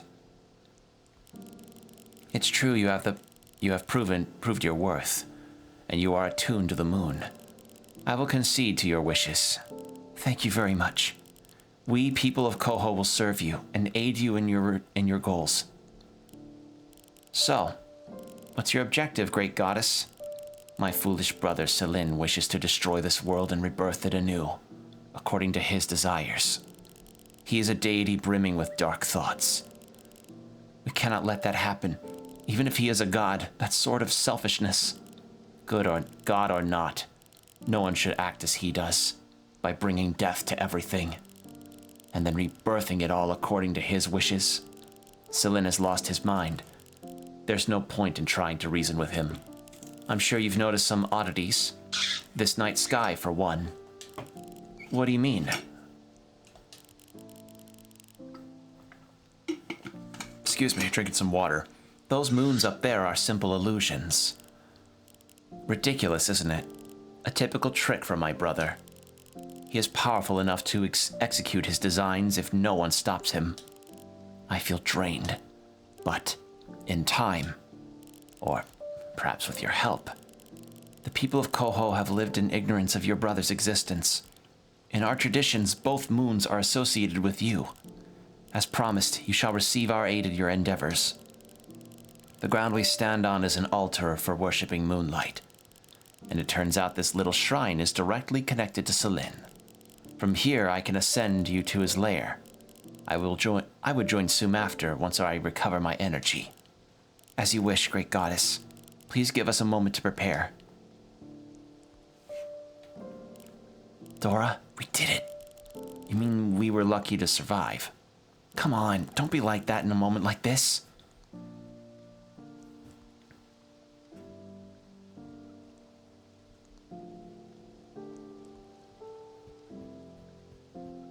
Alright, well, here's Mitchie. I'm guessing that was to indicate how we were supposed to get the other upgrade.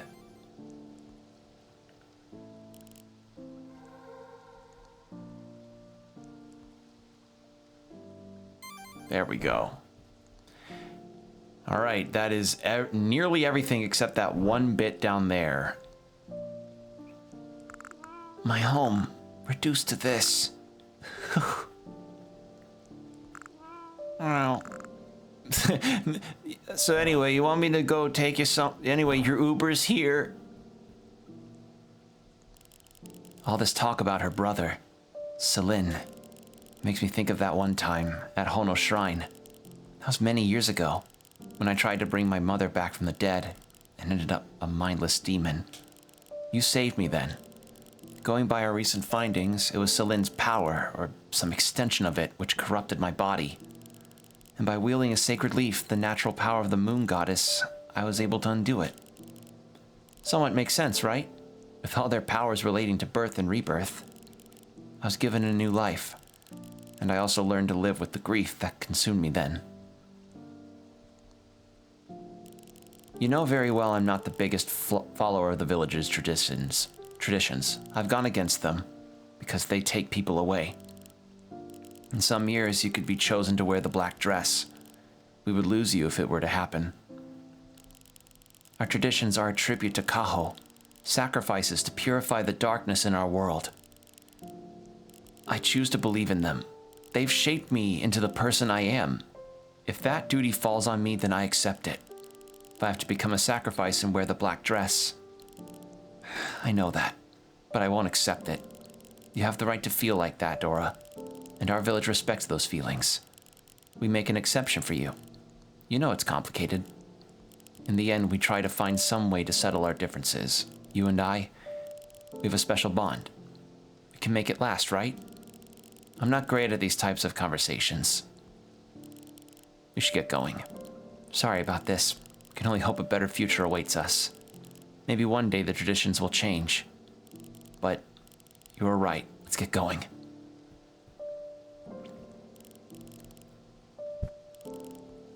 I got knocked out and my head is still spinning. So that cat, she is the moon goddess.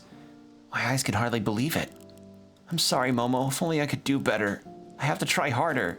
Listen, Cereza, you're doing great. None of this is easy for any of us.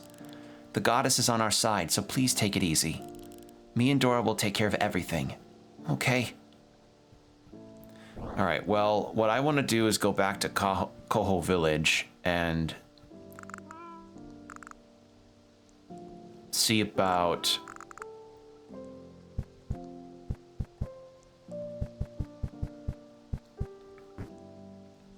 the spot we were in, and the archaeologist, see what she's up to.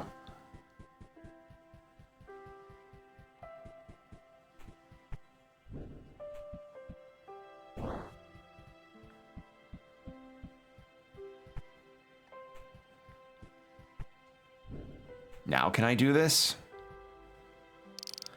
No. What? No, not at all. Ah, come on. Jeez. Okay. Well, I can't... Well, that one passageway down all the way here is... I can't figure out... There's no route to it. There's no route under it at all. It's just... And I tried attacking the walls, the ceiling, arrows, everything, and it wouldn't work. So... all that's left, I guess, is just to move forward. Because I got nothing else I can really do. Well, actually, hold on. Eastern Ward.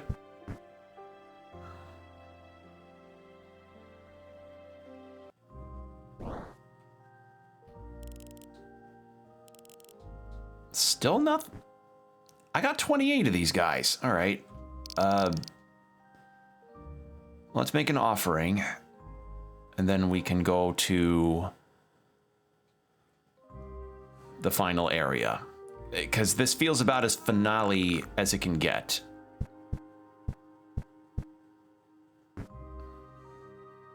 Also, I like that it's got its own special icon on the map. The lunar point here. Alright, so we'll bong.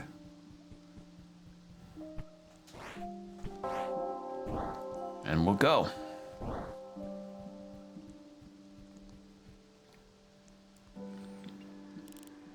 Lyneth, the moon goddess. Only you and the red-haired girl should ascend to Selin's lair. You both seem strong enough to survive in his presence. Right. I will go first and scout the area. How's that? As you wish. Dora, I'm counting on you for backup. We both know you probably won't need any.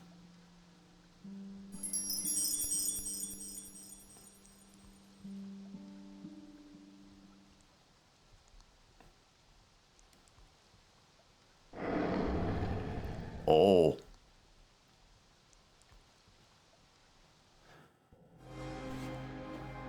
Fountain of Rebirth. God, this game is so cool looking.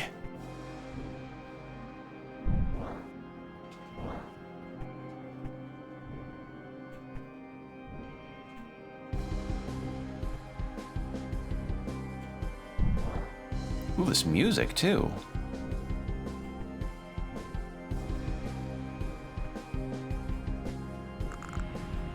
My sister, where are you?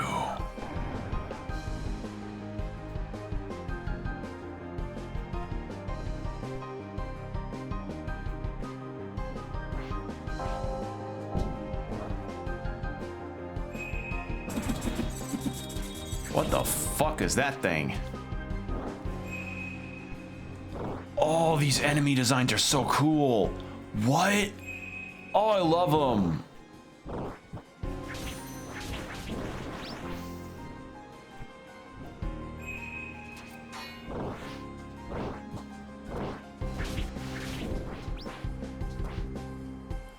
No secrets here.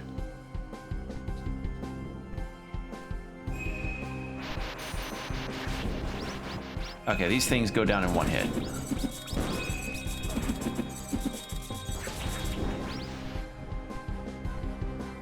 What is this? Dusty Grimoire obtained. You can now attune another. Oh, so I could do 5 now? All right. Wait, did I not equip another? Oops. All right, well, I want to add in...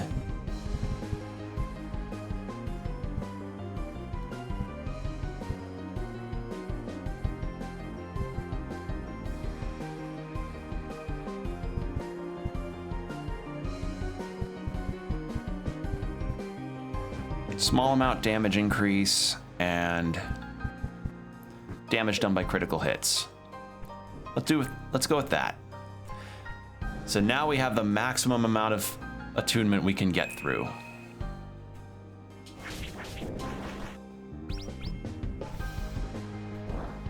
We are now set.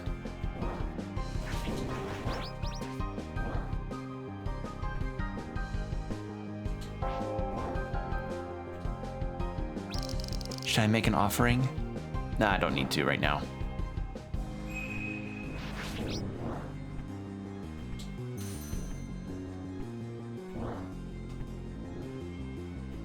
I like this music too. This has just been a really good game throughout, honestly.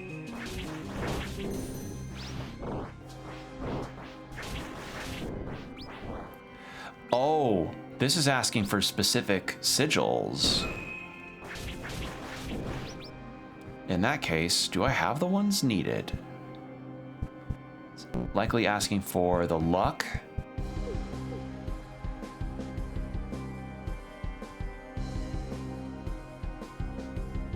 The 3 of Swords, and probably the skull one. This one? No.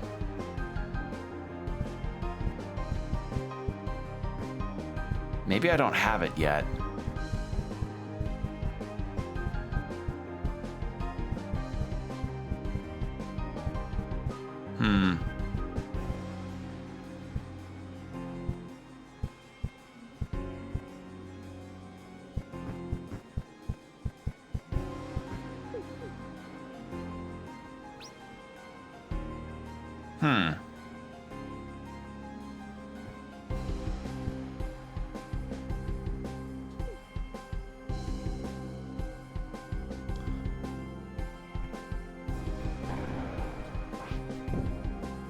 Well, what's the what else? What other skull thing could it be?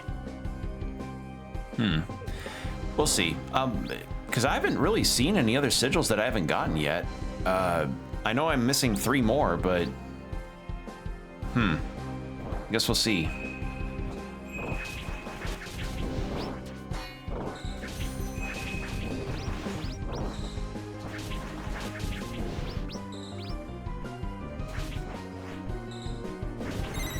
Another fucking fairy. Oh my god. Wow. That's a lot of them. Okay. That's 29, I think. This is getting pretty comical, truth be told.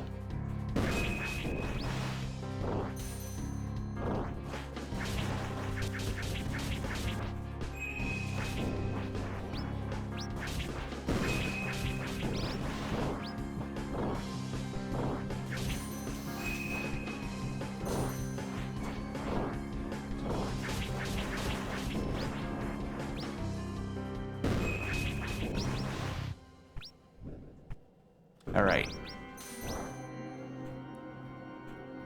Yeah, we're about as kitted out as we could be against this whole area.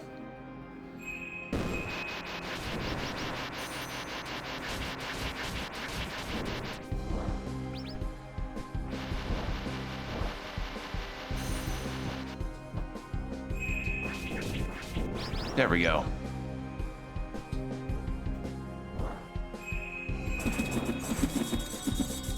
Oh, right, I was out of stamina. That's why I couldn't dodge. Oops. Okay.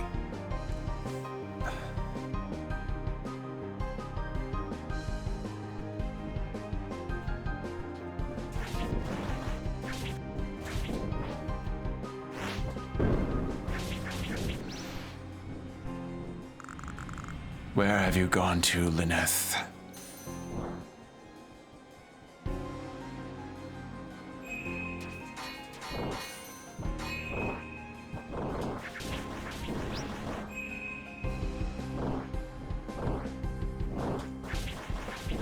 Okay, got that. Magic. Oh no.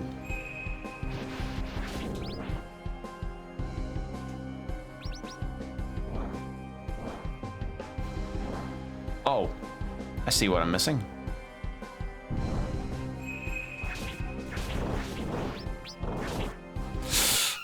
That's not good. Oh, that was bad. Okay. All right, note to self, don't walk over that again.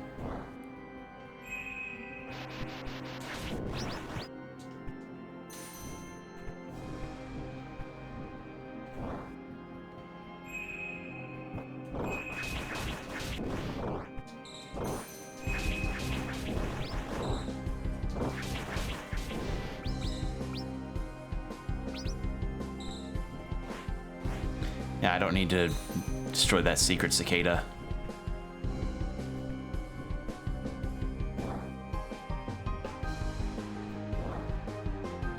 Okay.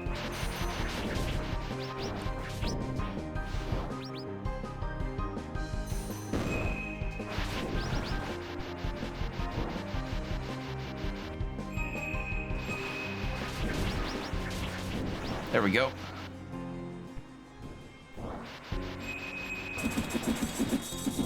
Beautiful dodges. Okay. There we go.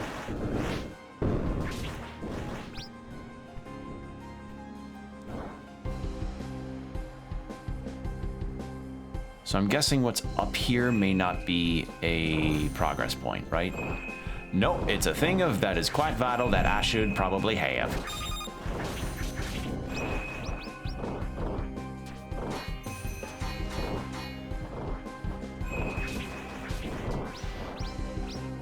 But I also need to grab this too.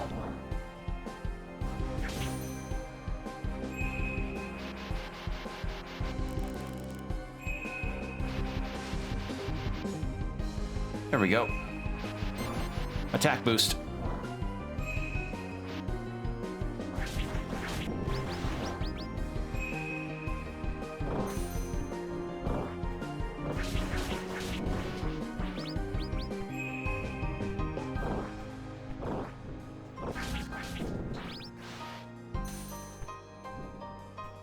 And then another one.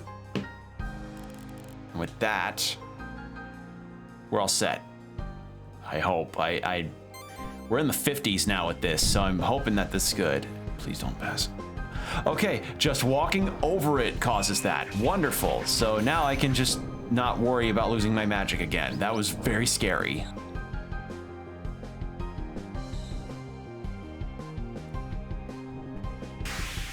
Wait, what the fuck?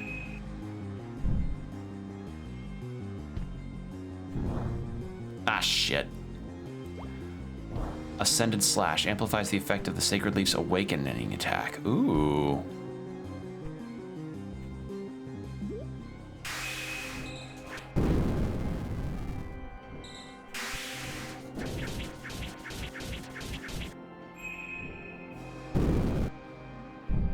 Ah, shit. You know, it'd be lovely if this thing dropped some damn magic for me. Please? Alright, how about instead I just do...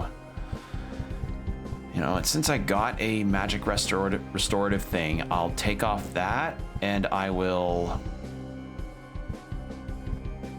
Where was the magic one? Where was the magic one? Quintessence, there we go. And then I can change out my companion's Ducky, because I think it's funny.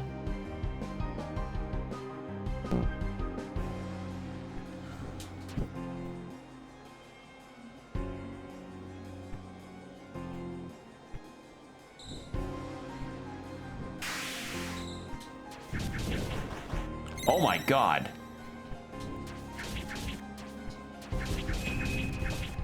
Alright, it was another fairy. Okay, fine. Okay.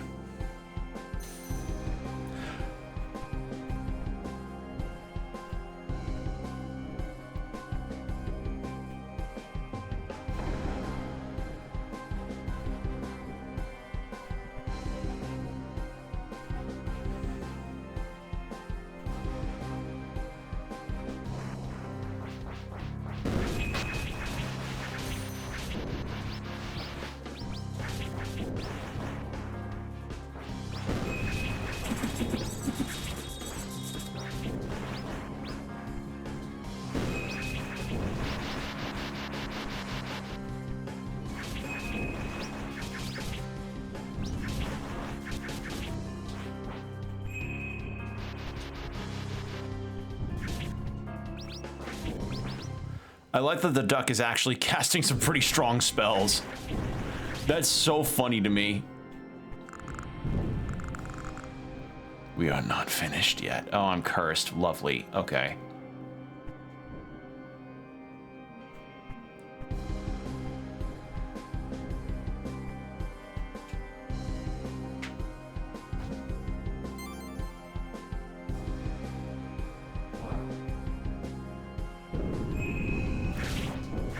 Ooh, I like this goat enemy.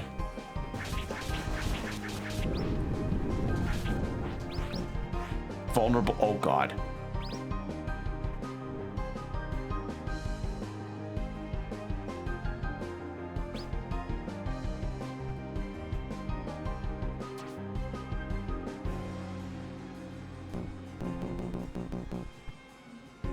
Please, can this curse status ailment go away? Please?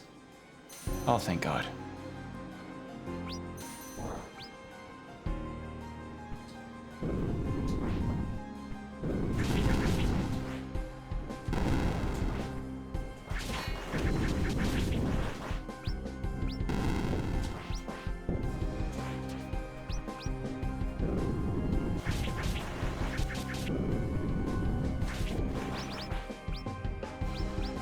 Okay.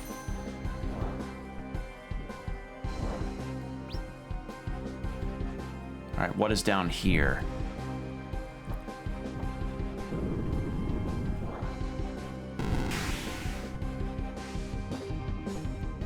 Another sigil.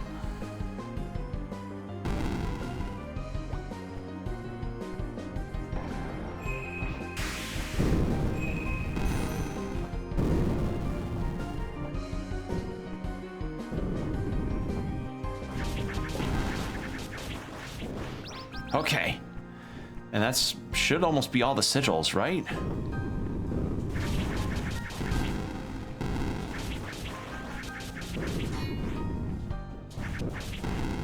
I don't need to be here.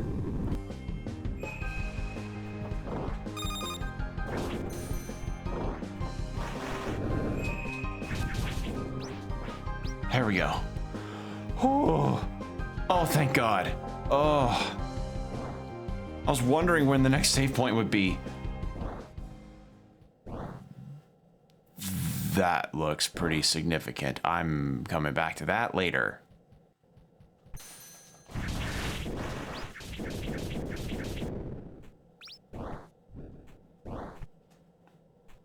Okay, to the right this time. I don't think the music's intended to be gone like this. Oops.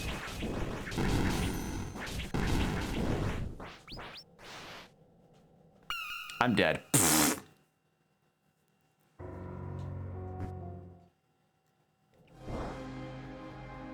Yeah, I don't think the music was intended to stay gone like that while, you know, I was in that room.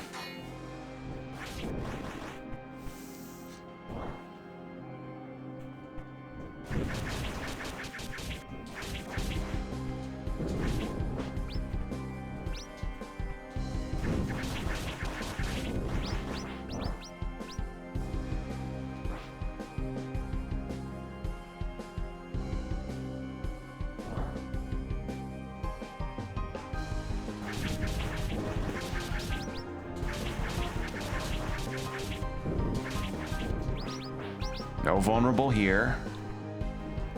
And then we're gonna head to the right this time. I want to explore everything just to see if I can get that final sigil. Maybe I can finally solve that puzzle. Oh my God, we just obliterated the poor fucker. He had no chance. Holy shit.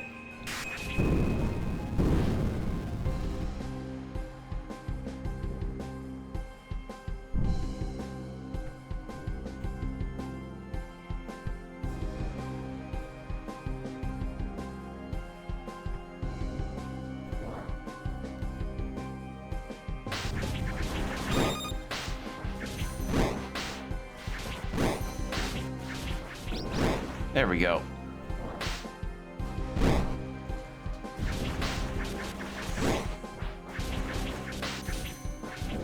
There we go. Wow, there's a lot. And I'm not even sure if that final, like, big basin was where the boss would be. It just, the music went completely dead silent there, and I was like, what the fuck? For all I know, it could have been like a mini boss or something.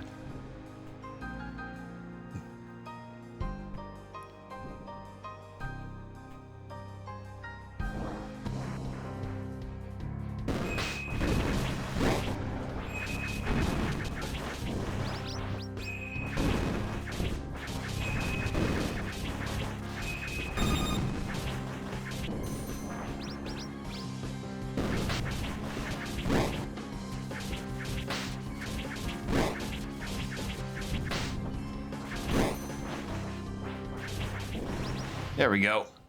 Yeah, this magic heal is really good. I like this. This is a good one. Another? Okay, so maybe it's a boss rush? Is that what I'm dealing with here? Oh. Not a boss rush, just... Oh. What the fuck? How am I supposed to...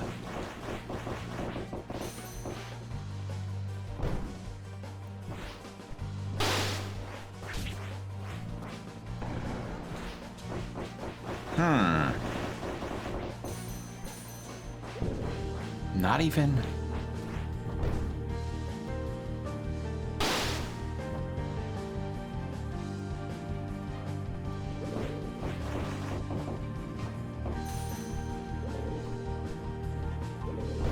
Oh, I think I see. Oh. Oh.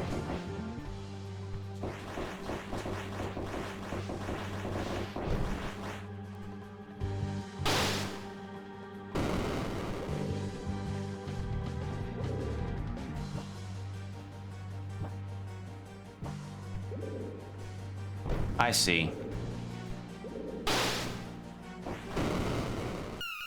Yep, I get it now. Should have healed before I went down there, but yep, I see. That's how this works.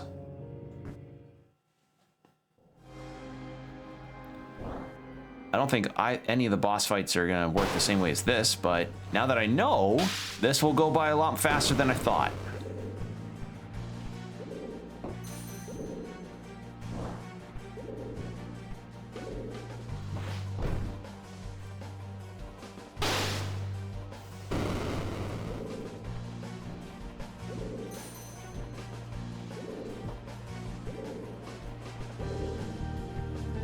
There we go.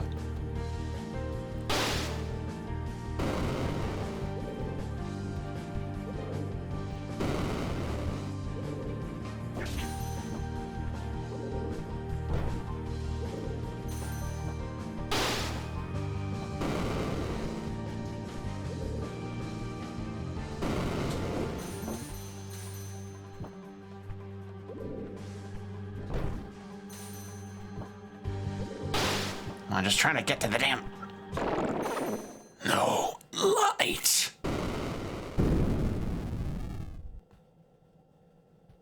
The Moongate's weaken. The Moongate weakens. Okay. So I need to fight these guys, and then that's when we can get to the final fight. All right, good to know. I was so confused. I was like, wait a second, can I only damage it in my... Can I only damage the boss in my powered up form? No, I was wrong. I just needed to pick up his fireballs around him. Play 52 pickup with his fire.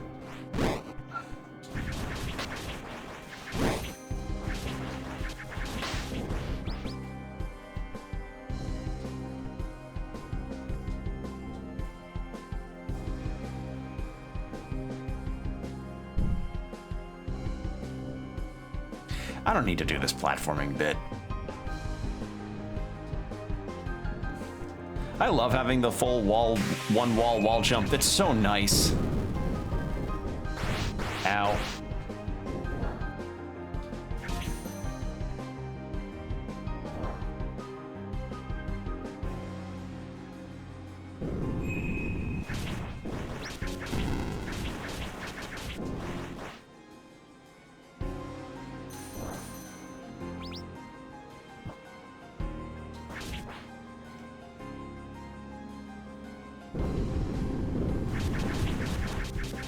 All right, I don't need to be in this either.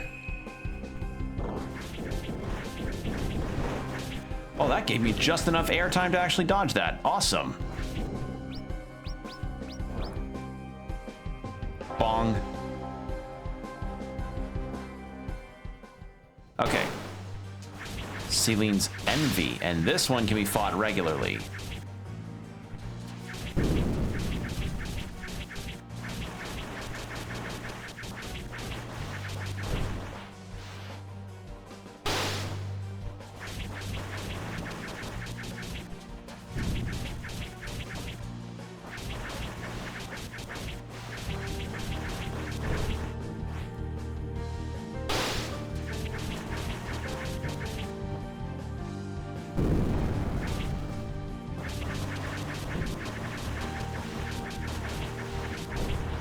Yeah, this is pretty good.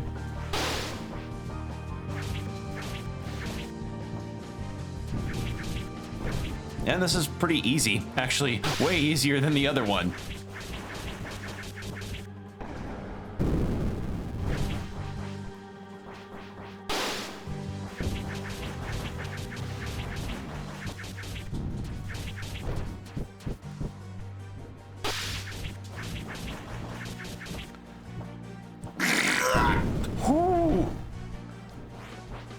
Oh, just made that.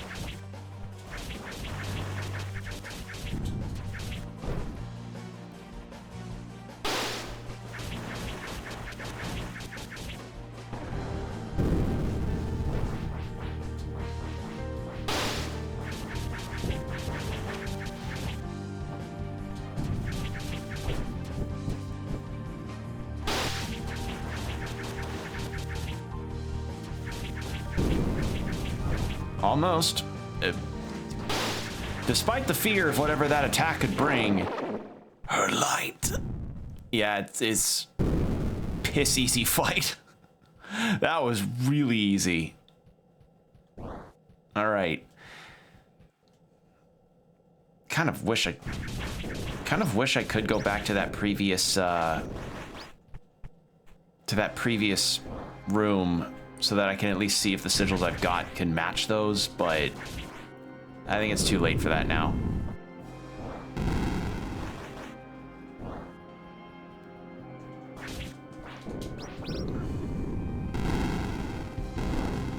All right, up we go this time.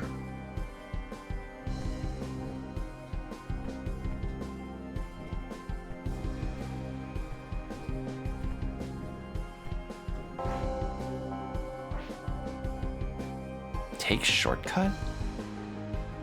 Oh, ask and ye shall fucking receive. Thank you, game. Oh my god. Oh, that is fucking amazing. Thank you. Oh, wonderful. That's so great. I appreciate that immensely. 'Cause like I was fearing, like, oh Christ, do I have to backtrack like all around the side of this castle like before? No. Oh, I'm so happy. Okay, so let's try that, and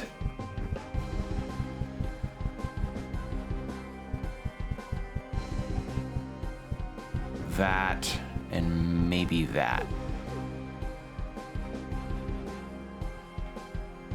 No? It's definitely...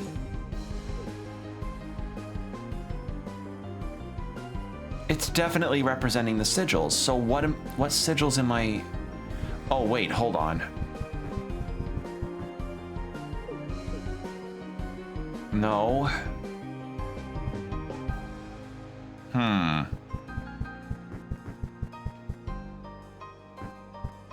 Very bizarre.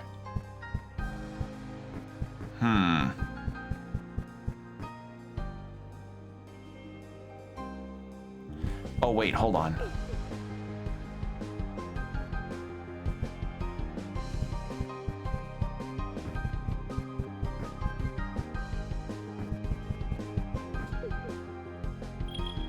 Oh, I had the wrong leaf one. I thought it was the clover. I was wrong. Oops. Okay. Now we're good. I'm only missing one sigil and then we're set. And that one. And we got a new companion. Is the nun who I think it is? Yep, the nun is also from Momodora Reverie of the Moonlight. The only companion that isn't a Momodora Reverie of the Moonlight reference so far is just the Dora one. But yeah, we got him. We got that one. Yay, finally. Oh my god.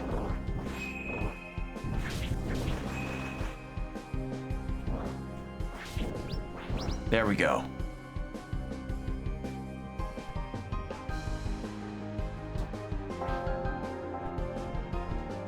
And Dora's here now. Hello, Momo. Guess what? Something prevents us from progressing. What a bother. We don't have it easy lately. Oh well. I guess the only option is to look around for a solution. So, in other words, fight a bunch of mini-bosses.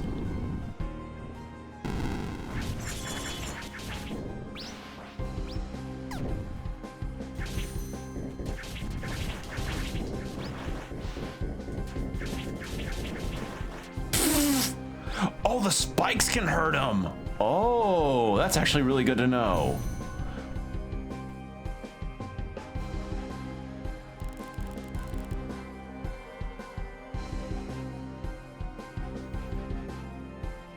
Okay, more power.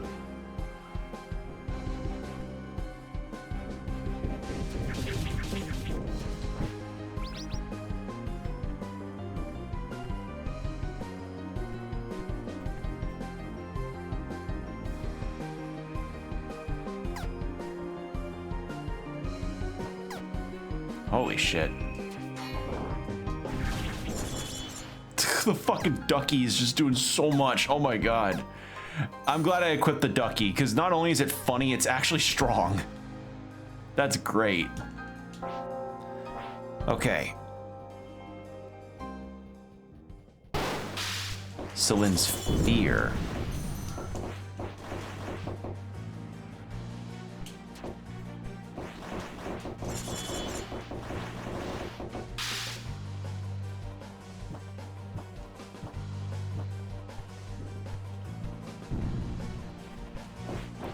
Oh, it gradually gets...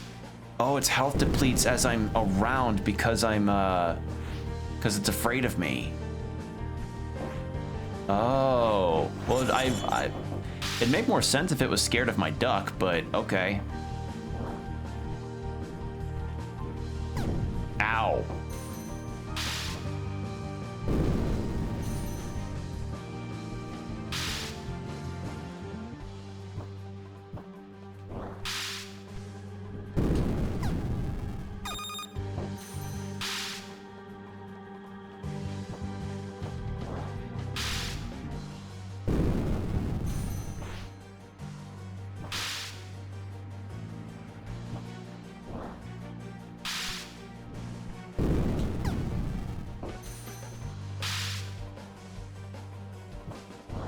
Almost. Just gotta last a little longer. Good. There. And everything must end. Can this attack go away, please? Thank you. All right, and that should be one more. Oh, I thought they'd go away if I... Okay.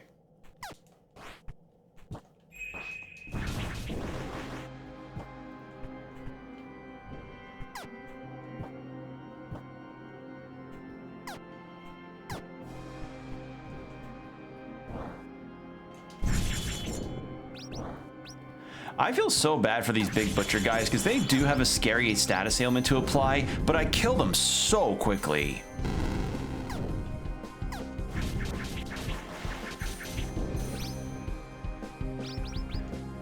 And my ducky also helps. All right. Bong.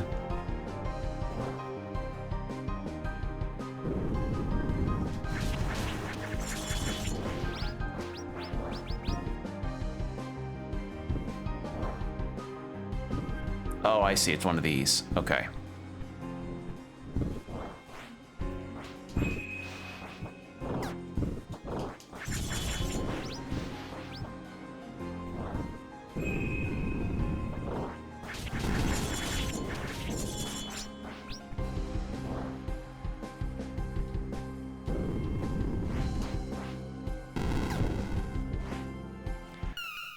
Okay, that vulnerability strikes a little stronger than I thought.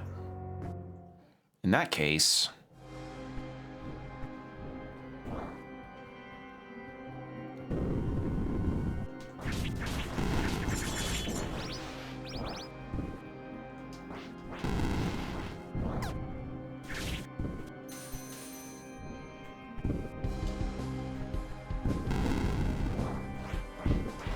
Whoa, how the... Wait, hold on. I'm getting hit from across the screen. Whoa!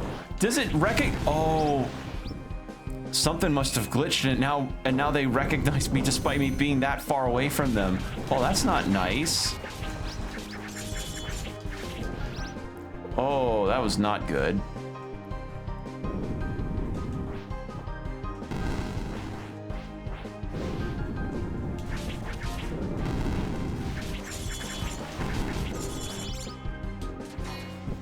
All right, fuck this. All right, just whack that belt, and here we are.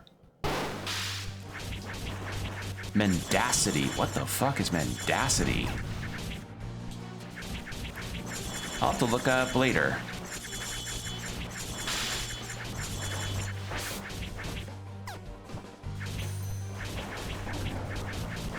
Yeah, there's a whale on him. Oh my god. Oh my god.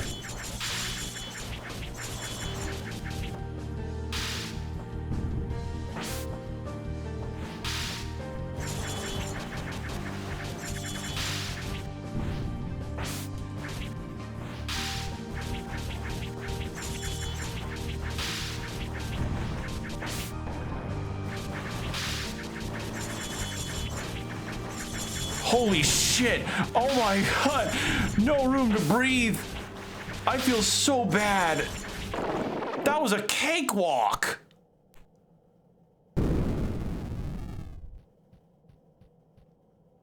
Oh! Honestly, I feel really bad after doing that. Holy shit. Yeah, that felt cruel.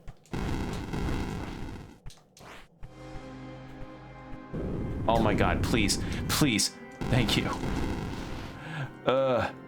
Double jump making me reach too far.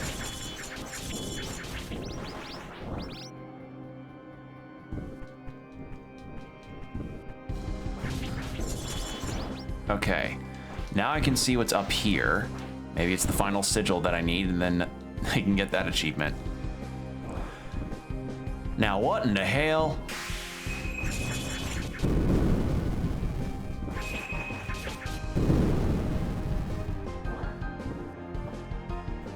Okay, not the final sigil, but this works too.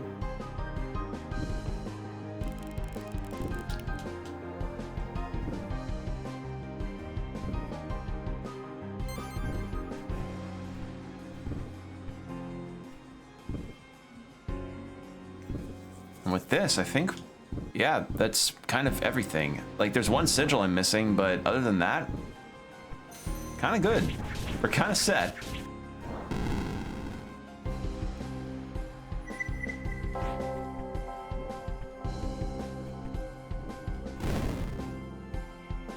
All right, make sure all my sigils are nearly all. Oh, God, I'm really missing just one.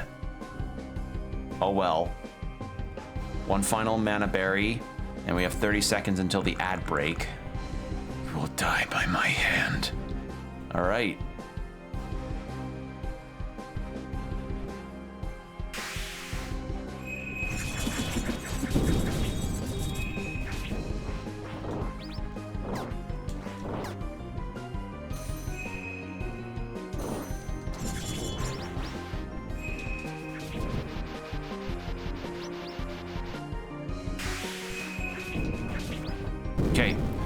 Well, ad break's about to start, so I'll go ahead and turn on the BRBs. So take these next 3 minutes, get yourself some water, stretch, whatever you need to do, and we'll be right back.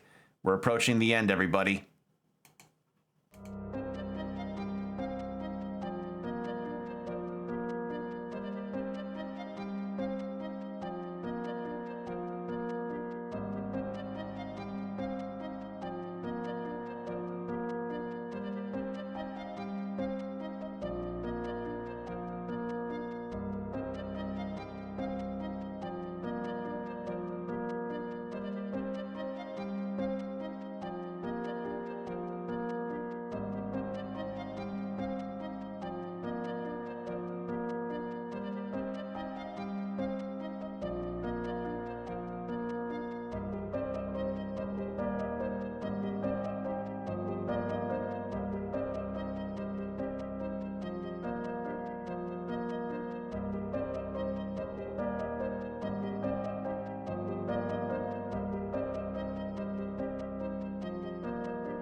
And we're back. All right, sorry for the extra long break there, but we're back in the action and seeing the achievement list. Yeah, I've gotten every Lily, every magic boost, every health boost. I didn't see if I got every fairy though. So, oh, I can't. Of course, X can't wall jump off it. Okay.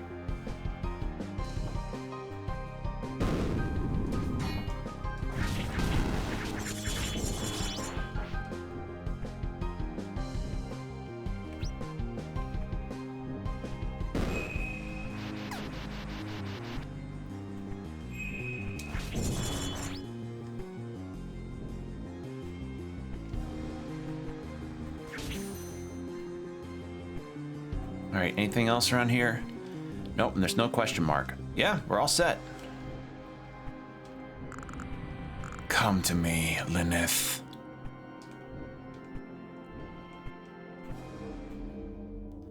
Now, what does this shortcut take me to?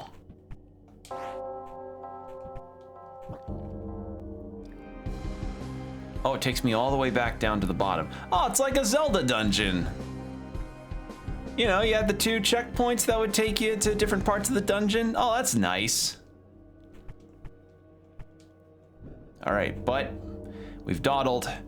Not complete, considering I'm missing 1 sigil, but honestly, there's not much else to really do, so let's do this. Like, this is about as final as we can get. Return to nothing. Moon God Selin, first invocation.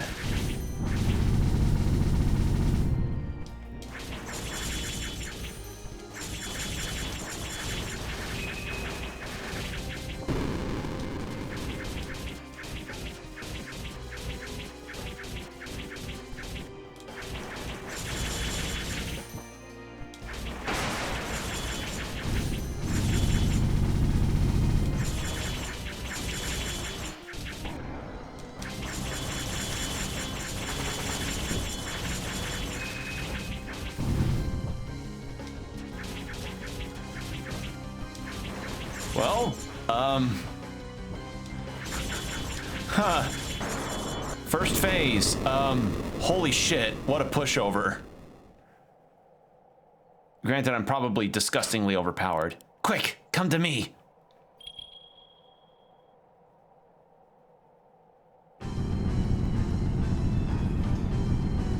All right, what's this final design?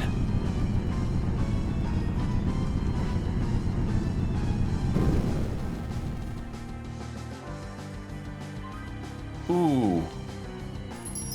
I'll leave the rest to you. Please defeat my brother.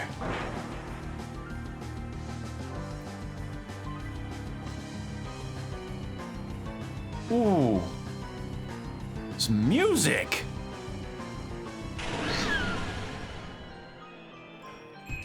Yo.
Is that it?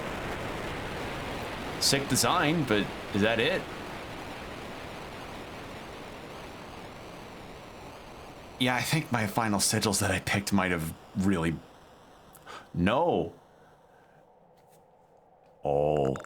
I'm Selin, Moonlight Reborn. By my hand you shall fall.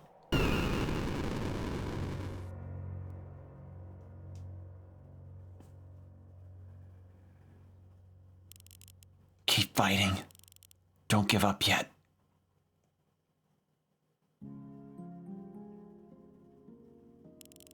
The people of my village, they need me.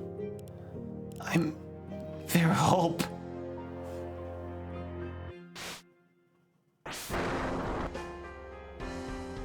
Ah, took the eye. Finish him off, Momo.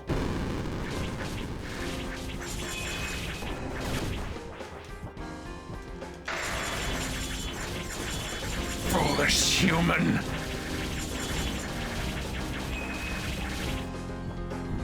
Ooh, this music. This game's OST is fucking fire.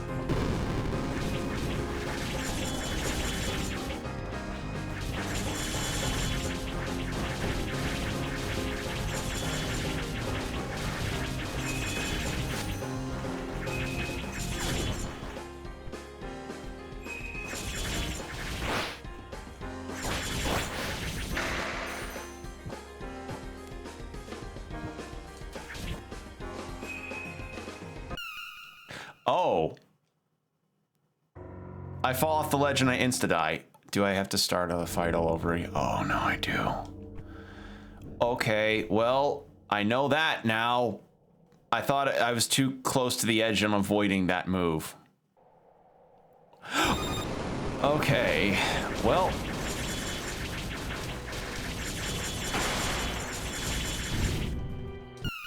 Okay, wait. Oh. It did the one hit. Okay. Wow, that sucks. I was on the final phase and everything, and I just bungled it right there. I just stubbed my toe right at the ending.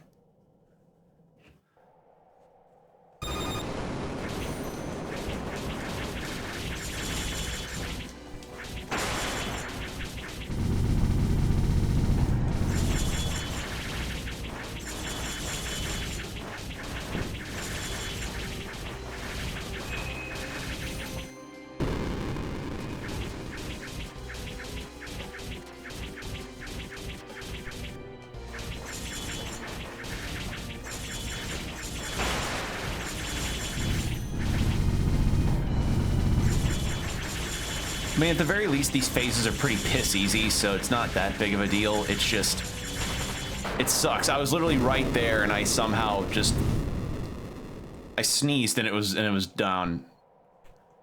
Oh well.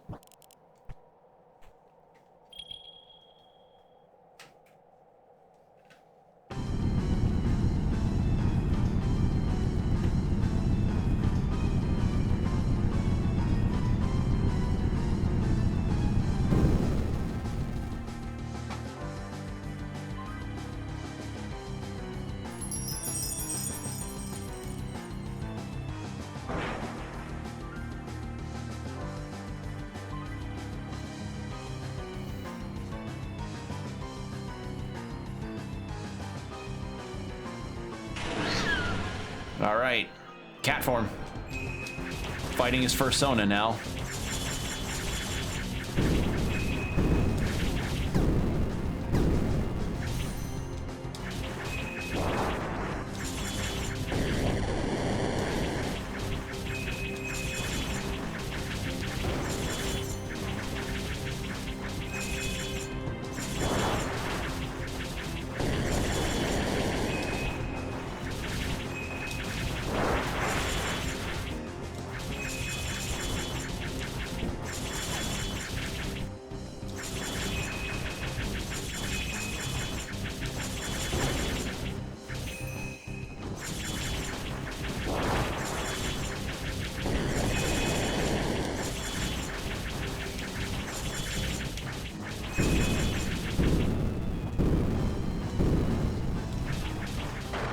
Well, that was, there we go, another easy phase.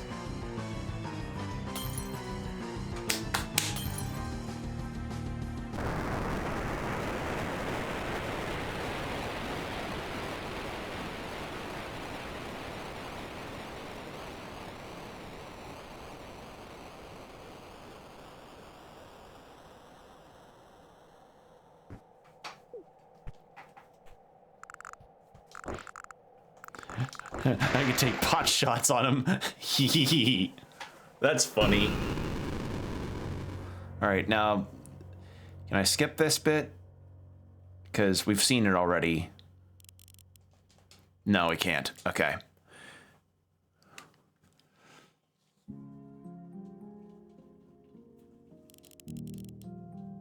Yeah, we've seen this. The people of my village. The people of my village were we're pooling money for a PS5 together. I must win so that I can see Clive's fat tits.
Holy shit.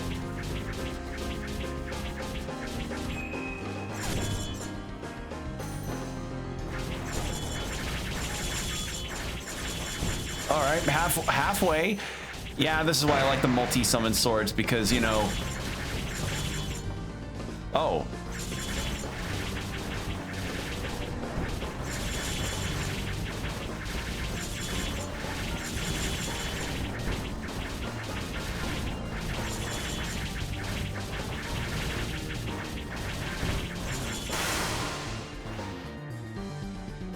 Okay, that's a pretty anime moment.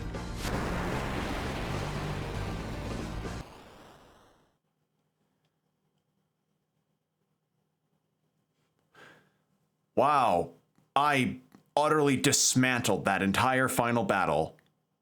Holy shit.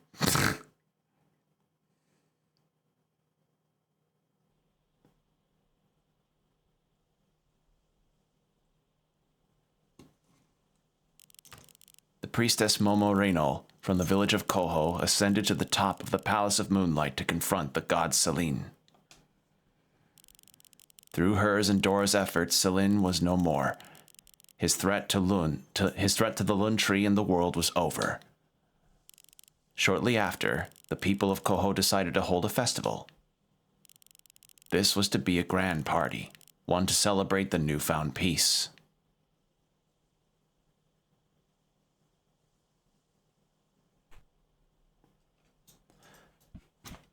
Oh, we survived?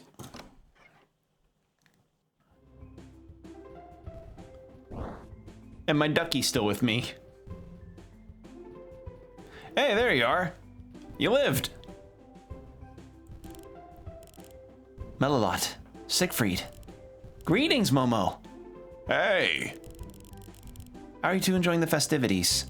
We're having lots of fun. I love this beverage. Bubbly milk, right? Mm-hmm. So, will you both be returning to Karst soon? No way!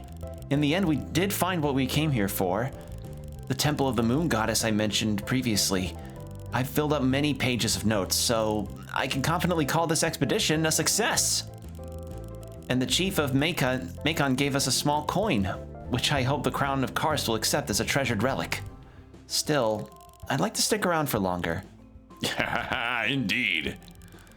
There is always more to be found. Things I promised myself I'd look into, should the opportunity present itself. Miss Melilot, Princess awaits their return. The princess? Do you mean Aerie? Yes. How's she doing? It's been years since we last met. Princess Aerie has been a great ruler, leading Karst to a new era of peace. And on the side, she has become a formidable warrior as well. The princess has fully mastered the techniques of the Knights of Kashias? I do have a recent photograph of her. A photo what? Ta-da! This photograph was taken just before we left home. Aww! Whoa, she looks gorgeous. She absolutely does. I'm sure Princess Aerie would love for you to visit her. Perhaps I should. And when you do, me and my sister will personally show you around. There's lots to see in Karst City. I look forward to that, Melilot. Thank you. No. We are the ones who should be thanking you. Without your help, this expedition would have been a massive failure. Here, take this. It's a relic from my land. I carry this around per tradition, but it has no real use to me. Okay, thanks. No problem. All right, and that's research topics, but of course we still haven't found anything on giant winged lizards or the sun-worshipping tribes of Eos at the heart of Ishlith. Excuse me?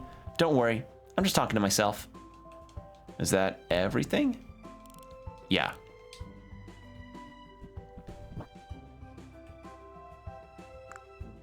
It's far from over. No, Uncle, we've already won. The village is safe.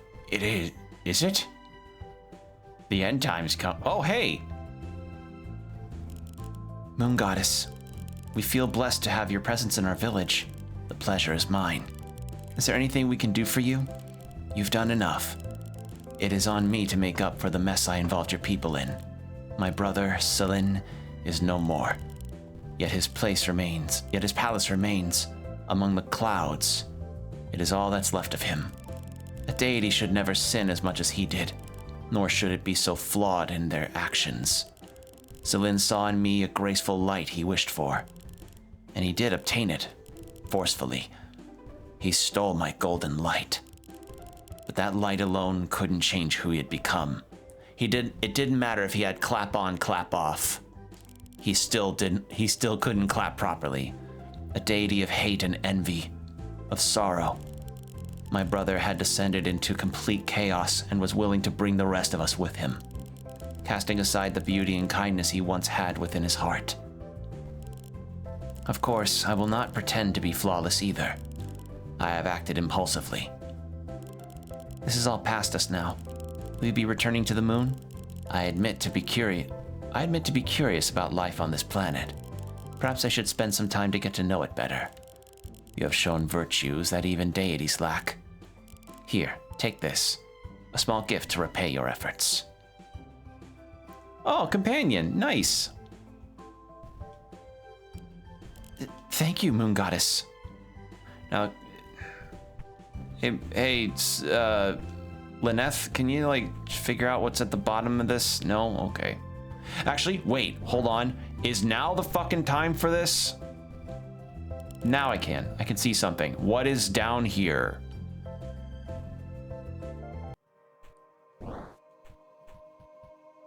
Paul? Hello, this is Paul. Thanks for making it all the way here. Hope you had a great time playing the game.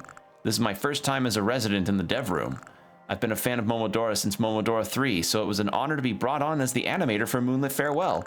With Moonlit Farewell, the series continued on from Reverie under the Moonlight's detailed pixel art style, so I had some big shoes to fill when it came to the animation. I know that Rudum's artwork has a lot of fans, so I hope I did justice with my animations. We tried really hard to match and improve on the level of quality that Rudum's artwork has, with more frames and bigger sprites. When I was brought on, Redden immediately made me animate a really big sprite and told me this is about as big as it will get. But then he kept making bigger and bigger sprites, for all the bosses anyway. I can't believe how big some of these are. Some of them really made both of us go, can we really do this? Anyway, don't let me keep you. Thank you so much for playing the game. Hope to see you again in the future. Aww. PKBT. Oh, hey, I'm in the middle of writing my line for the dev room. Surely I'll say something different the next time you talk to me. Perchance. Oh, hey, okay. So this is a dev room. Okay, so I was kind of right. That would be like a post spot. Welcome to the developers room. Meet the team behind Momodora Moonlit Farewell. Hey there, I'm Ardeen? Ardeen? I think it's Ardeen. I hope you enjoyed Moonlit Farewell. I'm so tired. Maybe now I can rest for a bit. And who are you? Boo. NK. Yeah, so sure enough. Still haven't completed the map though, because there's that one extra spot that I couldn't really wrap my finger around. But our worries are finally over. Momo, once again, you are the heroine of our people. All right. Hey man, you okay? Oh, I can still teleport on the map? Really? Yeah, the only question mark left on the map is that one area in the destroyed village. Yes, yes, my dear. As I keep telling you, our good girls took care of the situation. Everything is good now. I can finally rest then. And then... You girls have done it. Everyone is safe. And you've earned some rest.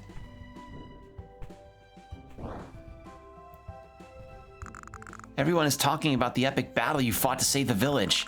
That's my life goal, to be the village's hero one day, just like you are. Well, if there's another game, maybe. How's she doing? Thanks to you, our people are safe from danger. Once again, sis, once again, your efforts keep us protected. You make our family and our people proud. May the children of tomorrow look to you and see a guiding light of hope and bravery. Your words mean a lot, Nana. My sister, thank you very much. Aw.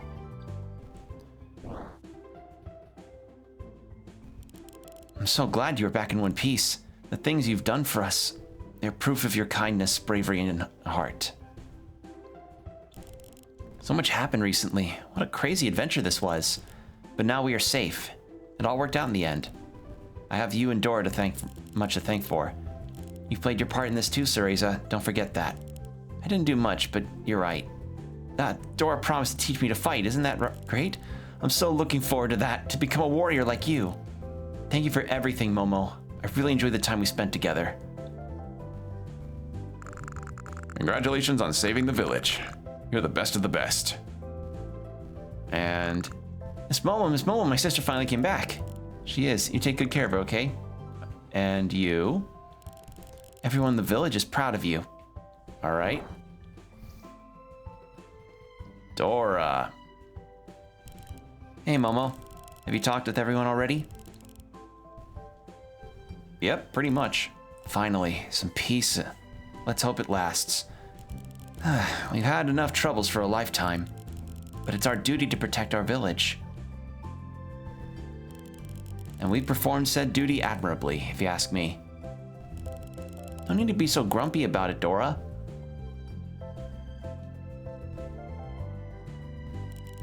Our fight is finally over. Everyone is celebrating. You should get in the mood too. I guess. Listen, starting tomorrow, we'll both get well-deserved rest. It'll be great to heal your wounds. Rest, huh? You know what? That sounds pretty good to me. That's the spirit.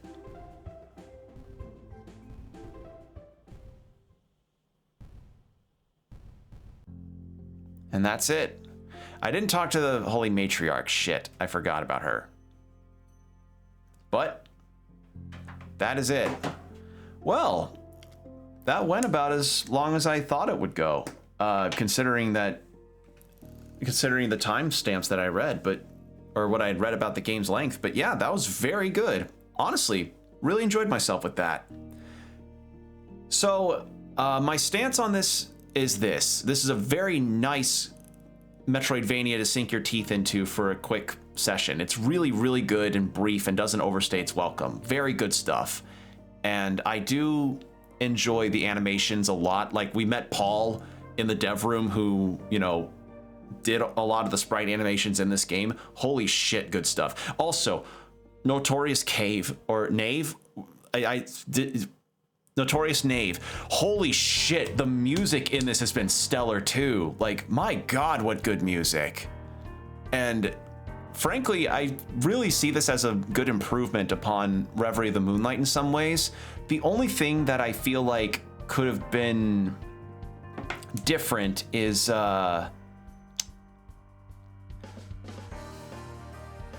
probably just some issues with some of the grammar and sentence structure. That's kind of it on that front. And maybe having a map legend of some, like a little descriptor thing in the notes about what status ailments did what.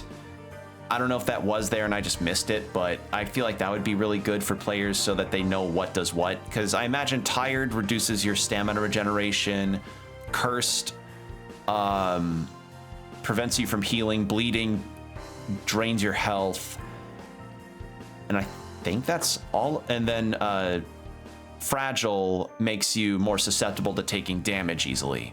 So that's what I could gather, but I feel like having some kind of descriptor in the notes would be helpful. But in general, this has made me curious about trying the other Momodora games in the future, because Reverie of the Moonlight was awesome, and I really liked that one a lot. And this one was really awesome too, and I enjoyed this plenty. And I don't know, it's got me curious to try the other ones now, especially since the former games just got put into the credits here. So yeah, very curious to give those a try. So with that said, that's it. That's Momodora Moonlit Farewell. Hopefully you all enjoyed this playthrough. I honestly enjoyed this a lot. as I said, I love getting to explore Metroidvanias and giving them a try across different types. And a lot of these indie Metroidvanias have just been wonderful.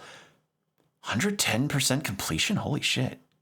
And try to experience from a new save file. Okay. But... oh, hello. The fuck? Hello? My, if it isn't the heroine of Coho in the flesh. I don't believe we are acquainted. I'm an old friend of the matriarch. Call me Oliveria. Word of your deeds spreads fast throughout the lands, so I've come to meet the great heroine. Is that so? Will you indulge me for a bit? Sure. Very well. You see, I'm a magician. I can take you to a special place, a realm of illusions where you will be able to relive the battles you fought.